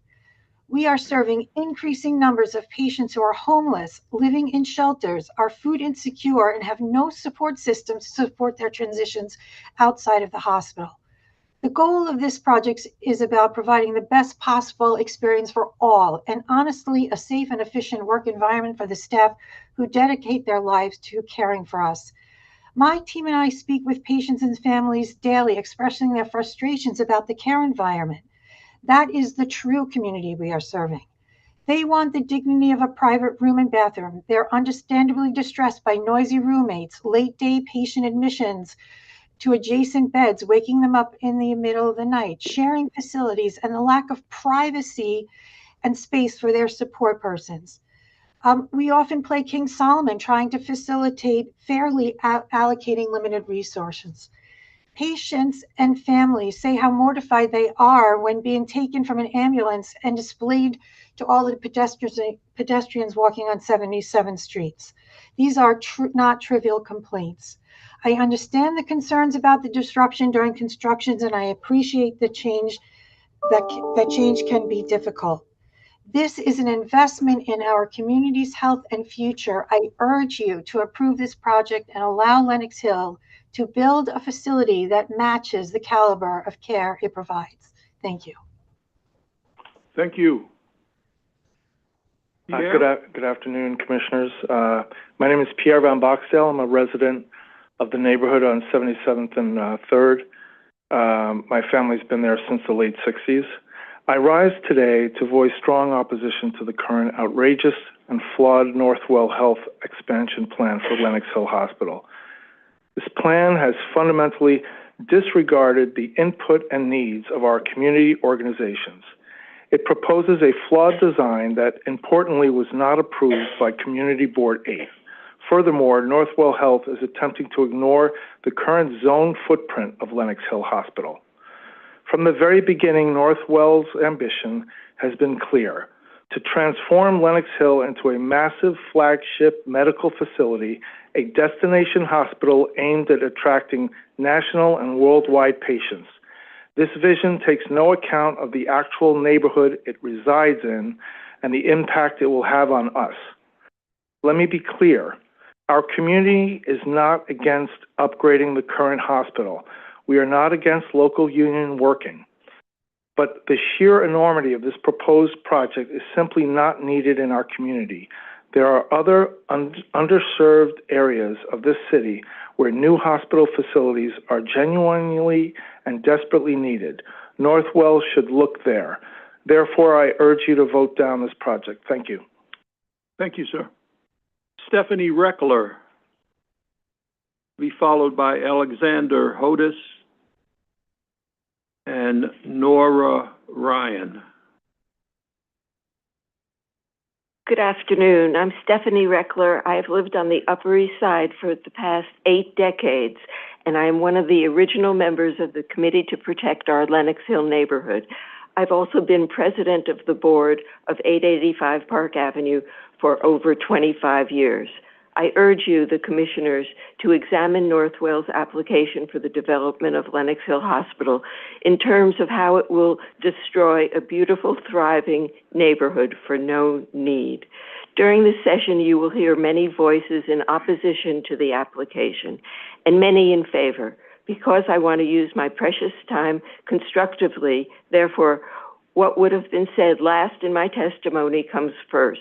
I invite you, Commissioner Garodnick, and your fellow commissioners to take a tour of the neighborhood and the site where Northwell would like to construct the tower in question. You will be able to put in context everything that you have heard this morning. I congratulate you, the commissioners, on your probing questions. I hope you question the answers.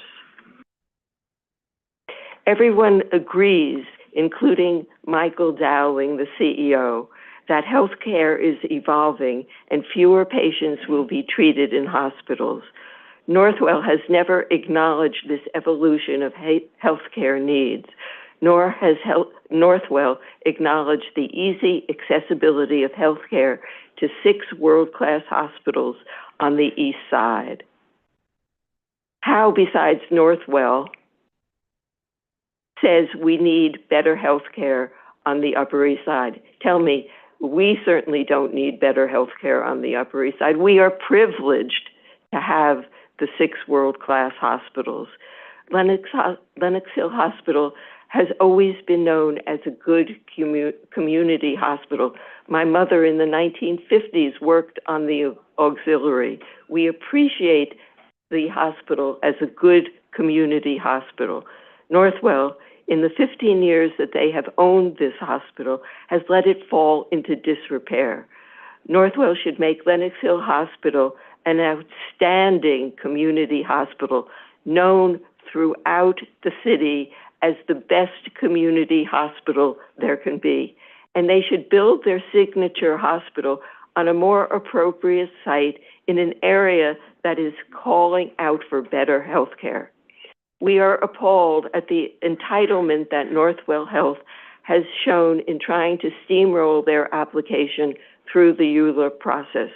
Don't wait for a minute that they have listened to the 6,000 residents who belong to the Committee to Protect Our Lenox Hill Neighborhood.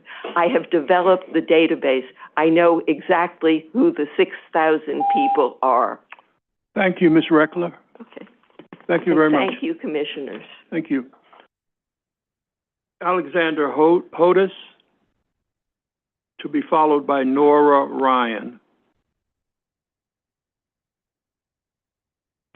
Thank you, Chairman Garodnick, Vice Chair Knuckles, and members of the Commission for hearing testimony today. My name is Alex Hodis, and I'm here today to speak in opposition of Northwell Health plans to renovate Lenox Hill Hospital. Others here have spoken to the specifics around why these zoning exemptions are completely unwarranted, so I'm just going to speak from the heart. I'm a lifelong New Yorker. I was born in Lenox Hill Hospital. I grew up on the Upper East Side, and today I live directly across the street from the hospital on 77th and Lex with my wife and 2 young children.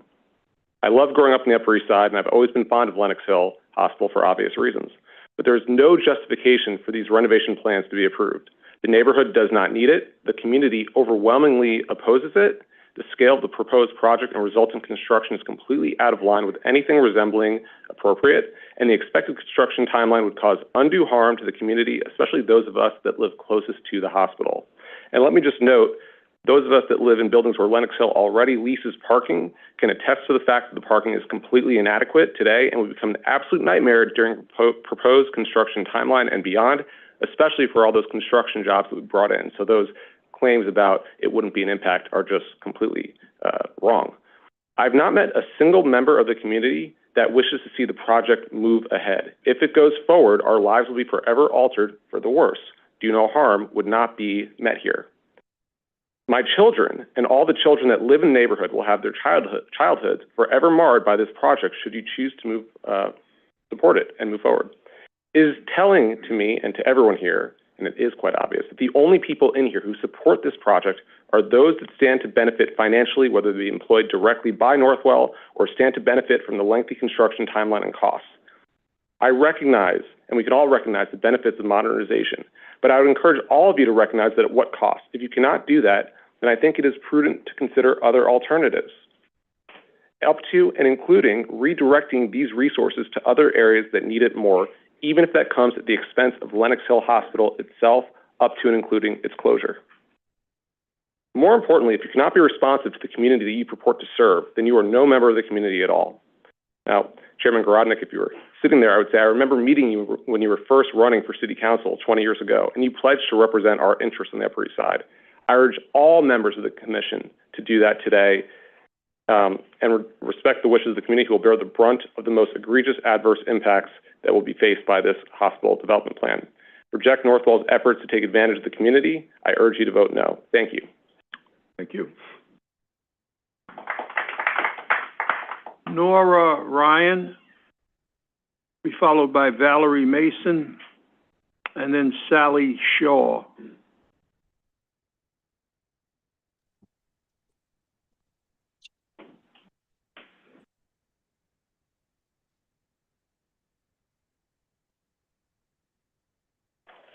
Nora, you should be able to unmute and Zoom. There she is. Yeah, it would be easier. I'm just getting out of a car. Could I leave it to the next person and I'll come in person? Would that be all right? Okay, but you'll have to be quick. We have a lot of speakers. Okay, I'm Okay. on my way in. Thank you. Okay, Okay, we'll see you in a bit. go ahead. Great, thank you.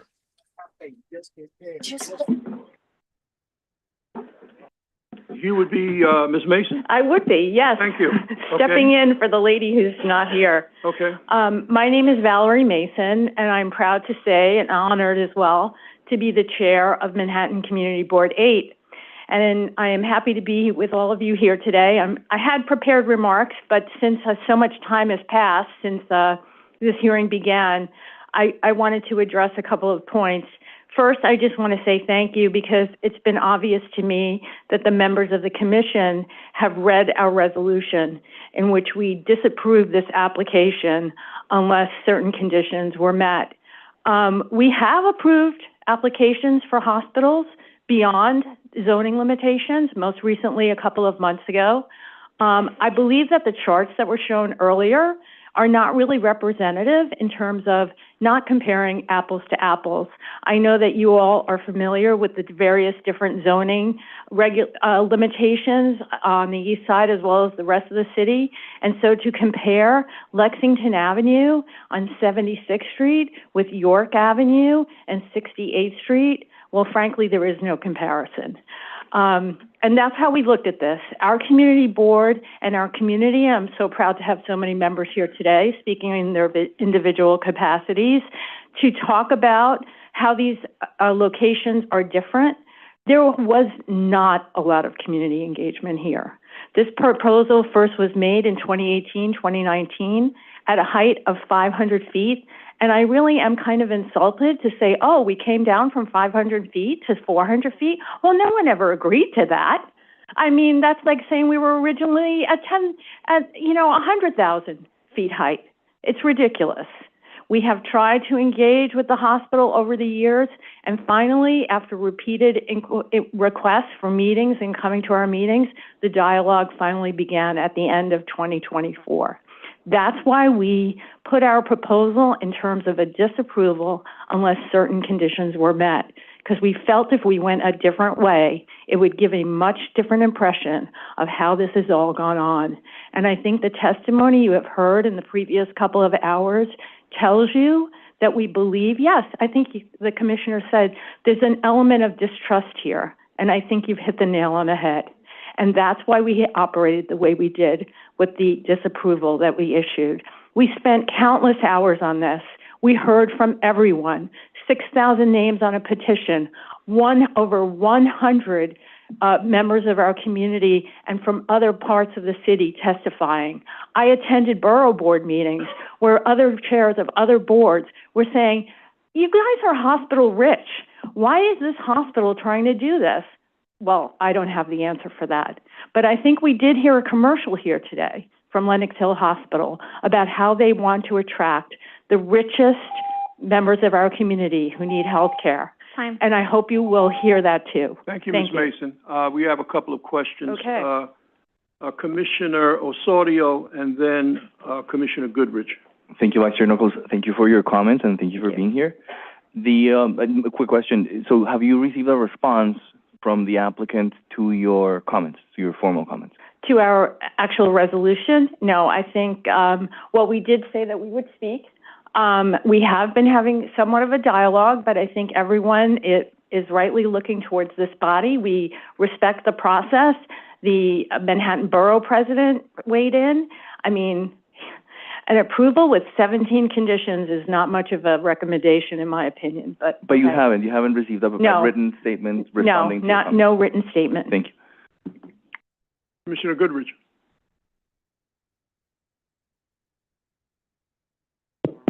There you go. You had a really strong reaction to the hospital beds. Mm-hmm. The number of hospital beds. The hospital says it'll be 303 Right. Single hospital bedrooms. I heard you say no. So I wanted some more insight into this. Why do you think that's not the number? What do you think is the number?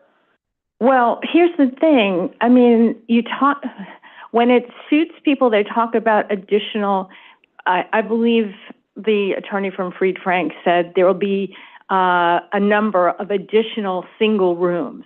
Well, yes, but I believe that will be additional single rooms at the expense of rooms that have multiple beds in them. So at the end of the day, the question is, how many patients can be in the hospital at the same time? And I bedded at the same time. And I think the number there is 25 more than there are today. I mean, you can have an apartment building with 425 studios, okay? Or you can have an apartment building with, residents that have 6-bedroom apartments in them, or a combination of both. But I think what I hear the hospital saying, and we've gone back and forth on this, but 25 beds. You also heard them say that I think there would be an additional 38 treatment bays in the emergency room. Well, no one said how many emergency bays there are today and how many patients that means can be treated in the emergency room. And I think that's what we're talking about. Does this massive increase in height and mass really translate to more care? And I think the other thing I'd just like to point out, and I think Layla pointed this out from City Club, if there is such an urgent need for an expansive hospital, why are they leaving out such a large portion of the lot they own from this expansion? And by the way, that's the lot that's on Park Avenue. I think that should be questioned as well. Any other questions? Yeah, my last question is, I'm from New York City, so I know the area, but I don't live in the area, and several people obviously are residents. Can you please give like a very clear example as to like literally what it's like? Because it seems like everyone here is aware of, I have construction in my neighborhood. Yes. So I'm sort of like, and I live in a very busy street, so I'm sort of used to it. But everyone here seems to have like it seems to be something that has happened in the neighborhood often. So I'm wondering, can you please walk me through literally exactly what it's like as a resident when you wake up? Like what, if this hospital expansion goes through, like literally what would it actually mean? Okay, well. Are you like literally hearing, like thinking like, what is like what exactly does it mean? Like when you talk about York versus Lexington, what does it mean for the child? Like literally, how does it literally impact your, like an individual's day when you wake up, when you go to bed? Okay, I can answer that from a number of viewpoints. Right now, the ULIP we approved for MSK on York Avenue, I'm receiving hundreds of complaints from people who are not happy with even the pre-construction that's going on there, and that there is 24-hour day work going on. I myself live on 2nd Avenue and 72nd Street, and I lived through the construction of the 2nd Avenue subway, which was 10 years and blasting underground. That way my building was shaking as if we were living in an earthquake situation. In this instance, if you come to Lexington Avenue right now, what the hospital is as it is, you can barely walk down the sidewalks during rush hour in the morning. There is so much activity. Residents actually avoid that area during the morning and rush hour areas. The traffic is beyond. And the situation of ambulances trying to get down Lexington Avenue is beyond. Let me put it this way. If the hospital wasn't there right now and someone came to this commission and said, hey, we'd like to put a hospital on Lexington Avenue, the most narrow avenue on the Upper East Side, we'd like it to be 440 feet to 500 feet tall with a mast that extends the entire block. And by the way, we have a subway that's not accessible accessible to the disabled. Would you really, in this, as commissioners, approve that today? I would think not. I can tell by the questions that you're asking. You're asking the same types of questions that we were asking. And unfortunately, you're getting the same type of answers. You're not getting detailed responses. You're getting broad answers. And I think you should be a suspect of those answers, as Stephanie says, as we have been over the last 3 or 4 months, and actually the last 5 years. Thank you. Thank you. Thank you, Commissioner. Thank you. Thanks for being with us. Nice Good to see you. Good to see you too. Okay, next up, we're going to bring Nora Ryan up. Glad we got you. Thanks for accommodating me. Today it was between get fit for the hearing aids or speak on behalf of my neighborhood. So as a good New Yorker, it's both. So I really appreciate your accommodation. So I join all of my neighbors in requesting that you please preserve the residential quality of the Lenox Hill neighborhood. You've heard this before. It's a fabulous, diverse community, singles, seniors, families, many wonderful schools, private, public, religious. I've lived there for over 30 years, raised my daughter there. She went to PS6. I was so happy to pay my taxes for that great school. She went to Brearley. She did her first communion at St. Ignatius Loyola. She did her she was bat mitzvahed at Temple Shaarei Tefillah. So we love the neighborhood, and we're hoping that generations to come will continue to raise families, grow up, grow old, continue to enjoy the comfortable, connected space that it is today. Warmed by the sun, shaded by the trees, you can see the sky, and this will be destroyed by the excessive and unnecessary addition of a massive tower, an expanding hospital campus, and 10 years of disruptive construction. Health and safety, quality of life, sharply compromised. Local residents will move on, they won't come back. Nearby homes will be particularly affected. Real estate values will plummet. Real estate taxes will decrease, and that's sending less tax revenue to the city. The cost-benefit balance is negative. The massive addition in this particular area of the city is unnecessary. There are hospital campuses, top quality medical complexes within walking distance immediately south and north of the neighborhood. There's no need to expand facilities there. Modernize? Absolutely, yes. But within the existing footprint and zoning parameters. Build a massive tower, a skyscraper in a historic residential community, increase zoning by 250 to 500%? No. Oversized skyscrapers should be limited to commercially zoned areas where they fit, not in existing residential neighborhoods. If there's a need for upgraded rooms, then I would say Northwell has a choice. Live within your space or go somewhere else. It's understandable if you need to have more space, then you need to go find it in another area. Ideally, an area that's underserved and doesn't have anywhere near the same access. Thank you very much. Okay, thank you. Okay. Next up is Sally Shaw on Zoom. We do not have Sally in the room. Okay, next after Sally is Michael Picarillo, Patrick Young. Michael, are you here with us in the room? Okay, great. Come on down. Patrick Young on Zoom, Frank Clark in the queue, on deck or in the circle, whatever we call it. Okay, go ahead. Welcome, Michael. Good afternoon, Commissioners. My name is Michael Picarillo, and I'm an Area Standards Director for the New York City District Council of Carpenters. Before I took on this role, I was a union carpenter, boots on the ground, doing the work, and I still carry that perspective with me every day. I'm here today to speak in strong support of the new Lenox Hill Hospital project because it isn't just another job. It's a project that's going to make a real difference in people's lives. Let's be honest, the current hospital is outdated. It's been patched together over the years, and it just doesn't meet the needs of modern healthcare anymore.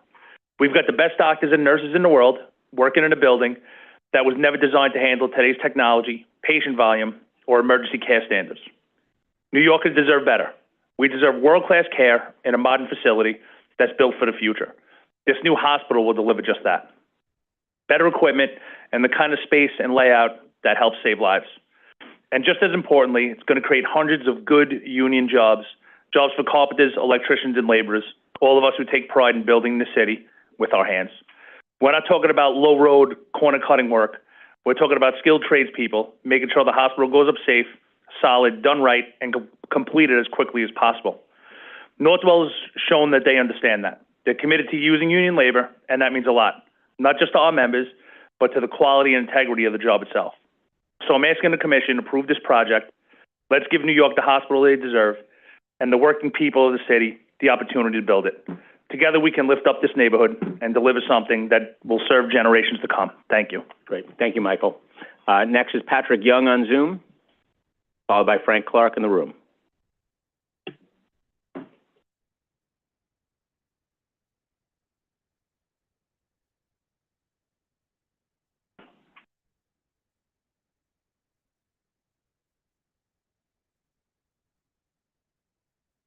Patrick is not in the Zoom. Okay, so we'll move on to Frank Clark here in the hearing room. Mr. Clark, you here? Great. Next up will be Virginia Maloney, Evelyn Finster. Okay, welcome. Thank you. Good afternoon. My name is Frank Clark, Director of Government Relations at the New York Building Congress. New York Building Congress represents 500 member organizations and more than 250,000 skilled tradespeople and professionals dedicated to the growth of the New York region. New York Building Congress expresses our full support for Northwell Health's proposal to reinvest in Lenox Hill Hospital. This initiative represents a critical opportunity to not only improve healthcare outcomes for New Yorkers, but also strengthen the city's economic fabric through job creation and long-term investment in its infrastructure. New York City's healthcare system urgently requires updates to keep pace with the growing population and the evolving needs of our diverse communities. Investing in hospital infrastructure is a critical part of ensuring that every New Yorker receives the world-class care they deserve today and in the future. Northwell Health has already demonstrated exceptional leadership in providing high-quality care across all boroughs with significant investments made across New York. Lenox Hill Hospital is in need of modernization to meet the challenges of the 21st century. This reinvestment will allow the hospital to enhance patient care by updating its older facilities with the latest medical technology, more efficient layouts, and larger flexible spaces designed to improve care delivery. Specifically, this project will update infrastructure with state-of-the-art technology, create jobs in both the construction and healthcare sectors, providing high-quality, well-paying union jobs, and revitalize a vital healthcare institution so that Lenox Hill can continue offering exceptional care. This project is more than just about building, it's about ensuring that New York City has hospitals equipped for the future, so that every patient in New York City can access the care they need. The revitalization of Lenox Hill Hospital is an investment in both the health and economic well-being of our community. And the New York Building Congress respectfully urges your approval. Thank you. Great, thank you. All right, next up is Virginia Maloney, followed by Evelyn Finster. Welcome, good to see you. Great, good to see you as well. I want to first off thank the City Planning Commission for giving me the opportunity to present testimony in opposition to Northwell Health's current proposed Lenox Hill Hospital redevelopment, and Chair Grodnick for hosting this conversation and for representing this community for years. My name is Virginia Maloney. I've lived on the east side my entire life, and now I live just one block from the hospital. I love this community, and I care deeply about the well-being of my neighbors. Today, I want to join the voices of my community, that of Manhattan Community Board 8, Civitas, the Friends of the Upper East Side, Carnegie Hill Neighbors, New York Landmarks, the City Club of New York City, Temple Israel, All Souls Church, and so on, urging you to oppose Northwell Health's current proposal. Let me be clear, I support modernizing Lenox Hill Hospital. If I ever had a medical emergency, this is where I would go, and I agree that it's sorely in need of work. Improvements that expand care and prepare us for possible future health challenges like the coronavirus pandemic are both welcome and necessary for area residents and for the staff that work in the hospital every day. But this is a plan that's been in development for years with minimal engagement from the community. If there had been more engagement, I'm confident that the hospital and the community would have been able to formulate a plan that works for both the hospital and its neighbors, the very people the hospital seeks to serve. The result, a plan that's out of proportion with the surrounding area, only increasing capacity by 50 beds, and I'm especially concerned about the long construction timeline, potentially spanning a decade or more. That's half of a childhood. That's a large chunk of someone's golden years. And it's not a temporary inconvenience. Years of noise, air pollution, traffic congestion, street closures in a neighborhood where families are raising children and seniors are aging in place. We can't ignore the health risks posed by prolonged construction. Ironically, a project intended to improve care could end up harming residents' quality of life and health. Modernization and community concerns do not have to be at odds. I reiterate, let's focus on the asks versus what is truly needed and ensure we work together to bring the future of Lenox Hill to reflect the needs of the hospital and the values of the community it serves. In its current form, it's no wonder thousands of residents have signed petitions and 82% of the testimonies submitted to Community Board 8 were against the project. Thank you for your attention to this matter. Great. Thank you. Thank you for being with us. Okay, next up is Evelyn Finster on Zoom. Evelyn is not in the Zoom room. Okay, how about Ann Nam here in the room? Ms. Nam, welcome. I'm just going to call a few names just to get you prepped here. Thomas Trowbridge, Margarita Campen here in the room, I believe, with us, and then Barbara Zinn on Zoom. So, welcome. Good afternoon. Good afternoon. There are building codes in place for a reason. Some reasons are light and air. The Upper East Side is already overserved with hospitals, as you know.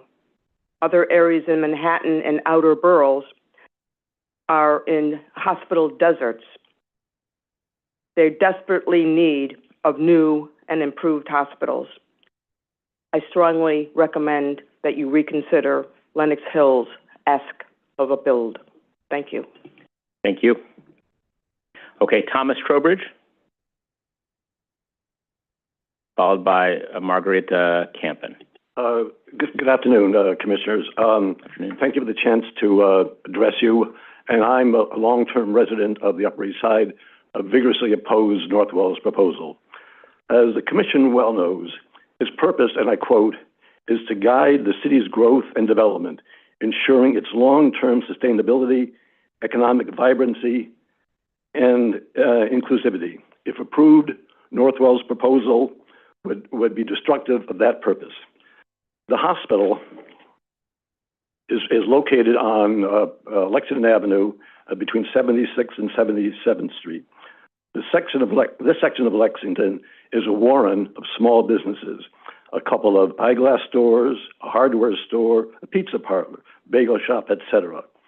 With a bus lane on the west side and parking on the east, traffic in this area is always congested in inches along. And I have to say, I chuckled when I saw the graphic of the supposed Lexington Avenue that Northwell put up. It looked more like the Champs-Élysées than any street I recognize. Anyway, the construction apparatus and vehicles for the project would presumably use Lexington Avenue, which can barely handle the current traffic load. A 10-year construction project would be a nightmare there. The congestion and disruption during both the project and its aftermath would be exacerbated by the relocation of the main entrance, as I gather it's proposed, from 77th Street to Lexington Avenue. Many businesses would be unable to survive the chaos, the prolonged chaos during this construction project. A separate question, too, is what would happen to the Lexington Avenue bus? How could it fight its way through all this mess? And I know, too, that you, Chairman, you asked Dr. Baker what steps would be taken to mitigate the disruption caused during the project. Not get an answer. And it goes without saying, too, that the value of the real estate in the area, rental units, co-ops, and businesses would take a dramatic hit. And so, as noted, Northwell's proposal would be countered to the Commission's purpose. Point, I note that the Northwell's mission statement, which we saw earlier, begins to improve the health and quality of life for the people and communities we serve by providing world-class service and patient-centric, I'm not sure what that is, patron-centric care.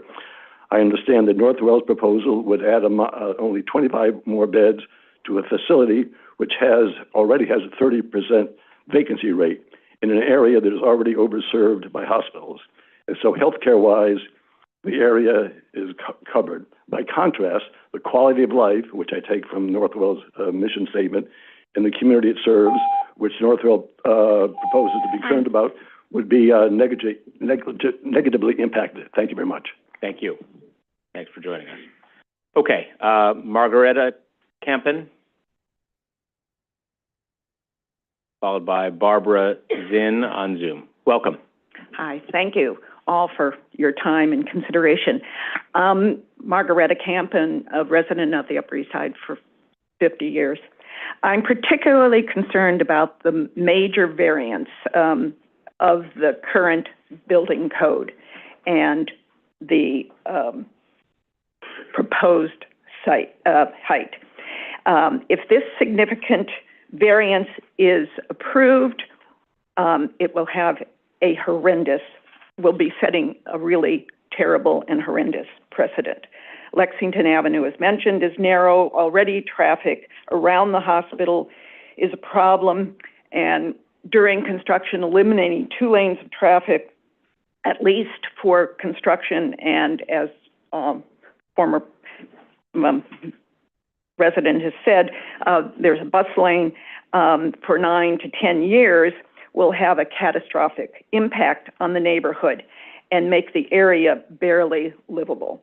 As a former and a potential patient of Lenox Hill Hospital, I would avoid using the Lenox Hill Hospital at all costs while the hospital is under construction. How does the hospital expect to remain fully functional during this extensive construction? Which current buildings are being raised? The hospital will be functioning with less than half the space for 9 to 10 years.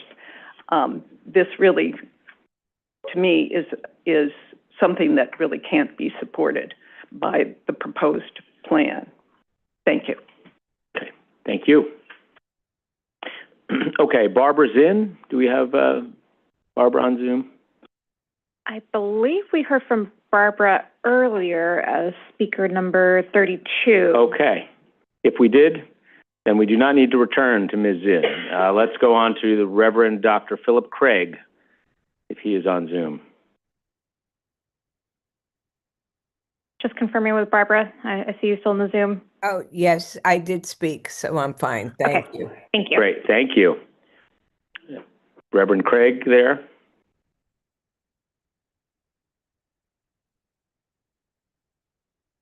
Followed by Landy Gonzalez here in the room.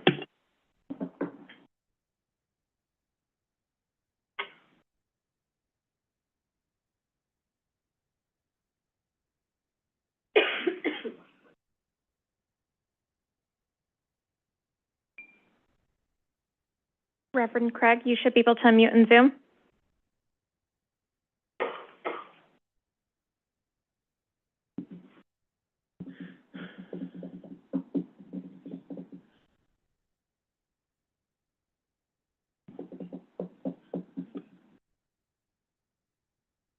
Reverend Craig, you should be able to unmute in Zoom. Okay, doesn't sound like we have Reverend Craig there. We'll see if he reappears. Landy Gonzalez, are you here with us? Landy Gonzalez? No. Okay, how about Eileen Toback on Zoom? Great. Ms. Toback, we're going to promote you. Whenever you're ready, please begin. Hello. Hello. Hello, thank you. Good afternoon. My name is Eileen Toback, and I'm the Executive Director of the New York Professional Nurses Union, representing over 1,000 nurses at Lenox Hill Hospital. I'm speaking in support of the project. I'm also a local resident living a few blocks from the hospital. Lenox Hill is a world-class hospital delivering exceptional care to patients from more than 200 zip codes, but our nurses are doing heroic work in a building that's falling further and further behind the realities of modern healthcare. Staff are constantly compensating for outdated infrastructure, whether it's maneuvering state-of-the-art equipment in patient rooms that are too small, navigating tight spaces in the ER and other units, or managing patient care in spaces without proper break rooms. They do it so patients never feel the burden, but it takes a toll on them shift by shift. We're spending more and more time in labor management meetings addressing issues caused by the building itself, working to maintain the highest standards for patients, their families, and our staff despite physical constraints that make that harder every year. This plan is not a luxury. It's about keeping pace and being ready to meet the future. We've seen what happens when hospitals cannot evolve. Beth Israel's closure is the latest stark warning, and Lenox Hill must not be next. Rebuilding Lenox Hill Hospital will give us the space and infrastructure we need to keep delivering excellent care safely, efficiently, and with dignity for both the patients and our healthcare providers. I urge you to support this critical investment in our hospital's future. Thank you very much. Great. Thank you, Ms. Toback. Mary Chan next on Zoom.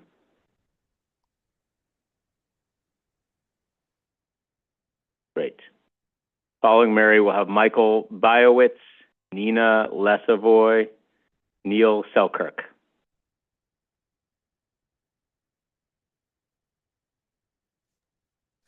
Hello? Mary, you should be able to mute.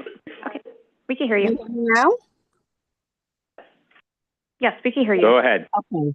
So my name is Mary Chan. I've been a nurse at Lenox Hill Hospital for 42 years, and I've just recently retired.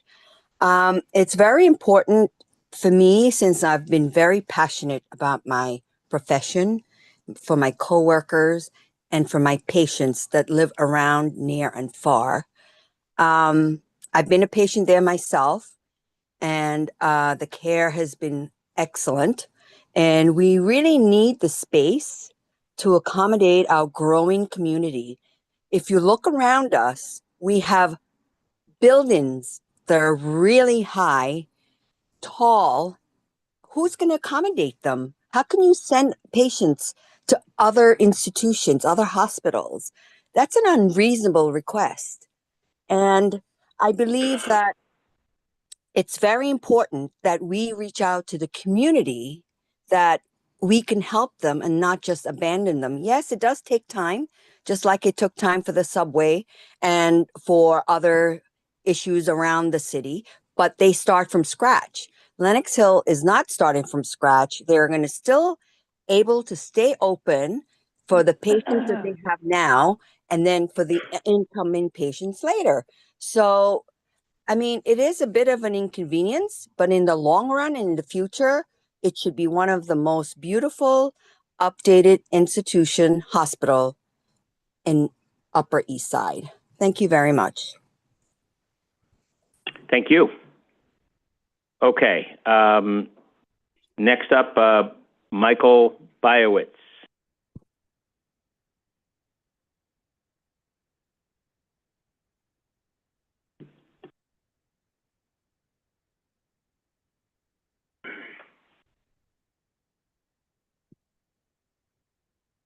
Michael is not in the Zoom room. Okay. Nina Lesavoy.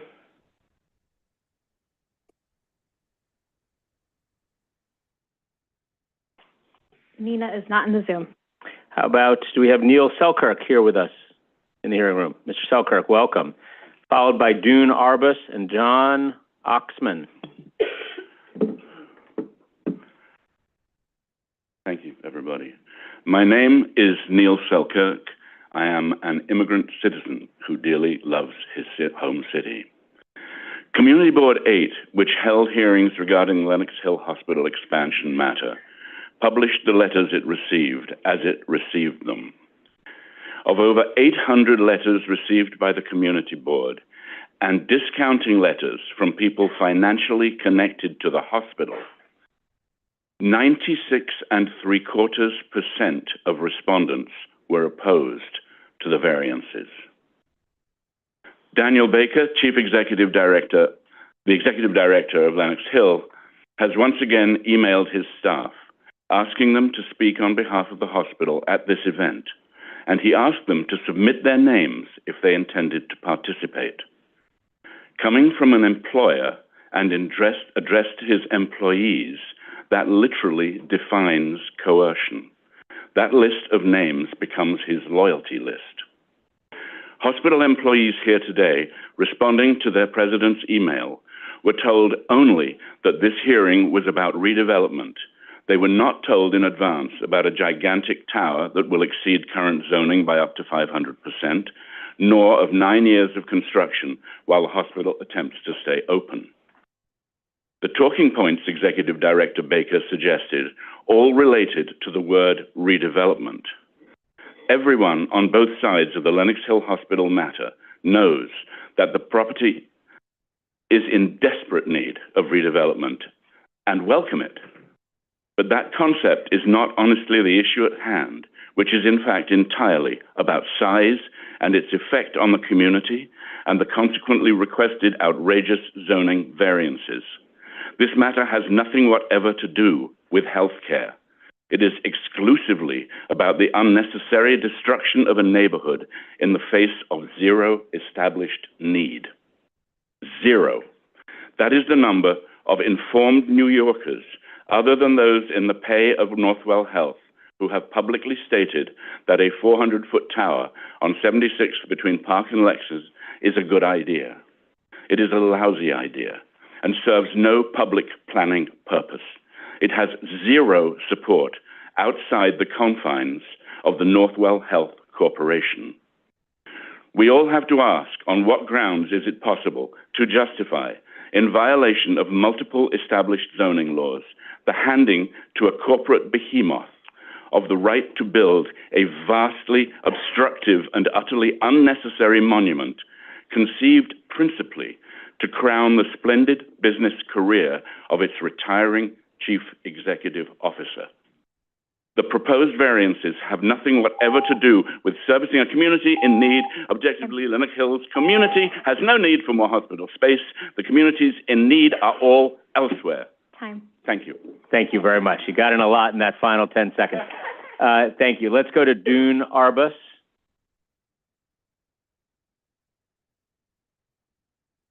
Hello. Hi. Welcome. Thank you. Members of the commission, each and every one of you, renovating Lenox Hill Hospital is almost universally acknowledged to be essential. But destroying its entire precious neighborhood in the process, which this proposal guarantees, would be criminal and runs counter to the very essence of the mission of city planning. Northwell Health has completely failed to demonstrate a real need for the citizens of New York to have a new, bigger hospital in an area already teeming with some of the world's greatest hospitals. On the other hand, the city is indisputably in very serious need of increased hospital capacity in multiple other places right now, a need to which Northwell, despite its wealth and power, appears to have remained relatively indifferent. Therefore, it is clear that this project is not about serving the sick. It is primarily about serving Northwell Health's craving for prestige. Simply because Northwell is the largest employer in the state and serves the sick should not entitle it to receive carte blanche from the City Planning Commission for whatever it claims to need, regardless of the permanent catastrophic effects that will inevitably result. It sounds as if the hospital is asking you to approve its proposal and later, during the course of a decade-long construction, it will contemplate addressing the number of concerns that have been expressed. If the hospital were to throw up its hands and say, oh, sorry, there's nothing we can do, there are no penalties. You have both the power and the obligation to protect the city and its citizens, including families, small business owners, students, the elderly, and the sick, now and in the foreseeable future, from the ravages of greedy, irresponsible corporate giants. The people have spoken, 644 independent voices opposed versus 26 in favor. but it appears their representatives are turning a deaf ear. The Manhattan Borough President is apparently not representing his constituents. He must be representing Northwell because none of his constituents want this enormous tower. It is impossible to comprehend how anyone driven by a sense of moral responsibility, which I hope is all of you, could consider enabling this destructive, irrational, and overwhelmingly self-serving project to proceed. Thank you. Okay, thank you. Okay, we're gonna proceed with the hearing. I do want to encourage people if they want to weigh in on the question about, there's two proposals that are before us about density that leans more toward the avenue versus mid-block and things like that. If you don't want to even weigh in on it, that's your prerogative. But I do think if you wish to advise the commission on that, this would be an appropriate time to do that. When you get up, not right now. When you're called to testify, if that is of any interest to you.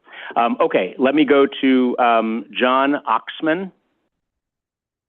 Welcome, Mr. Oxman. Thank you very much. Thanks, commissioners.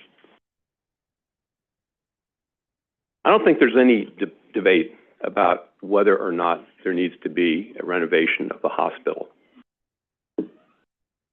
Better is not the same thing as bigger. And I hope that dawns on everybody here. And also when someone says they're going to take 10 years to completely obliterate and then rebuild a city block while simultaneously running a hospital on that site, if you believe that, good luck to you. If you believe $2 billion, good luck to you. Who's going to pay for that when it inflates to 3 or 4? Think about the World Trade Center rebuild. There are a lot of problems that are going on at Lenox Hill right now that the current management could work harder on to deliver a better quality of care. If I believe the surveys that I got off the web from various different agencies and organizations that review hospitals, there seems to be a communication problem between doctors and patients and between nurses and patients. There seems to be a cleanliness problem as well. So these are behavioral aspects that if they want to make it better, those are some things to work on. Essentially, coming back to one of the earlier questions, what has Northwell done to engage? Look around you. This is the most important project they have. Where is their CEO? Getting ready for a Memorial Day weekend out in the North Shore? He should be here. This is so important to him. He sends someone who is not even empowered to commit the corporation to any course of action, not a vice president.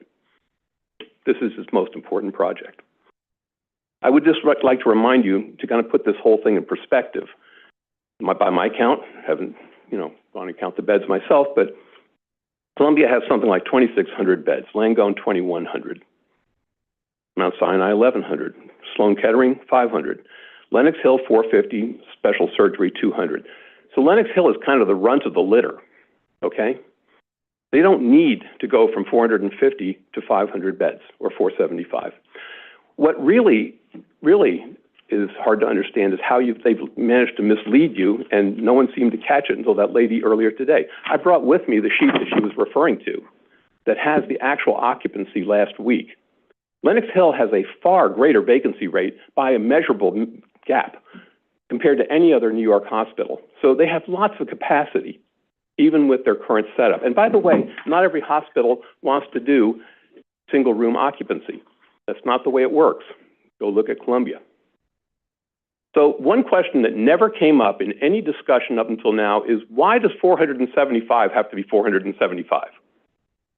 Why couldn't it be some different mix that would then enable some double bunking, if you want to call it that, but an increase in the single room, if that's so darn important, although nobody else has made that a mantra. But why not kind of reduce the scope and see what they can do that way? Thank you very much. Okay, thank you. Okay, next up is Greg Husk.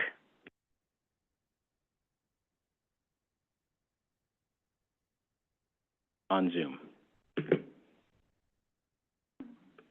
Greg is not in the Zoom room. Okay, how about Angela Grasso?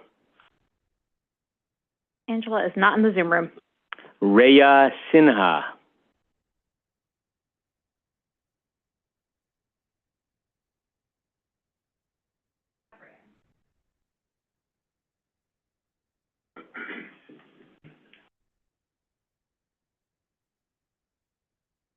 Raya, you should be able to unmute in Zoom.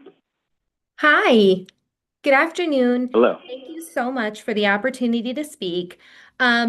Not only am I a proud employee of Lenox Hill and Northwell, but I'm also a proud resident of the Lenox Hill neighborhood. My husband and I live at 78th Street and 2nd Avenue, a mere 4 blocks from Lenox Hill. Our 2 young children go to PS 158 down the street. We've lived on the Upper East Side for over 10 years, and my husband and I have devoted our livelihoods to patient care, but also built our life in this community. I've heard the passionate testimonials, and I'm looking at this as an employee and a neighbor. The Upper East Side is the healthcare destination for not just the city, not just our community, but the state, the country, the world. I've interacted with nearly every institution on the Upper East Side, either as a patient, a caregiver, or an employee.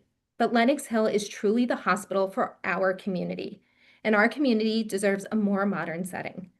Our community is already changing. You can see the amount of residential development across the Upper East Side. In my own 3-block radius, there are 3 huge residential luxury high-rises in development. Where will those residents get care? We as a community are modernizing and growing, and we deserve a hospital to match this. I also have the privilege of working for the Northwell Health Cancer Institute in Manhattan, and I have the privilege to work with the cancer patients of Lenox Hill Hospital every day. I strongly believe that the aging infrastructure in our home hospital needs to be addressed in order to provide them with the advanced treatments they need. Our patients come from all walks of life, and without an inpatient setting for our most vulnerable patients, we're doing a disservice to them, their families, and the community we all love.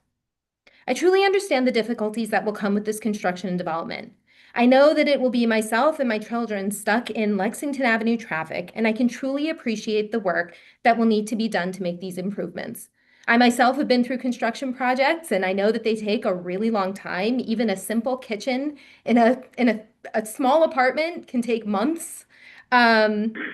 Construction is never an easy process, but it's a necessary evil to bring the right services to our community.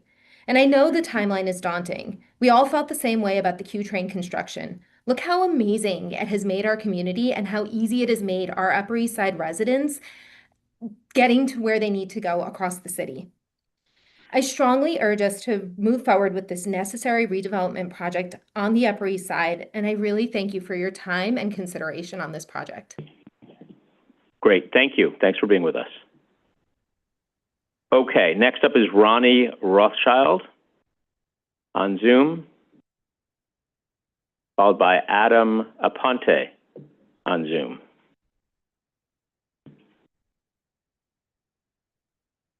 Ronnie is not in the Zoom room. How about Adam Aponte? Adam is not in the Zoom. Okay. All right. So let us now turn to Gail Scovell on Zoom. Gail Scovell? We do have Gail.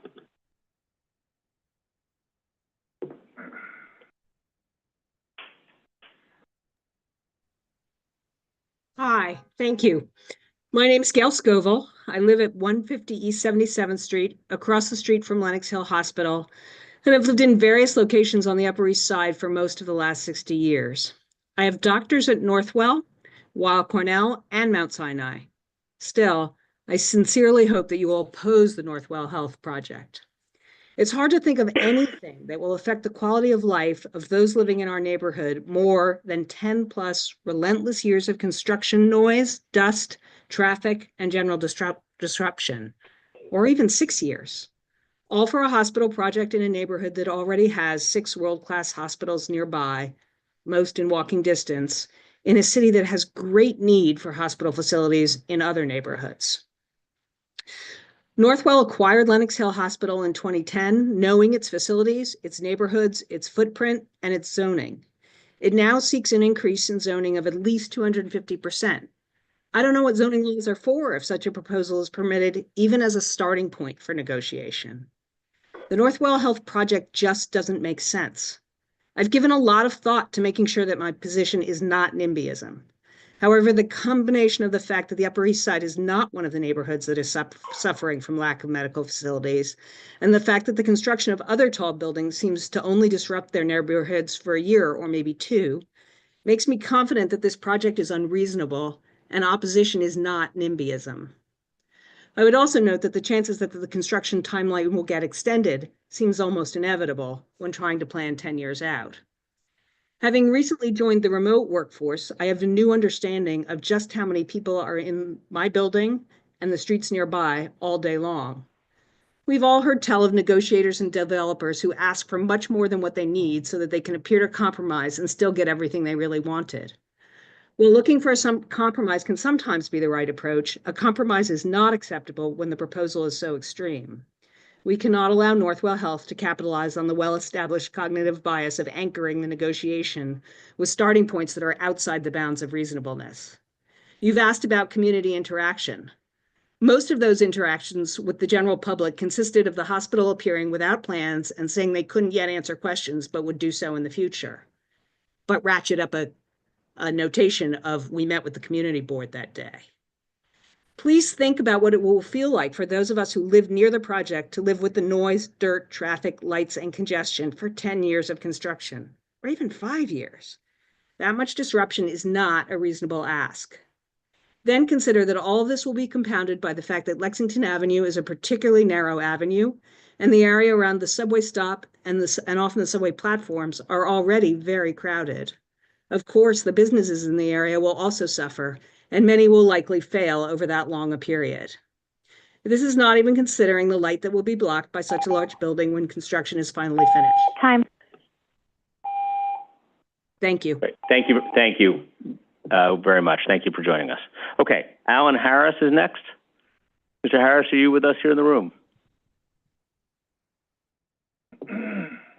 Okay, great. Take your time. You're good. Mr. Harris is here. Sharon Kahn, next on Zoom. William Eckelrath here in the hearing room. Great, thank you. Okay, Mr. Harris, welcome. Hi, glad to meet all of you. Thank you for listening to me.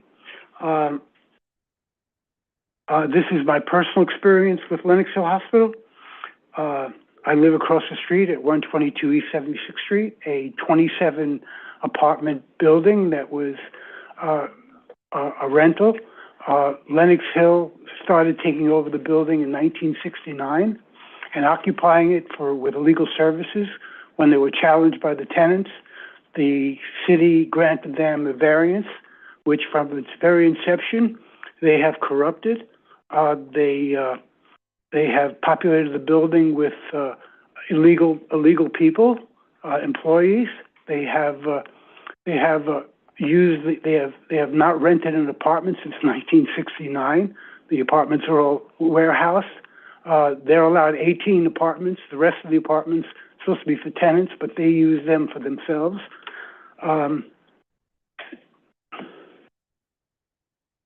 The empty apartments qualify as slum landlord condition.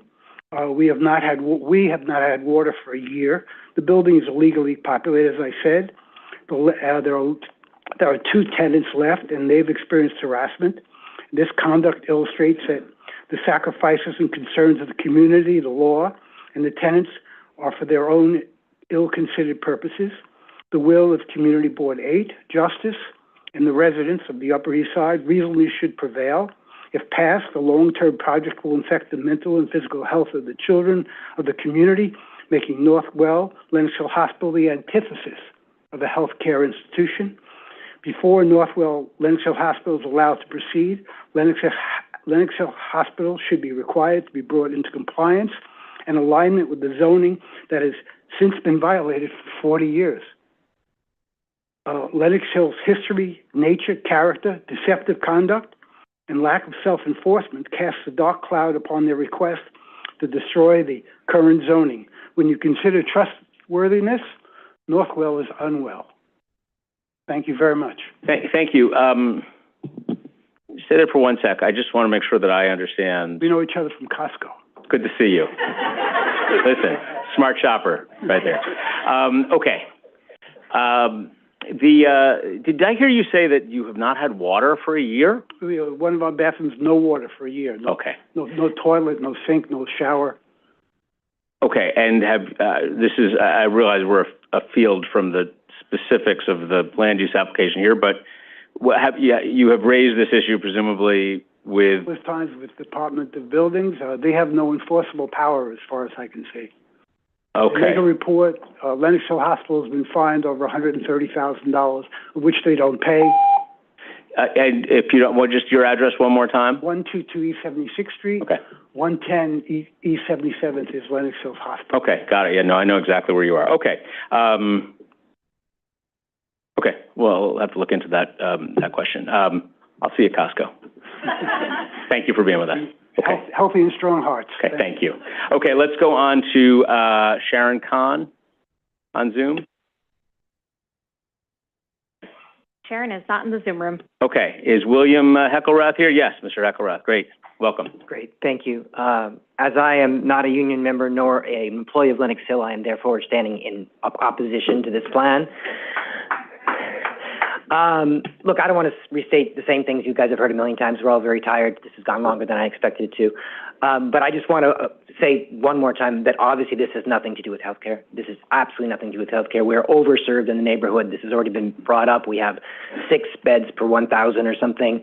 If this institution were to disappear completely, we would still be the largest as a neighborhood with the number of hospital beds we have per resident. So this has nothing to do with healthcare. This has nothing to do with union jobs. These same jobs will exist if they build it to the existing standards of 215 feet, or these same jobs will exist if they build it in a neighborhood that actually needs this or wants this. So it's really just about money, unfortunately. I hate to be cynical, but it really is. It's a direct transfer of capital from us to them. Our property values will be decimated. This is not a 9-year thing. We're talking years and years, decades worth of an impact. That's tax dollars, of course, that go to you, but this is our livelihood. These are our apartments. This is unacceptable what this would have on our lives. This is money out of our pockets, and it goes straight to them. I don't begrudge them for trying. They're a corporation. They have to try. They have a fiduciary responsibility to the people that they represent. I get it. But they cannot build their business and their corporation on the backs of us. The last point I will make is simply that why does this bother? What is the point of having zoning rules? What is the point of having a community board? What is the point of reaching out to the community, getting thousands and thousands and thousands of testimonials where 96% of them from those who live in the neighborhood are saying absolutely don't do that? What is the point of any of that if the largest corporations can simply get together with the most powerful unions and cozy up to whomever they need to in the apparatus that is New York City and always just steamroll and get whatever they want? It makes absolutely no sense. This building has to happen here. I rescind the rest of my time. Back to you. Thank you so much. That's all right. Before you go, though, wait, hold on. And I just want to remind everybody, we're 5+ hours in today, and there's still a lot of people who want to be heard. So the clapping or the reactions are not going to help us get there any faster. So if you want to do some jazz hands or something, fine, but it'll allow us to proceed. Tell us about the what you said was the decades worth of impact. The 6 to 9 years I see, because that's clear. That's right in front of us. But tell us what you actually anticipate on that front. Commissioner Goodrich. Is that the council member in the back asked earlier. Commissioner Goodrich. Yes. Thank you. She was not familiar with the neighborhood. This is a Gilded Age, pristine, historic neighborhood.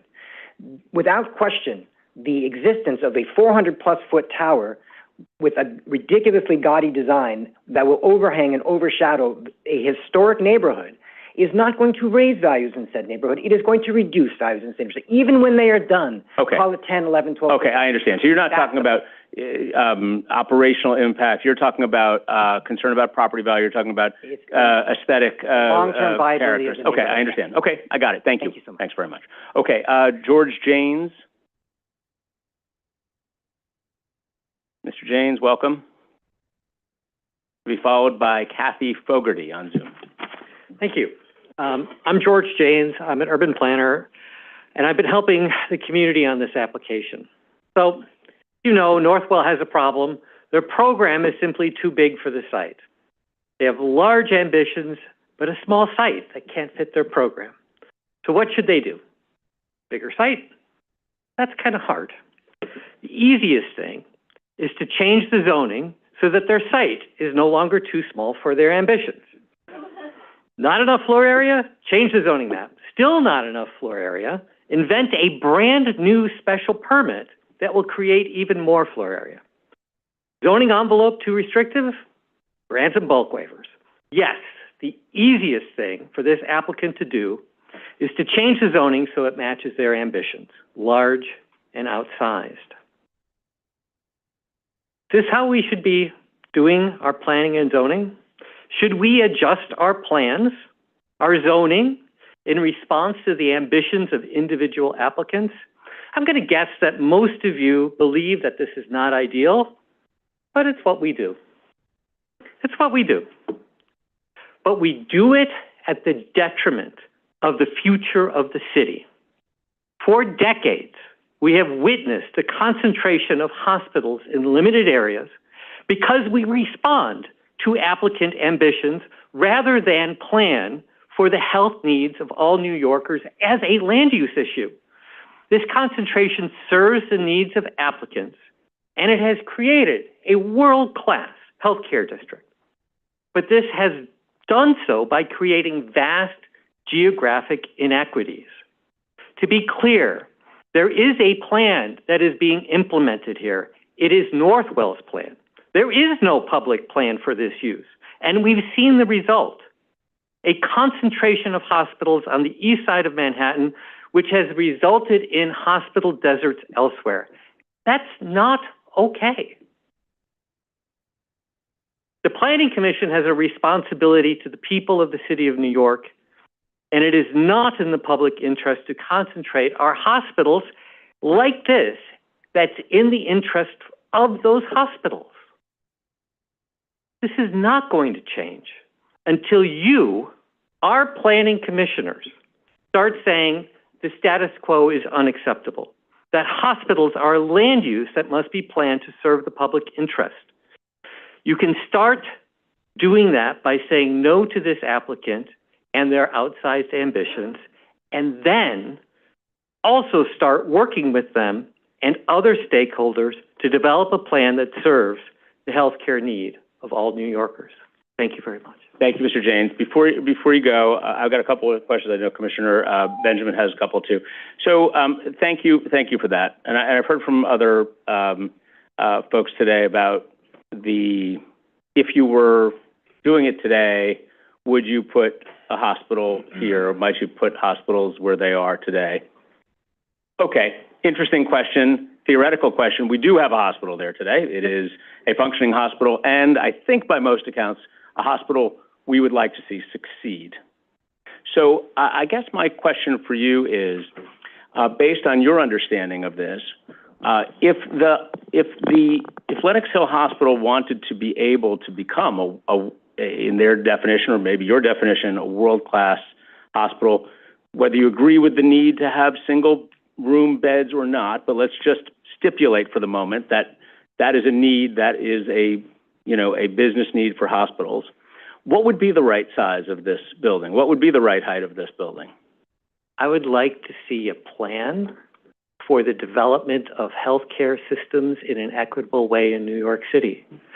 First and foremost, Chair Grodnick, you're talking at the need of the applicant, and I get it. That's what we do in this city. Well, it's a hospital that needs to function and needs to succeed. Right, we have an interest in that too. Absolutely. Right? But if we care about equity in New York City, and we think that geographic equity is important, really the last thing you want to do is invest billions of dollars in this spot at this place, because all that does is it expands geographic inequity. Yeah, but nobody's asking me to invest billions of dollars into this site. It is the hospital that is actually looking to invest in their own property. In their interest to do that. So answer me the question from a land use perspective, because this is your field. What's the appropriate envelope here? I've seen the community has said, let's stick to 215. The applicant, again, this is the applicant's desires, wants something significantly higher. Where would you land here? Where is an appropriate level, if they want to consolidate buildings, we've got a very significant patchwork of buildings on the site. It's complicated. 77th Street is a mess. What's the right bulk and form here? That is a question that I am not able to answer right now, but we will get back to you with a recommendation. Okay. All right. Well, that's fair enough. And I also do want, if you or others would weigh in. I mean, we do have a couple of different options here, and I recognize that there's probably a lot of feelings that are against anything above 215 feet, but there are different designs, and nobody so far, at least as far as I've heard, has said, well, if you had to be anything north of 215, or if you had to be anything north of 210, which is where they are today, we'd prefer to see density on Lexington, or we'd prefer to see density closer to Park. I haven't heard that, and that would be, that is the responsibility of this group. And so I'm really asking for your and the public's help to guide us a little bit, but I go back to you. One of the most difficult things for me as a land use planner is to explain to people, and this is really not so much about the height, it's about the mass. All right, the tower's footprint is 30,000 square feet. We don't have 30,000 square feet towers. We have towers that are 400 feet tall. We have lots of them. But they are all less than 8,000 square feet because of the tower on base rules, right? I mean, there's a form, there's a pattern that we have. We don't have 30,000 square foot towers. The only one that's close is the Mount Sinai tower that they have, but it's one smaller in the center of a super block. So you don't actually get it. And so that's a difficult thing to explain to people, that it's really not as much about the height as it is about the mass. And the thing about these proposals, they talk about lowering the height, but the mass of the proposal has never changed. So it was at 500 feet, they made it wider. So they got it down to 400 feet. And so they make it wider again to get it down to under 400 feet. And so it's, to me, it's like, it's all the same mass. It's all the same program. It's just that it's slightly different height. And it's really about the mass. Okay, I got it. I'm going to go to Commissioner Benjamin. I guess my only observation is it is different from a lot of the other things that we see on the Upper East Side, because it is a hospital, and they do need big floor plates to be able to operate. So I understand your point, and I realize it's complicated what I'm asking you, but I appreciate any thoughts or follow-up. We will follow, absolutely follow up. Thank you. Commissioner Benjamin? Hi. I spent years working at HHC, so I know hospitals in the other boroughs. And hospitals in the other boroughs have been closing. So your idea that even with public hospitals, we can keep them open all over the city in equity with who is there has not proven to be the case. And so residents of Brooklyn, like me, most often, if they need hospital services, are forced to go to Manhattan. But my question is, you made a statement that Manhattan hospitals' growth has resulted in a dearth of hospitals around the rest of the boroughs. Where is that from, and can you tell me where I can? We can get you materials on that, but essentially hospitals are largely a zero-sum game. You grow in one place. I mean, you serve a population, right? And their technologies do change, right? I get that. And the investment, if the hospital like HHC, a public hospital, cannot afford to invest, the hospitals die. Oh, I get it. And there have been some... And with the not-for-profits also. I mean, we had LICH, we had Interfaith, we have any number of hospitals that were there that are not there now. Yeah, I mean, they're all not-for-profits because to be a hospital... HHC is government-run, so it's not-for-profit. Or government, right. It's either and downstate. It is both a financial and a land use issue. I guess it's the point you're trying to make. Well, I'm not saying it's a land use issue because we had plenty of land, and I was involved in the expansion of NYU when they built the tall tower on their campus and made a number of the other buildings on the campus redundant. So my question to you, I guess, Commissioner Benjamin, would be, if you're ill and you need care, is it better to be served in your neighborhood, or is it better to be served by traveling to Manhattan? We make that decision. Wait, you asked me a question. Yep. It depends if I can get the same care, Indeed. which is not the case. the care at Interborough was never the same as the care at NYU. So it's not as if just having any hospital is the same care as having a hospital that has all the facilities that you might need, the staff that you might need, the level of expertise and professionalism that you might need.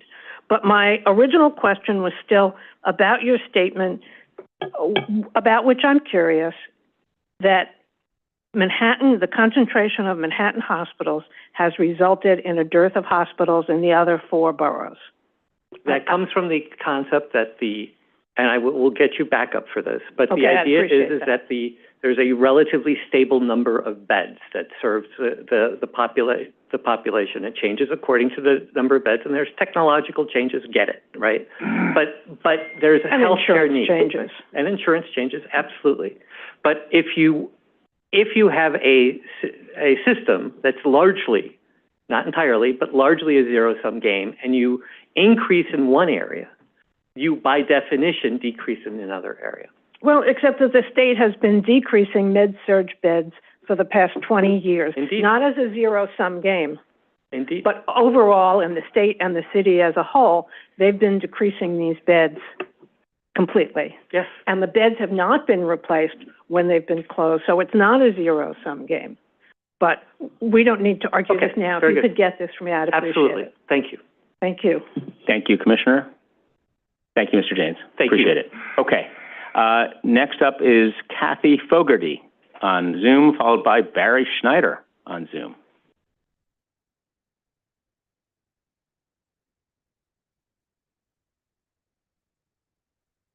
Good afternoon.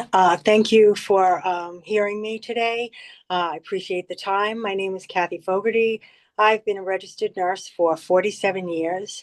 I want to tell you that I am so proud to work at a hospital that provides exceptional care despite the limitations of this old building. I also want to say that in no way am I participating in any coercion today. And I would also like to say that the plans of this new hospital have been shared widely with the employees of the hospital by Northwell leadership. So we are all very excited about what we hope to come in the future. I live just north of New York City, and I'm happy to say that I can choose where I want to receive health care.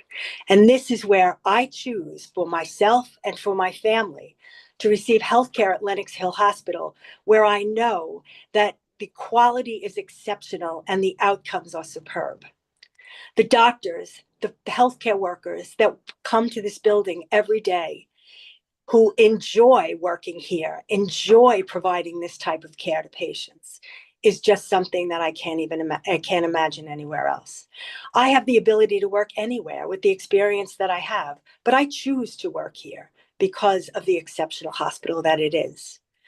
Patients deserve a hospital, a state-of-the-art hospital that we, all healthcare workers, have the right to work in this type of an environment where we can serve our patients and our families and each other in this type of a building. So I will tell you that, I'm very concerned about the Lenox Hill community, so much so that I greatly support this project to continue to provide exceptional care to the people, not only that live in this very local community, but people that come to New York City every single day, people that come from all over the world to New York City every day and choose to come to Lenox Hill because of the tremendous reputation that we have. So I thank you, and I urge you to support this project. Great. Thank you, Ms. Fogarty. Next up is Barry Schneider. Barry, are you there?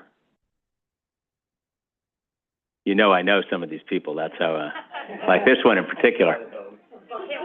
From not just from Costco. Exactly. This is.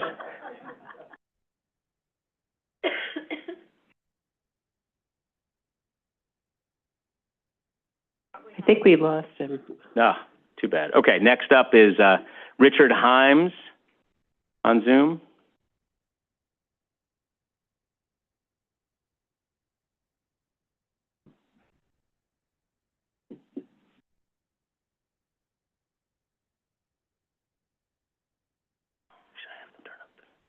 Can you hear me? We can, yes. Okay, thank you very much to the committee. I'd also like to thank the community board, which gave very informative information. You had asked, just to cut to the chase here, the whole issue isn't really updating the hospital. I don't think anybody's against that, and I'm sure that's happy to have them update the hospital. The issue is the giant dark tower in the middle of the block that absolutely destroys the neighborhood and then just puts carte blanche to everyone build a giant tower in the middle of the block and really destroying the goose that lays the golden egg. The idea here is that we're fine with them expanding the hospital. If it was going to be straight across or maybe a little bit more on the avenues, but the 30,000, the 400-foot massive tower in the middle of a residential neighborhood so that they can attract oligarch money from around the world on birthing centers with crystal chandeliers, and that was what they said, is just ridiculous. I mean, it's just obscene. And we really like to save the neighborhood. Once again, it's not about whether you go from 210 feet to 230 feet. This is about whether you go and build a giant tower in the middle of our block. We don't have any sun as it is. If you get a couple seconds of sun when you're walking down the street, can we just have that, please? Thank you very much once again to the commission, and thanks to all the people who participated. Thank you, Mr. Himes. Appreciate it. Okay. Wen Gao Huang is next on Zoom.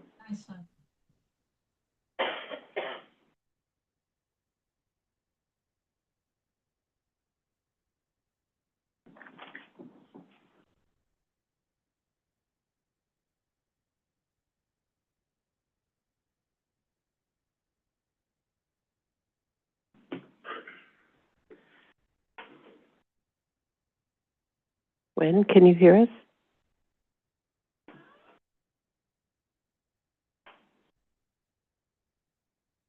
Do we have Wen Gao Huang on Zoom? I've asked him to unmute.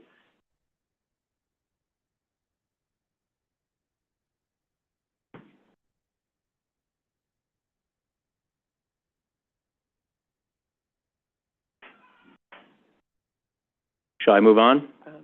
One moment, let me just. Yes. Yes, move on. Yes, please. Okay. Robert Mele. Robert Mele on Zoom. I believe we have Robert. Great.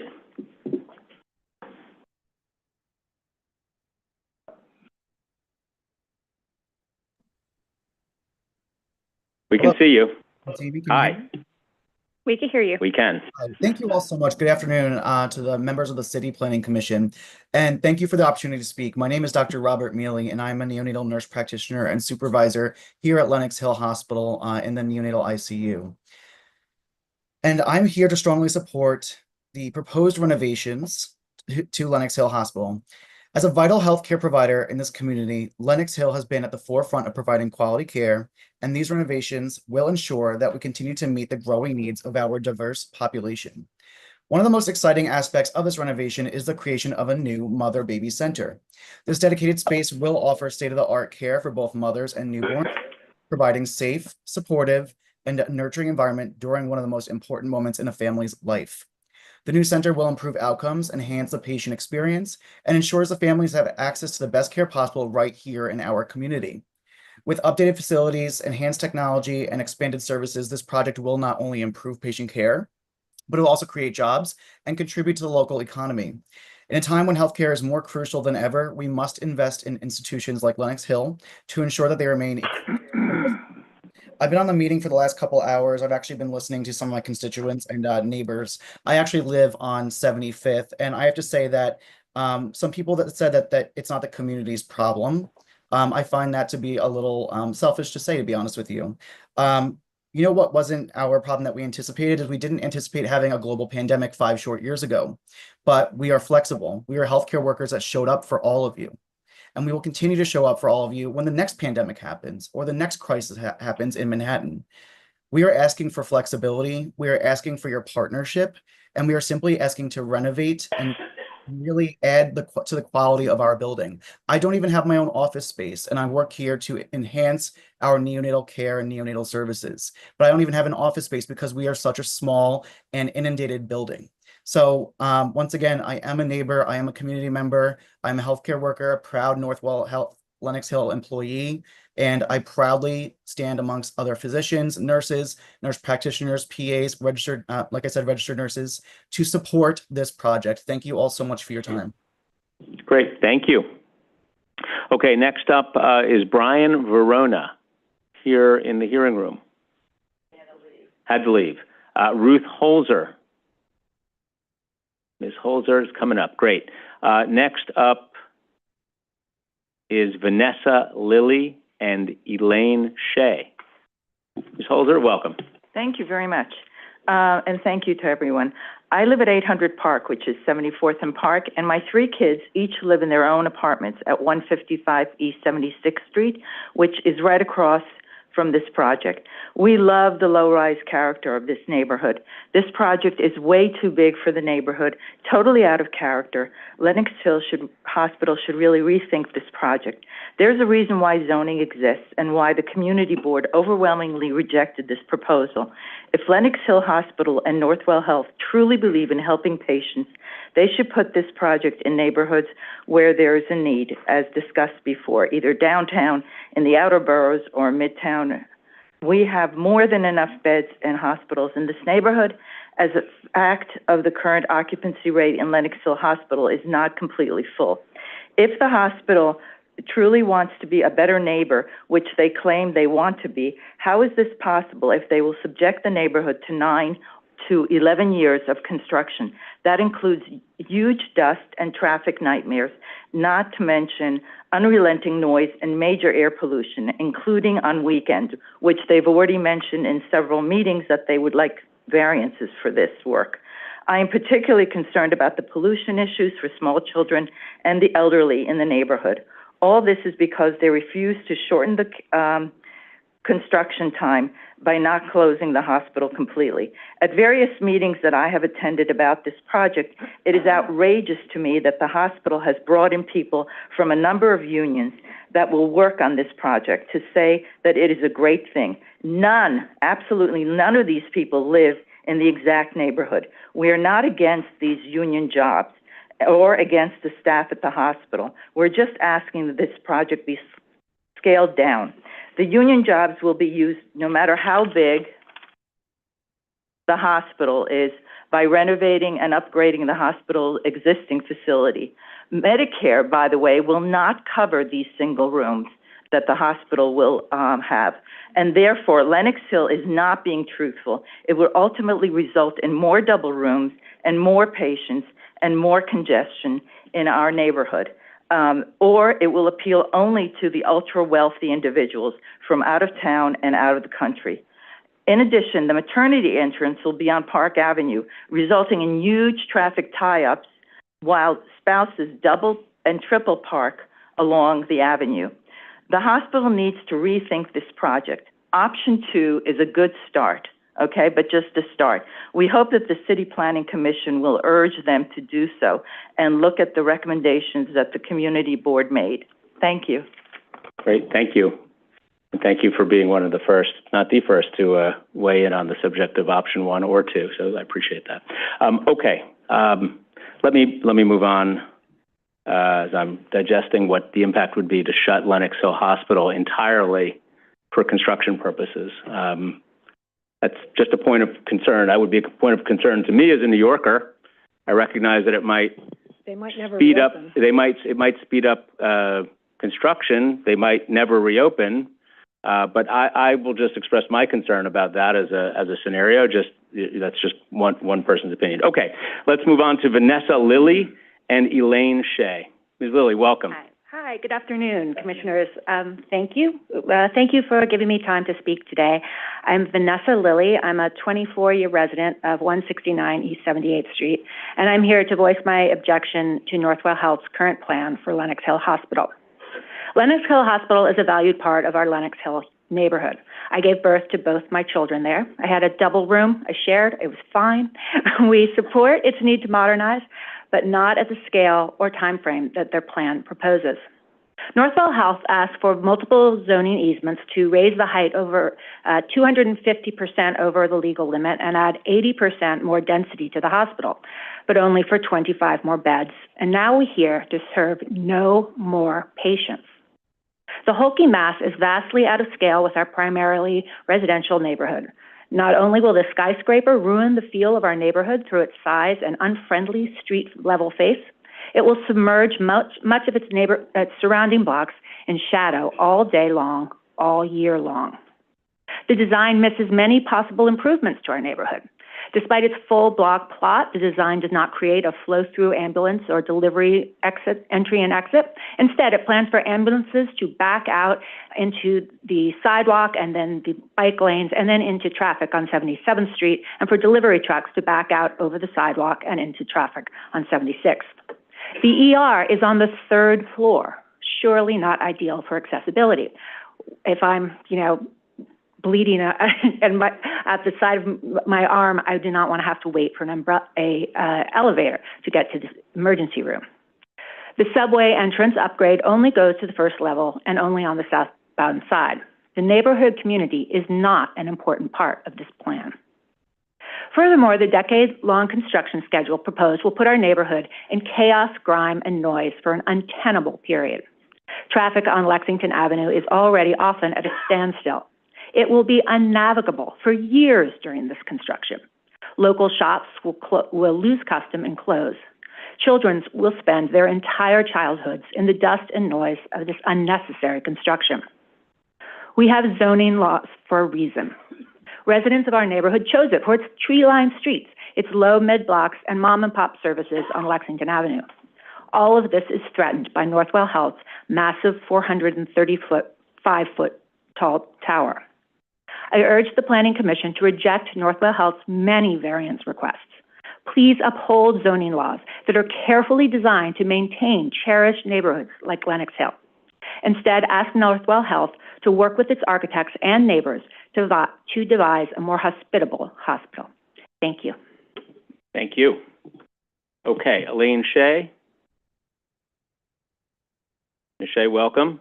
To be followed by Benjamin Marcus here in the room. Good afternoon. Hi. Thank you, Chairman Grodnick and Commissioners, for this opportunity. Sorry. Okay.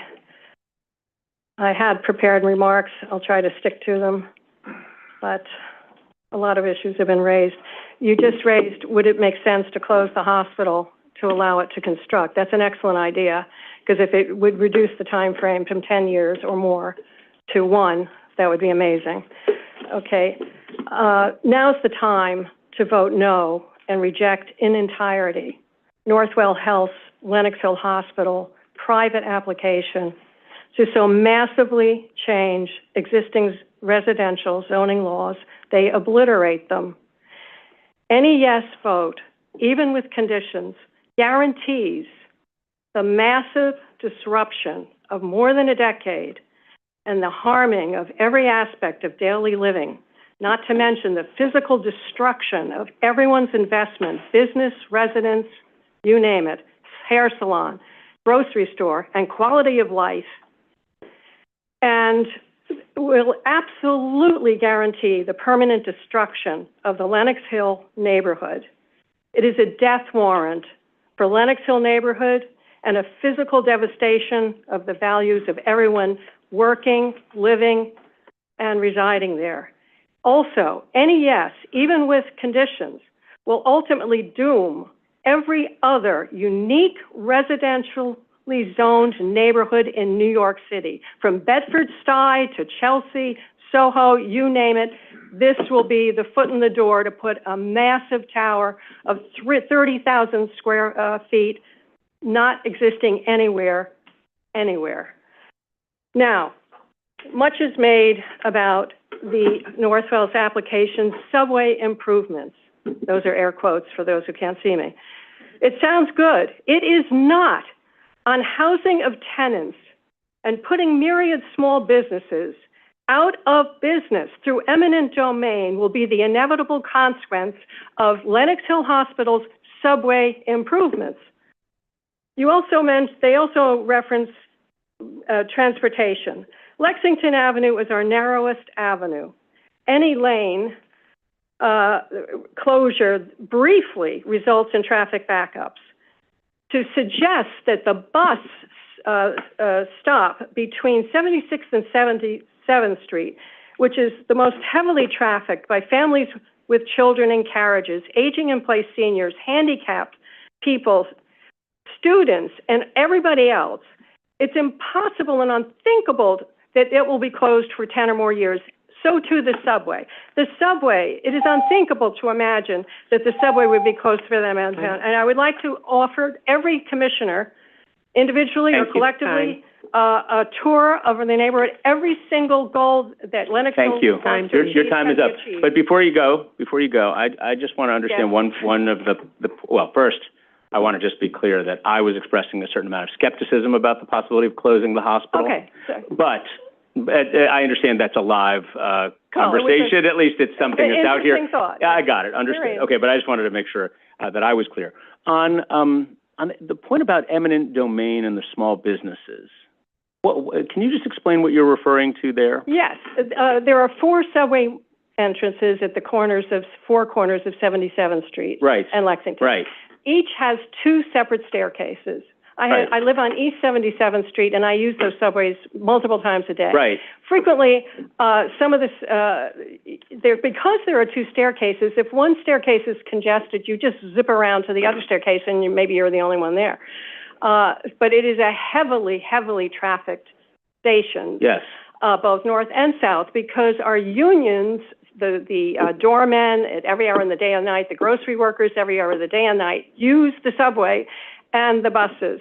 And the seniors, and if the buses and subways will be disrupted for a decade or more. Focus on my question about eminent domain, because eminent domain. To do a subway improvement, it's not theoretical. It happened at 72nd Street. They took residential buildings. Are you suggesting that Lenox Hill Hospital does not own the property on which they would be creating the subway entrance? Well, it was unclear to me because where they were going to put it, and the entrance looked like 72nd and 2nd to me, where they took away people's housing and. Well, but there's nothing. We're talking about the Then I misunderstood what I was southwest seeing. corner. Then I was misunderstood what I was seeing. I think you were. Anyway, I just asked you to take a closer look at that yourself, because it is not my understanding that there's eminent domain involved in this conversation at all, and this is a question of a subway improvement on the corner where Lenox Hill Hospital sits. Don't mean to minimize in any way the questions about disruption or what that would mean for subway entrances during the midst of any of that happening, but it would result in I think objectively a much better access point on that particular corner. But anyway, so I just asked you to take a look at that. Yeah, if there's a ramp and a direct entrance into the hospital, just like Lincoln Center, that would be great. But that's not what's in the plan now. Okay, just an accessible entrance, which would be totally brand new and modern. Thank you. Hudson Yards just turned down the casino, and there's a huge piece of property there. Maybe they can build this magnificent edifice over there. Thank you for that. I don't think that's a practical suggestion, but I appreciate it. Let me move on. I thank you. We're going to move on to Benjamin Marcus, who is next in the room. Mr. Marcus, welcome. Hi. I am an architect and a neighbor. And until the public began to speak, I was thinking that the entire conversation has been, and the language being used to describe the problems of the proposal are entirely too conciliatory for the drastic impact this superstructure must necessarily entail. I live just a few blocks from the site at 85th and Madison, so this matters very much to me. But it might be instructive to point out that a person who lives anywhere in Manhattan, or indeed anywhere in the world, but who cherishes and looks to New York as a paradigm of successful, hyper-dense urban planning, is almost to have the same investment in the protection of this site as anyone next door. We thought we had protection in the form of what are called zoning laws and regulations, and what we and this site need protection from are assaults of this kind. So drastic are its threats to the unique, iconic, and even existential character of this famous neighborhood that so many also actually live in, but many, many more identify with the greatest city in the world. But this proposal by a giant real estate corporation real estate development corporation cosplaying as a healthcare provider and whose officers should know better, cynically seeks to exploit the provisions of a zoning variance application to assert their own profit-making plans. Existing historic neighborhood be damned. If a zoning variance could conceivably be considered for a project like this, then zoning is a meaningless and empty term, its purported values illusory and its protections imaginary. The proposed design is a monstrosity. That its generic facade design plumbs the depths of banality is not its greatest crime, though. That honor is reserved for the audacity, the effrontery, and the disdain that Northwell's rapacious and indifferent appetite has for what they must laughingly call its neighbors, over whose heads the consuming shadow its preposterous and offensive proposed height would cast. That we're having multiple conversations about whether it should be allowed, with its looming massiveness, to blight out the daylighted sky when seen close up, and by rising above the entire cohesive and civilized heights of the surrounding block that are directly adjacent and which will be made as a matter of course to serve as a visual plinth for the barreling height when seen from a distance, and whether it should be allowed with its oversized, unarticulated and unrelenting window pattern to thumb its nose in oblivious yet loud contempt for its context, the genteel proportions and variegated, accreted yet still coherent scale of the surrounding neighborhood, the historic and renowned residential neighborhood of fast disappearing refinement, calm, and sobriety. That we're having these conversations, as necessary as any design critique makes them, is only beside the point. Contrary to the claims of the proposal, nothing is a necessary feature. As any first-year student knows, all right, well, it should be a lot better of a building. That's your time. Thank you very much. Appreciate it. Okay, next up is Hannah Newman on Zoom. And Brian DiCenzo on Zoom. Great.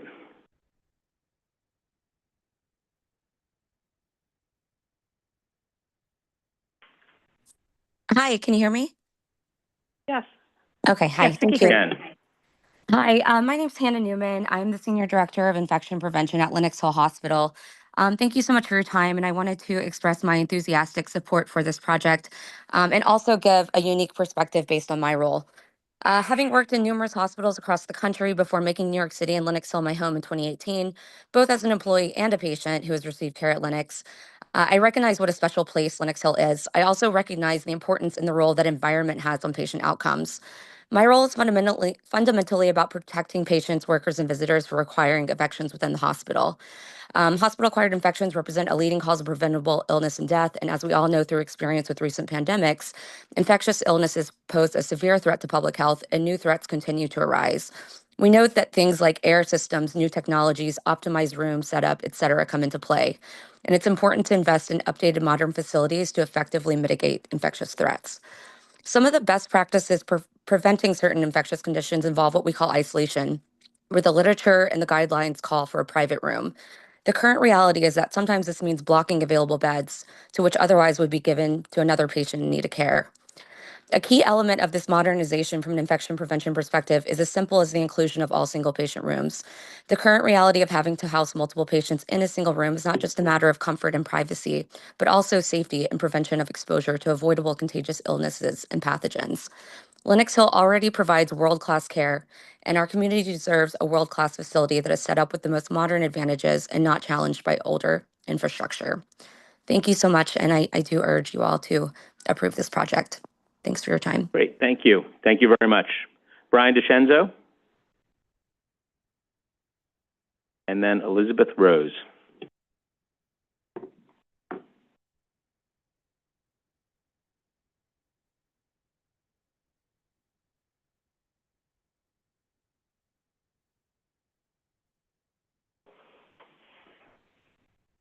Brian, you should be able to unmute in Zoom.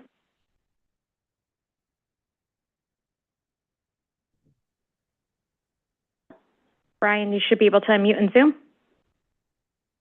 It appears Brian has declined promotion. Okay. I see we have Elizabeth Rose, so let's bring her up. Hello, Elizabeth. Hello, Commissioner, another person you know. Good to see you. Good to see you too. Wish we had better circumstances. My name is Elizabeth Rose. I am a member of Community Board 8, though today I am speaking in my capacity as an individual. Thank you to the Commission for the opportunity to testify. Let's stipulate that residents, members of Community Board 8, all want Lenox Hill Hospital to have modern facilities. Let's also stipulate that any project at this location will be staffed by union labor. So that focuses the questions on how big and how tall. I'd like to highlight a comment that was made by a member of the applicant team earlier today. The applicant mentioned that a new Memorial Sloan Kettering building, also on the Upper East Side, will have bigger FAR, greater density, and be taller than the Lenox Hill Hospital proposal. And that individual strongly implied that fairness should then provide approval for the Lenox Hill Hospital proposal. But let's be clear. The recently approved MSK building allowed for a single remaining parcel of a multi-block campus to go to an FAR of 10. All of the other square footage being used, all of the other FAR being used on this new building was from a 2001 upzoning also to a 10 FAR for a multi-block large-scale campus. And unfortunately, zoning rules allow MSK to transfer FAR from adjacent blocks onto a single small portion of its campus, which is resulting in an outsized building along York Avenue, which frankly is very different from what the community board approved back in 2001 when it upzoned the campus to a 10. But let's be clear, the total campus is at a 10 FAR. Lenox Hill Hospital's proposal is for a 12.5 FAR, 25% more dense than MSK's entire campus. Parity with other hospitals would be at best an FAR of 10, not 12.5. So to George Janes's point, density and bulk is as much of an issue here as height. I urge the Commission to disapprove this proposal with the goal of encouraging modifications. I encourage Lenox Hill Hospital to consider moving some operations to satellite locations in the neighborhood, as other hospitals do, not increasing the patient beds, opening and expanding operations in other parts of Manhattan or other neighborhoods outside of Manhattan that lack services, and redesigning the building for greater height uniformity across the full block front, rather than concentrating the bulk into a single massive tower on the Lexington Avenue side. Any and all of these approaches would allow for modernization that is smaller increases in height and bulk than the current proposal and better meet the needs of the community.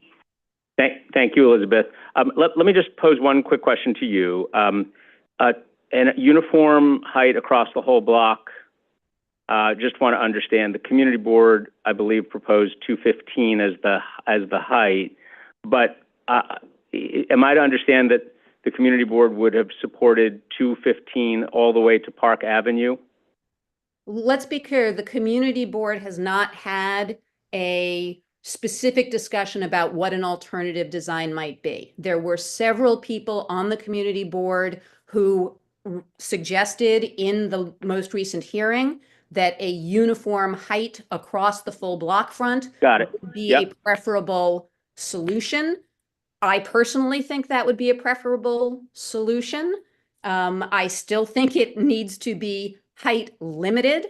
So you think, and I may have misspoken about where the notion came from, my apologies, but your preference would be 215 Lexington all the way across to Park Avenue? I genuinely don't feel that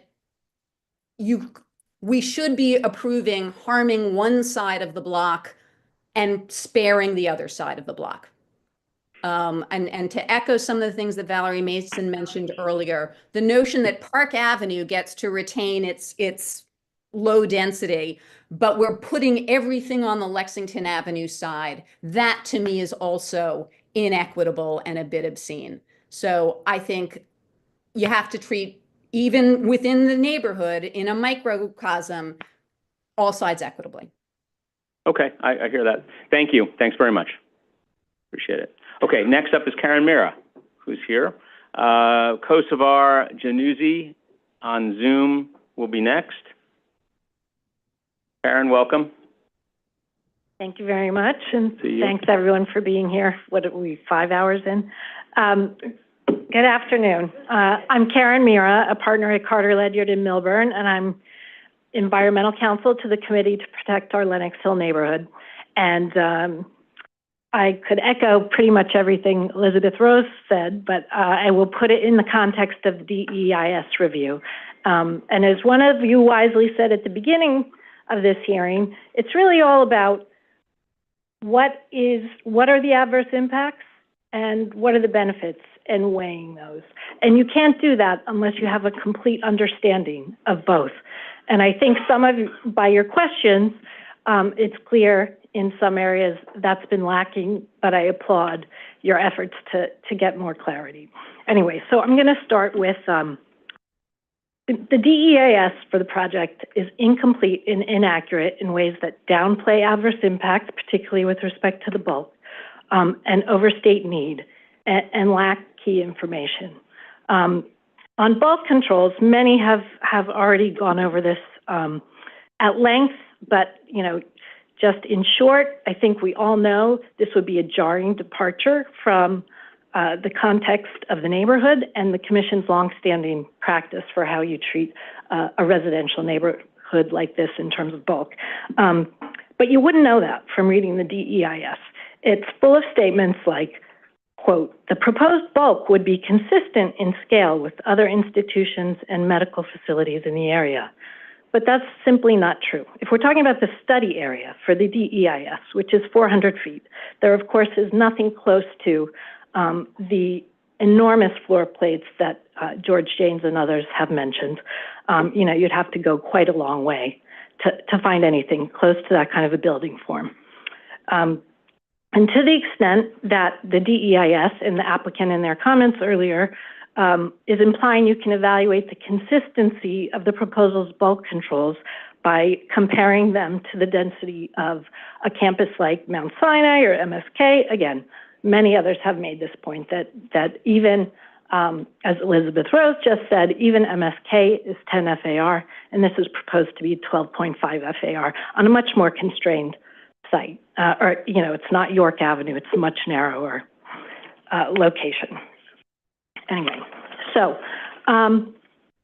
we request that the DEIS, it really needs to be revised to reflect that. And when you downplay these impacts, what happens is the DEIS also, it never concludes that this is an adverse impact.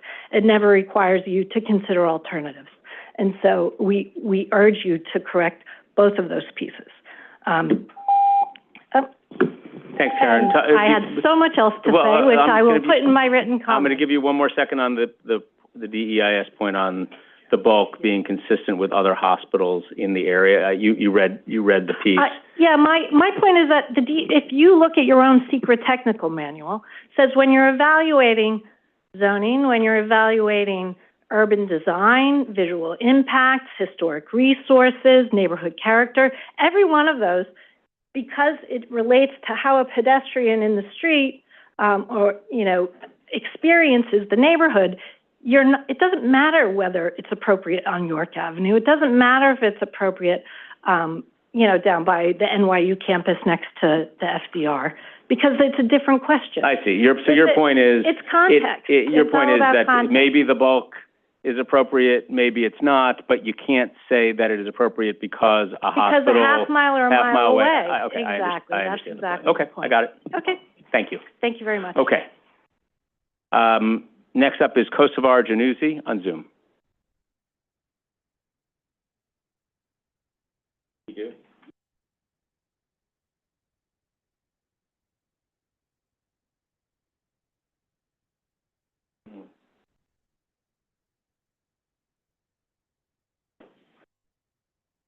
Hello, can you hear me? Hello, we can. Yes, we can.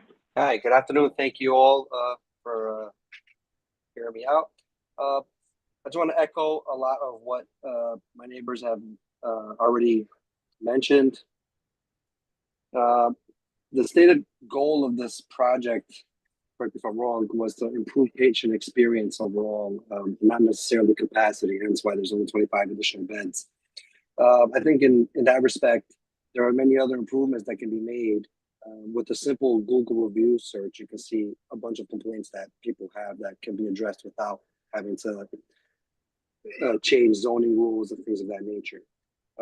The project, I think, is quite unreasonable, and there's a tremendous amount of pushback from local residents, Community Board 8, and even Manhattan Borough President, although he approved it, he set some conditions before for approval. I think that it would be beneficial for Northwell Health to consider these conditions and revise their plan to accommodate the community and their vision for this renovation. Thank you. Thank you. Okay, Caitlin Griffin, and then Sharon Pope Marshall. Ms. Griffin, are you here? Caitlin Griffin, is that her?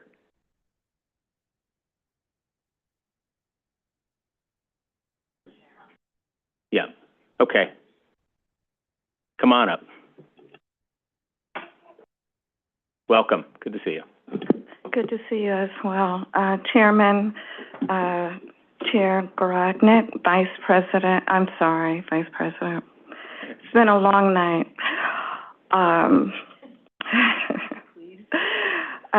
Vice Chair Knuckles, I'll get to the long night in a minute.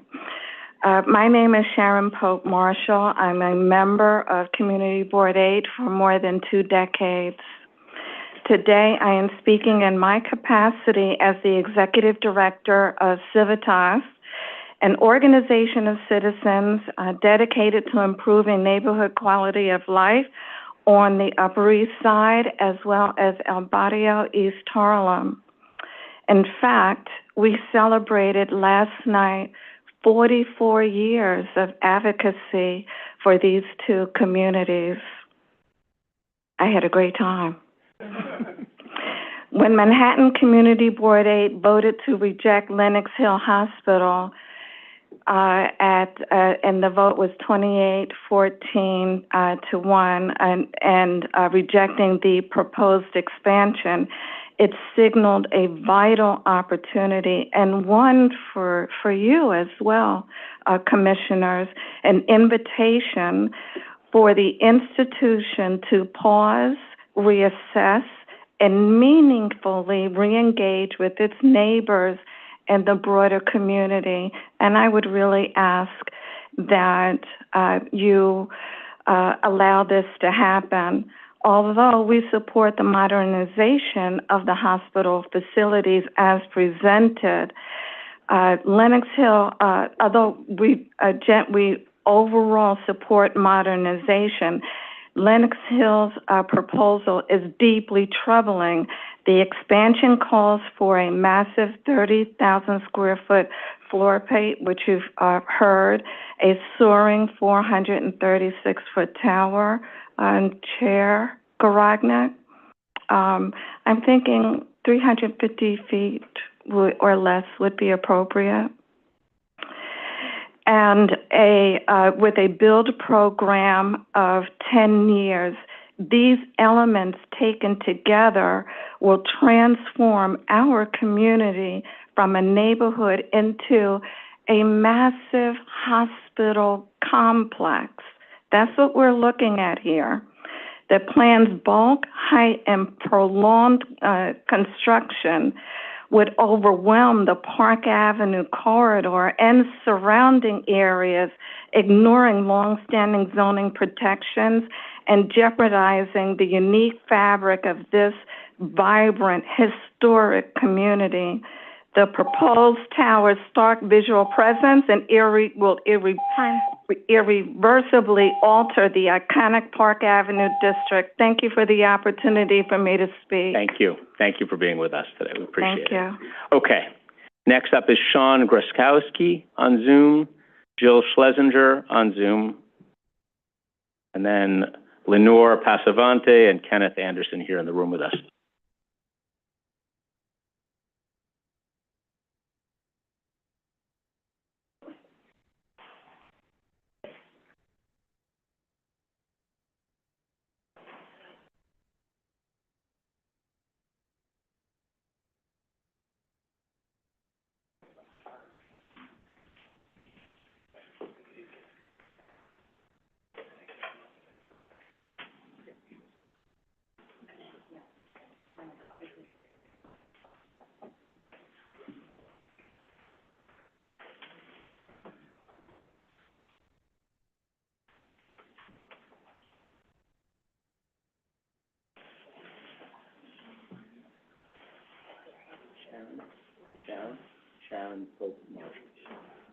Sean Groskowski, Groskowski.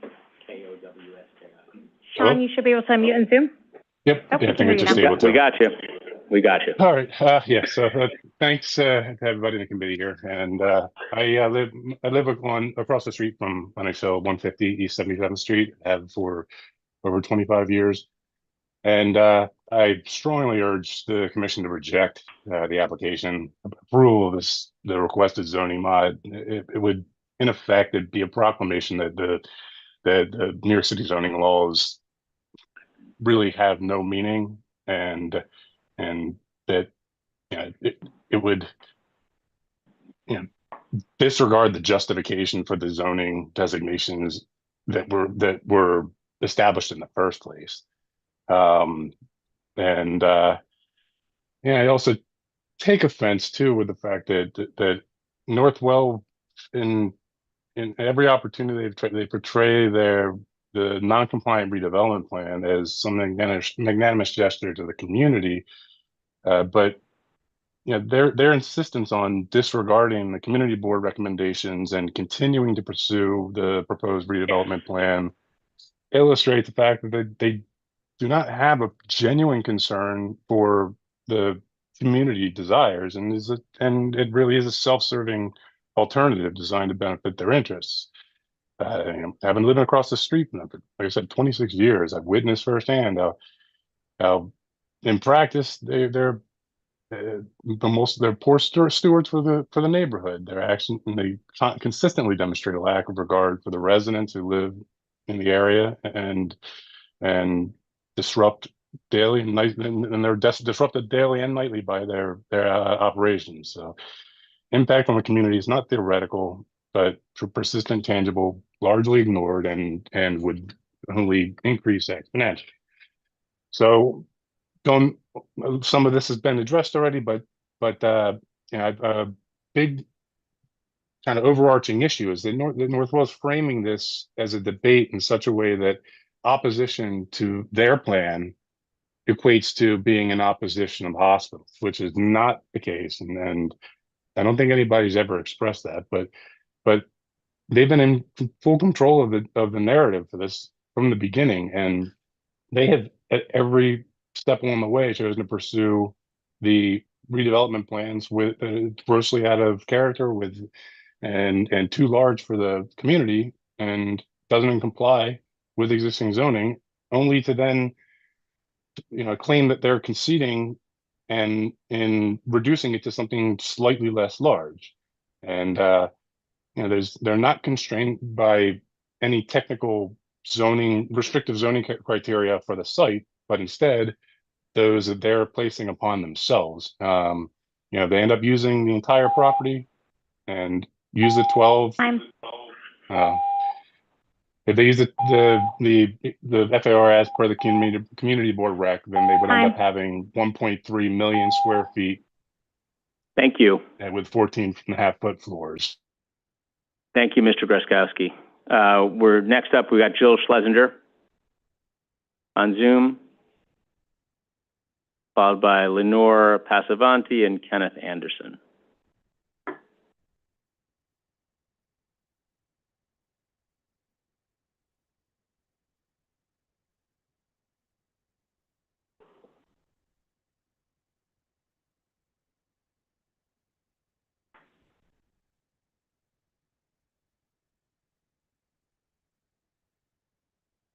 Jill, you should be able to unmute and Zoom.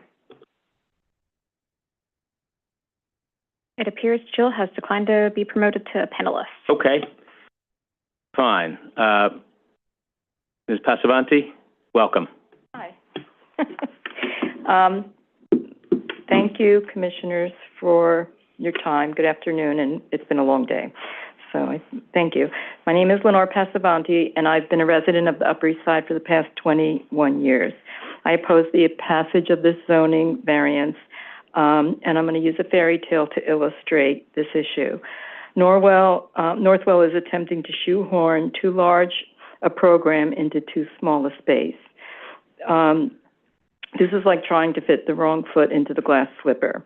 All that was and is needed is the right user and the right program for the site. I'm a registered architect. I've been practicing for the past 30 years, but prior to becoming an architect, I was a registered nurse at Columbia Presbyterian Hospital, where I worked in the surgical ICU for 13 years full-time, 12 years part-time to pay for my lovely architectural intern salary. So I was there for 25 years at Columbia. I was there during the construction of the Milstein building and actually part of the transfer from Presbyterian Hospital to Milstein. So I know something about hospital design. I know something about the need for hospitals to modernize. And I support that. While I was in graduate school, I worked at Skidmore, Owings & Merrill. They did the Milstein building, and they also did new pavilions at Roosevelt and St. Luke's, and among many others. So I understand hospital design. And am pro-modernization and pro-construction, including new construction. With this in mind, I believe Lenox Hill should build a new hospital that is designed with a program that the site will allow. I think Lenox Hill should then locate other programmatic elements at other sites. As an architect, I object to the massing and style of the proposed design. Both dwarf the existing buildings and destroy the fabric of the neighborhood because it is an alienating outlier that ignores the current aesthetic of neighboring buildings, some of which are part of the Upper East Side Historic District. Recently built buildings, including those by Sofield Architects at 79th and Lex, Peter Penoyer Architects at 78th, East 78th Street and Lex, and Robert A. Stern Architects at East 78th Street and Lex are appropriately scaled with facades that align with and are sympathetic to the existing structures and support the character of the neighborhood. I don't see why Northwell Health can't engage an architect that can do that. Modernization of a hospital, yes. This proposal, no. So you asked us to comment on this, the two things. So what I would say when I look at both of these, and I didn't study these at length, but what I would just say is on the Lexington Avenue street, that is, they just both stop at about 196 feet and then just step back gratuitous like 2 or 3 feet and then go back up, almost straight up. So I don't think that's great. You said about if it was one height all the way across, I would be in favor of like 215 all the way across. Can I finish that? Yeah, go ahead. You can finish this up. But Finish this just up. articulate it with a good, like a Stern building would, when you really articulate any building so it's not a mass. I think the current design is massing and also aesthetically inappropriate. And am I hearing you correctly, and maybe others, in saying that you'd like them to change their program altogether and have the Lenox Hill Hospital cease to be what it is today, essentially, and be a subset of what it is, provide other services, but not be a full-service hospital in order to avoid this particular conversation? Is that a fair statement? No, not quite. I didn't study their program. I don't get how what's working today needs to be blown up to 2.5 or 3 times the size that it is to work today. That conversation about, hoods being bigger and I need to get my robots in and all that kind of stuff. I mean, I don't know. I think that's a lot of hyperbole. I think it's a bit much. And so I can't speak. Okay, I understand that. And I think it's incumbent upon Lenox Hill Hospital to make that case in this process as to why, and this is really where I started when they were up at the podium, 5.5 hours ago, as to show us what you're getting, show us why you need what you are asking for here, and I think that that's going to be an important part of this conversation. Yeah. So I understand your point. And when I was at Columbia, okay, granted it was in 2004 is when I left, but from the hospital at Presbyterian, where I worked for like 12 years, and then the hospital at Milstein, the ORs didn't change that drastically. Maybe the past, 10, 20 years, ORs have changed, drastically, but I don't think they have. And I don't think they require 1 million times more or 3 times more space. So How about the patient room experience? I think, hard to say. I don't think you have to have a single room. I don't think that whole argument about infectious disease and needing to need single rooms for infectious disease to have isolation rooms is quite right. Most floors have special isolation rooms because you need a vestibule as well as the room itself and negative pressure and all those things to have an isolation room. So you can't just convert any room into an isolation room like that. So that's not a good argument for it. I don't know what other hospitals are doing if one of single patient rooms are the benchmark now, but yeah. Got it. Thank you. Thanks you. very much. Okay, Kenneth Anderson, are you here with us? Mr. Anderson? Okay, I don't see him here. Rosemary Fanelli on Zoom and Ann Goodbody on Zoom. Are they here or are they on the Zoom? Rosemary is not in the Zoom. How about Ann Goodbody? We do have Ann. Great. And while you're promoting Ann, I'm going to just make a public service announcement that we are getting very, very close to the end of our hearing today. So if you wish to be heard on calendars 12 to 14, Lenox Hill Hospital, and have not yet signed up, now's a good time to do that. We will continue to take comments after today, of course, which we'll make an announcement about at the very end. But if you want to be heard today, now's a good time to sign up. Okay. Ann Goodbody? And you should be able to unmute on Zoom. Okay, we can hear you. Hello. Okay, can you hear me? Am I We can. unmuted? Okay, thank you. I am strongly in opposition to this expansion, and the fact that the hospital is in this location where it fit at the time does not give it a right to build something so wrong for the neighborhood and frankly for the city. I'm not going to repeat the very important points that others have made, especially with regard to disparity, so I'll cut this short. Northwell claims there's no alternative to staying within the zoning envelope. Not true. LaGuardia managed to rebuild an airport and keep planes flying. They say all this is necessary for quality care, but they are adding to one of their hospitals in Long Island that will not have such extravagant facilities. I'm a financial guy, and this is important. The use argument, which Northwell says justifies the upzoning, falls flat on its face when considering the financial aspects. Land use issues cannot be considered in a silo. Today, Medicare and Medicaid reimbursement rates cover about 1/3 of related costs, and so hospitals provide and/or mark up other expensive services to sustain profitability. They must do so. In this case, Northwell will be spending $2 to $2.5 billion to add a few beds, ORs, and ER stations. Think about the economics of that.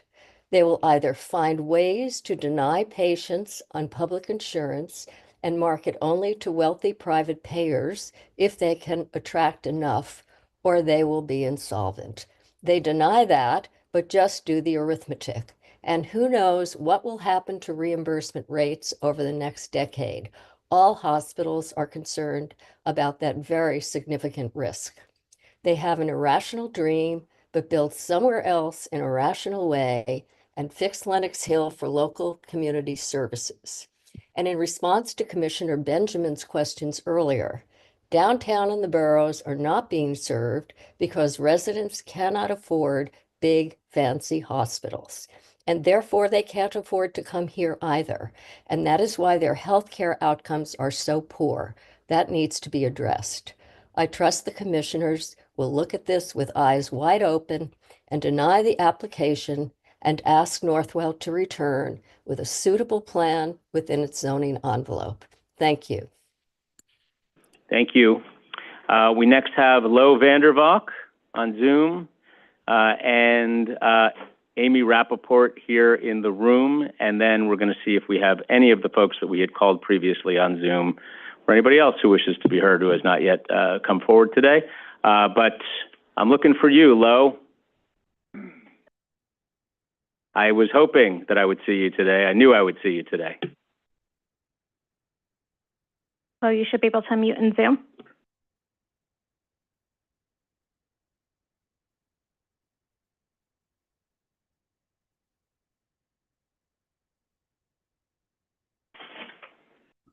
Yes, can you hear me? Yes, we can. We can. Yeah. My name is Lo Vandervalk. I'm representing Carnegie Hill neighbors on the Upper East Side. We are closer to Mount Sinai than to Lenox Hill. But our concerns about hospital size and expansions are evident in our participation in this process. And Chair Garodnick, I want to thank you very much for the exchange you had with various people, and especially George Janes, and addressing some of the really important open questions. I think that has really added value to these hearings.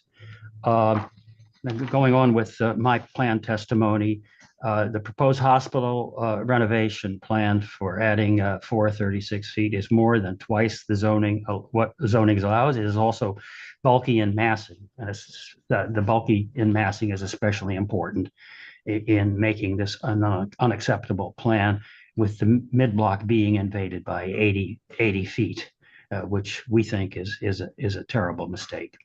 Only Hunter College has towers on this also residential part of Lexington Avenue, but these are no more than 250 feet tall, including mechanicals, and they are less bulky.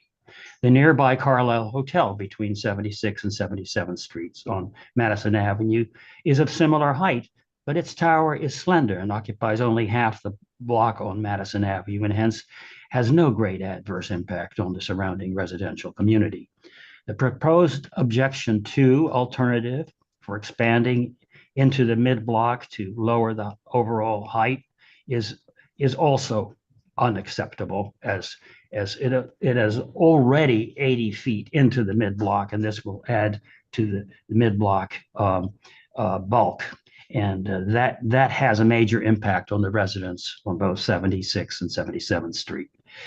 A final concern should be the flow of vendor delivery trucks and ambulances. The current designs require all trucks and ambulances to back up rather than allowing vehicles to travel from street to street. This design creates enormous curb cuts on both 76th and 77th Streets that will damage the quality of life on these streets. Finding solutions to the immediate traffic flow problems should be seen as an obligation of the hospital and its building design team, because success or failure here can have a major impact on vehicle travel flow and at the hospital and surrounding areas. It can also have a major impact on the permanent quality of life in terms of noise and congestion for the residents of 76th and 77th Streets. We ask that the Planning Commission request the applicant to revise and significantly reduce the site of the project to conform more closely to the context of the residential community. Thank you for this opportunity. I will submit written testimony. Great. Thank you very much, Lo. Appreciate it. Okay, next up is Amy Rappaport. Welcome. And then we have Evelyn Finster back on the Zoom. I guess I'm not last batter. Well, thank you, Chair Garodnick and members of the Planning Commission for your patience and your due diligence. I am Amy Rappaport McKenna, a lifelong Upper East Side resident, always living within a few blocks of Lenox Hill, aside from my time with Chair Garodnick in college. My children were born at Lenox Hill, and I'm a patient of a Northwell physician. I urge rejection of Northwell's proposal in its current form. No one today has disputed the need for modernization, but this proposal is misaligned and grossly burdens the community in the short and long term.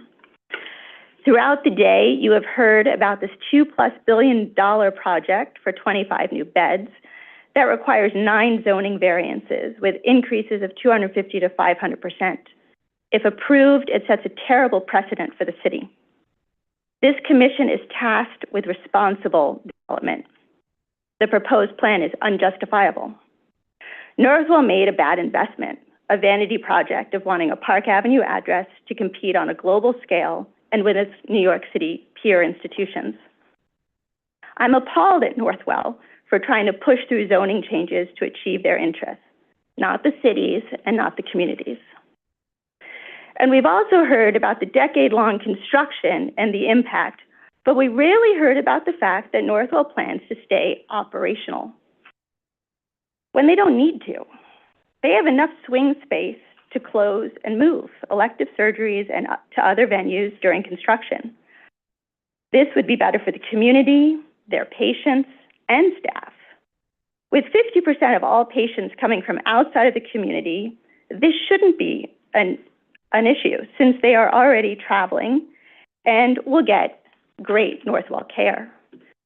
Please reject this application and disregard Northwell's 2 proposals and urge them to close during construction. And lastly, what I've heard all day is the community genuinely wants to work with Northwell for a first-class program. I genuinely believe we can find a path together.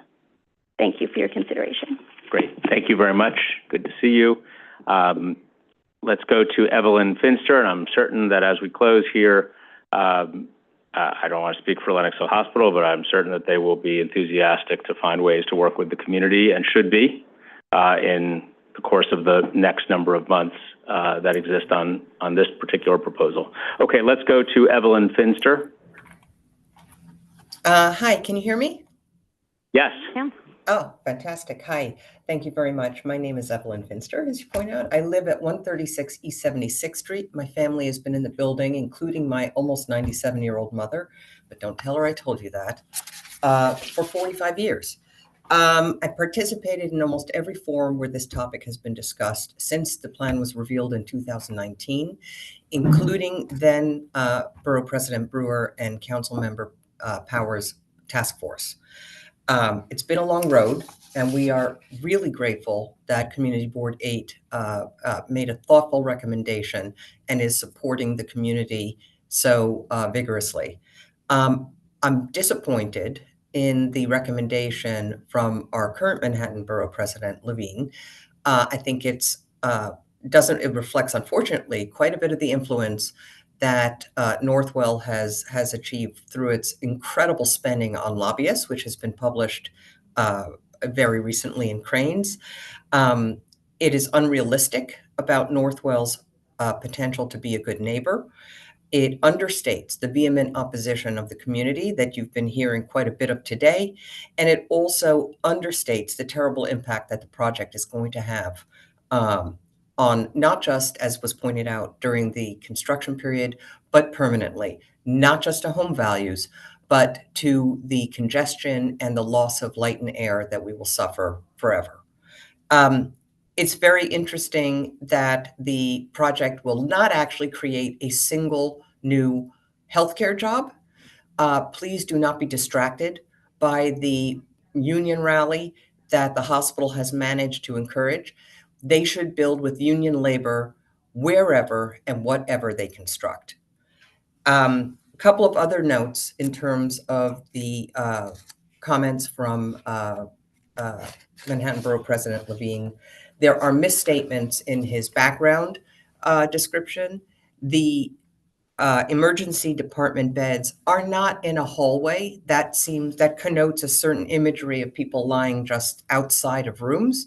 They have an open plan emergency department where there are bays that are separated by curtains. Not optimal, perhaps, but not a hallway. He also described significant reductions that were in response to the community. That is a tremendous overstatement. Their willingness to throw away a residential tower that was completely nonsensical to begin with is not a great concession. The modest reductions in height are accompanied by an increase in bulk, in thickness, which has already been explained by all of the architectural experts, is very damaging. The impact it will be severe. Time. They actually closed our street for 12 hours recently to replace a single Time. MRI machine. Thank you. Thank you, Ms. Finster.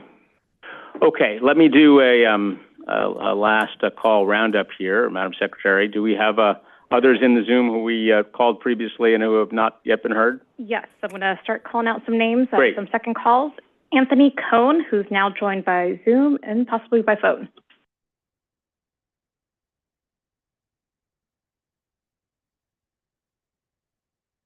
Anthony is joining us as a panelist. Bernard, you'll be next.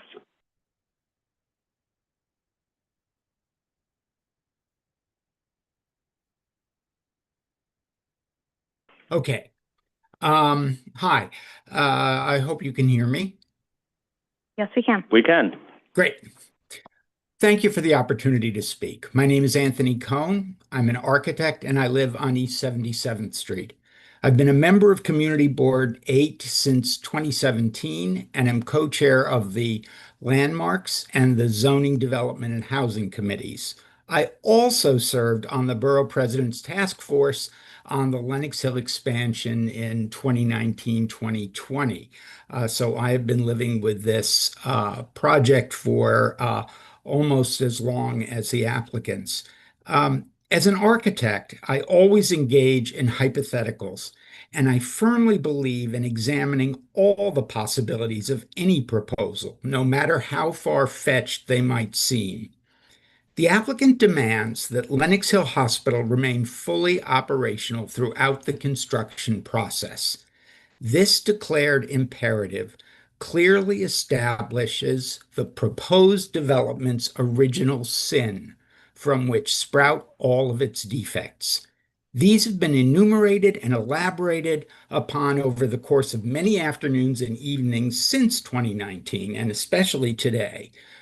By example, the refusal to close the hospital not only extends the construction period, but also precludes a distribution of the mass of the hospital across the entire site, say at a height of about 215 feet, which could more or less satisfy their entire program. In any project, the client and their professional advisors create a program consisting of what becomes a chain of demands. The expansion of Lenox Hill Hospital is no different. If you accept that the hospital must be modernized, the ER department must be enlarged, the new single-patient rooms must be larger than the existing two-bedded rooms, the new operating rooms must be larger than the existing operating rooms, and that the hospital must remain open throughout the lengthy construction, the inconvenience to neighbors, patients, and staff be damned, then you must accept the proposal. I would, however, urge you to look more closely at the applicant's non-negotiable demands and their consequences.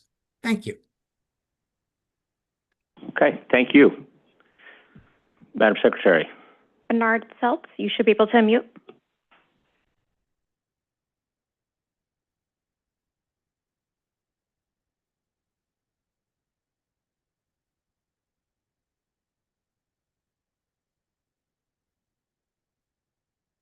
Bernard Seltz, you should be able to unmute in Zoom. I won't repeat all the reasons why I'm against the project, but based on all the people I've heard, and I have not been able to stay tuned for the whole day, everyone who seems to be for the project is one way or another on the Northwell payroll. And I'm just wondering what the company has done to induce all these people to be in favor of their project. Thank you. Thank you. Okay. Next, we have Patricia Rossetti. Patricia, you should be able to unmute. Can you hear me all? You can. Yes, we can. Good afternoon, Chairman Garodnick and the City Planning Commissioners, and thank you so much for hearing us all out. I'm speaking as a concerned member of the Upper East Side community and more broadly as a New Yorker alarmed by the growing influence of corporate interests over the public good. I'm opposed to the proposed Lenox Hill Hospital expansion in all forms, and at its core, it's not about improving patient care, it is about profit. This seeks to override zoning laws to construct a tower vastly out of scale with the neighborhood, serving corporate ambitions while failing to address true healthcare disparities in Manhattan. The proposal to expand the maternity unit is troubling. Lenox Hill already has a highly rated maternity ward. Why the need for bigger private rooms with Central Park views? To compete with Cornell's Alexandra Cohen Tower or to improve maternal care outcomes? The focus has become hotel-like amenities and not actual care.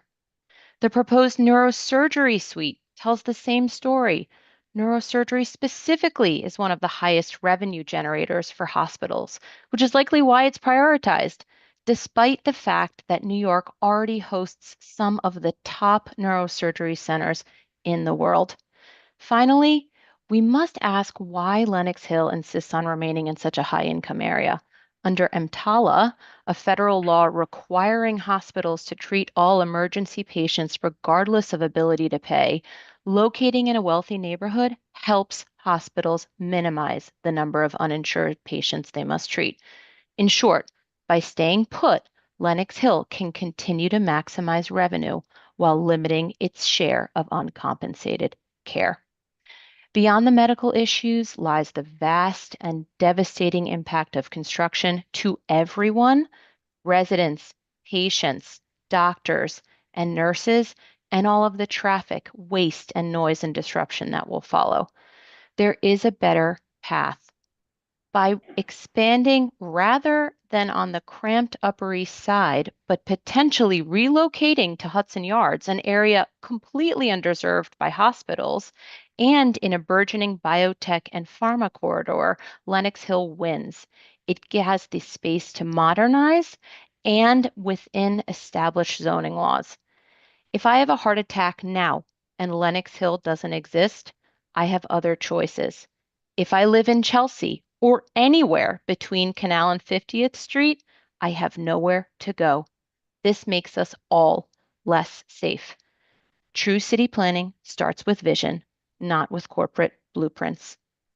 I urge you to reject this expansion proposal and demand a plan that serves all of New York. Thank you. Okay, next for the second calls, Michael Biowitz, Barry Schneider, and Jill Schlesinger. We'll try that again.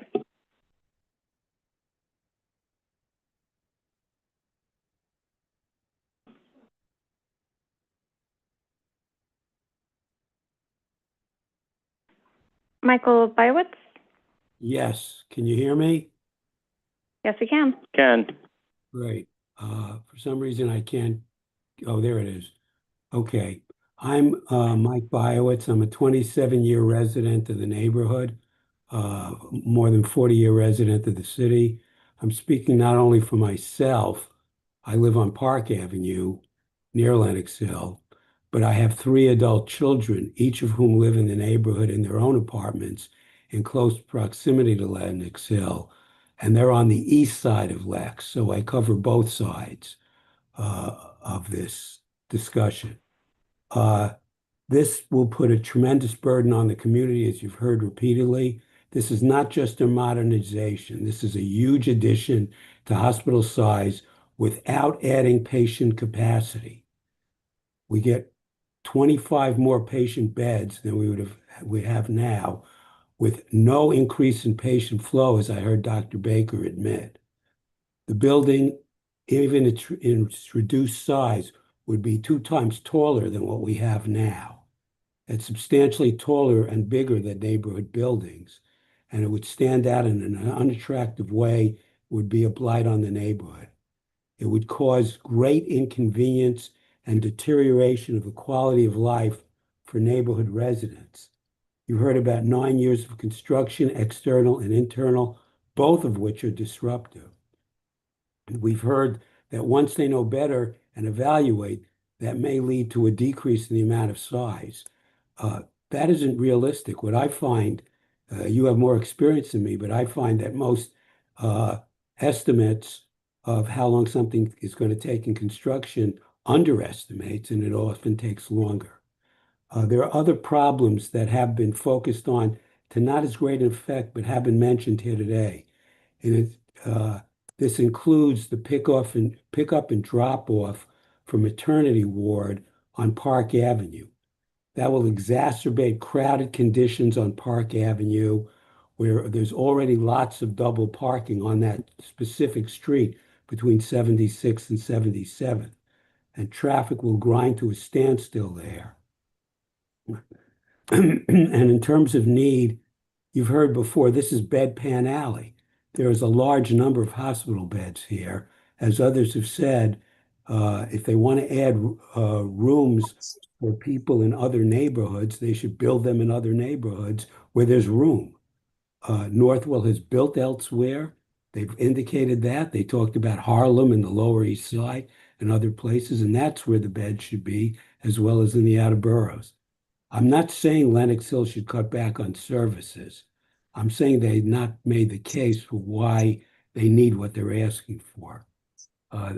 They claim to need service for the whole city, and they can move some of that service to other parts of the city. And for those reasons, the Planning Commission should reject the proposal. Time. Thank you. Okay, Jill, you should be able to unmute in Zoom.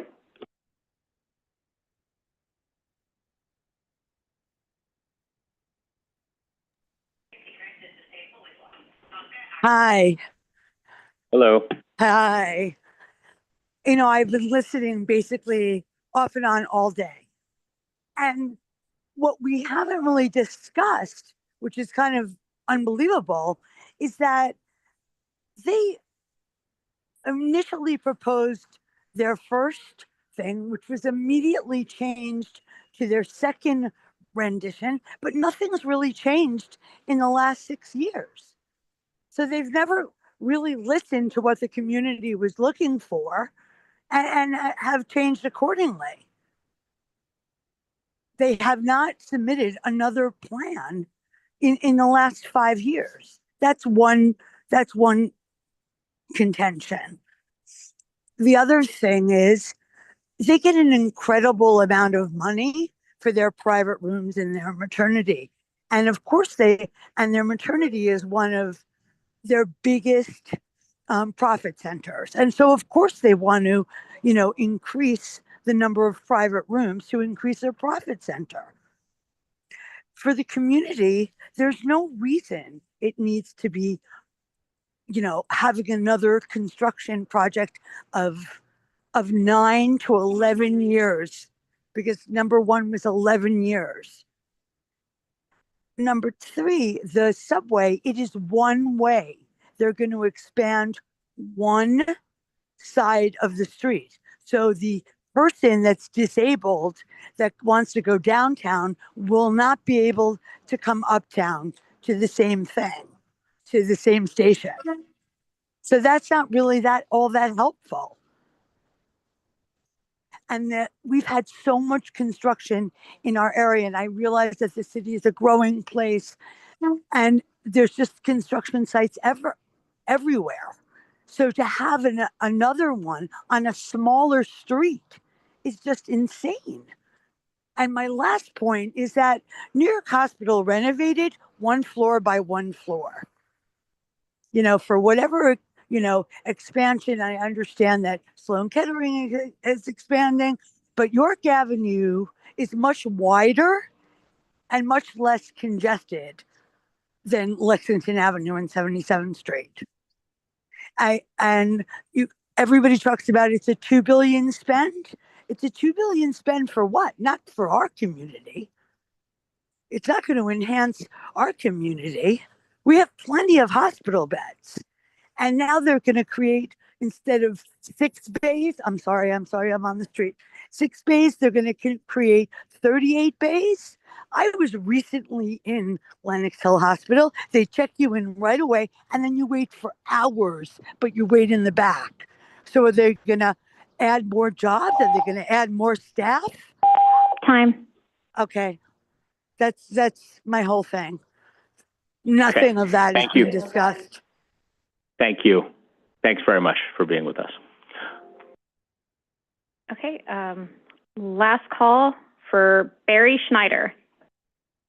Barry, you should be able to unmute in Zoom.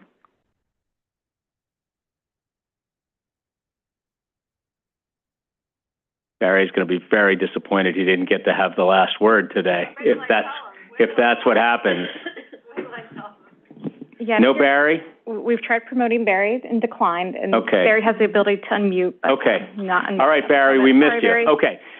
Anybody else who wishes to be heard today on this item? This is the final call here in the room, on Zoom. going to pause for 1 second, filibuster, just to make sure nobody else wants to be heard on calendars number 12, 13, and 14. Okay. With that, Madam Secretary, any announcements before I close the hearing on this item? I'll just note, before we close the hearing on calendar numbers 12, 13, and 14, the record will remain open through 5 p.m. on Monday, June 2nd, to receive written comments on the DEIS. Great. Let me express my appreciation to everybody who was with us for, 6.75 hours today. Of course, to the commissioners for your attention and commitment. To members of the public who were here with us for many, many hours, thank you. We appreciate it. To the applicants, all of the applicants today who are looking to invest in New York City, we certainly appreciate that, even in the midst of obvious disagreement among some about what's going on. But I do want to just say thank you. It was a very interesting and productive day. Madam Secretary, anything before we close? There is no other business before the commission for the public meeting, but I do have some public information to share. For those of you who are unable to or did not wish to testify, you can submit written testimony online by selecting this hearing on the NYC Engage portal, through DCP's website, or by mailing your comments to City Planning Commission, Calendar Information Office, 120 Broadway, 31st floor, New York, 10271. Great. Thank you, Madam Secretary. Time's 4:47. We are adjourned.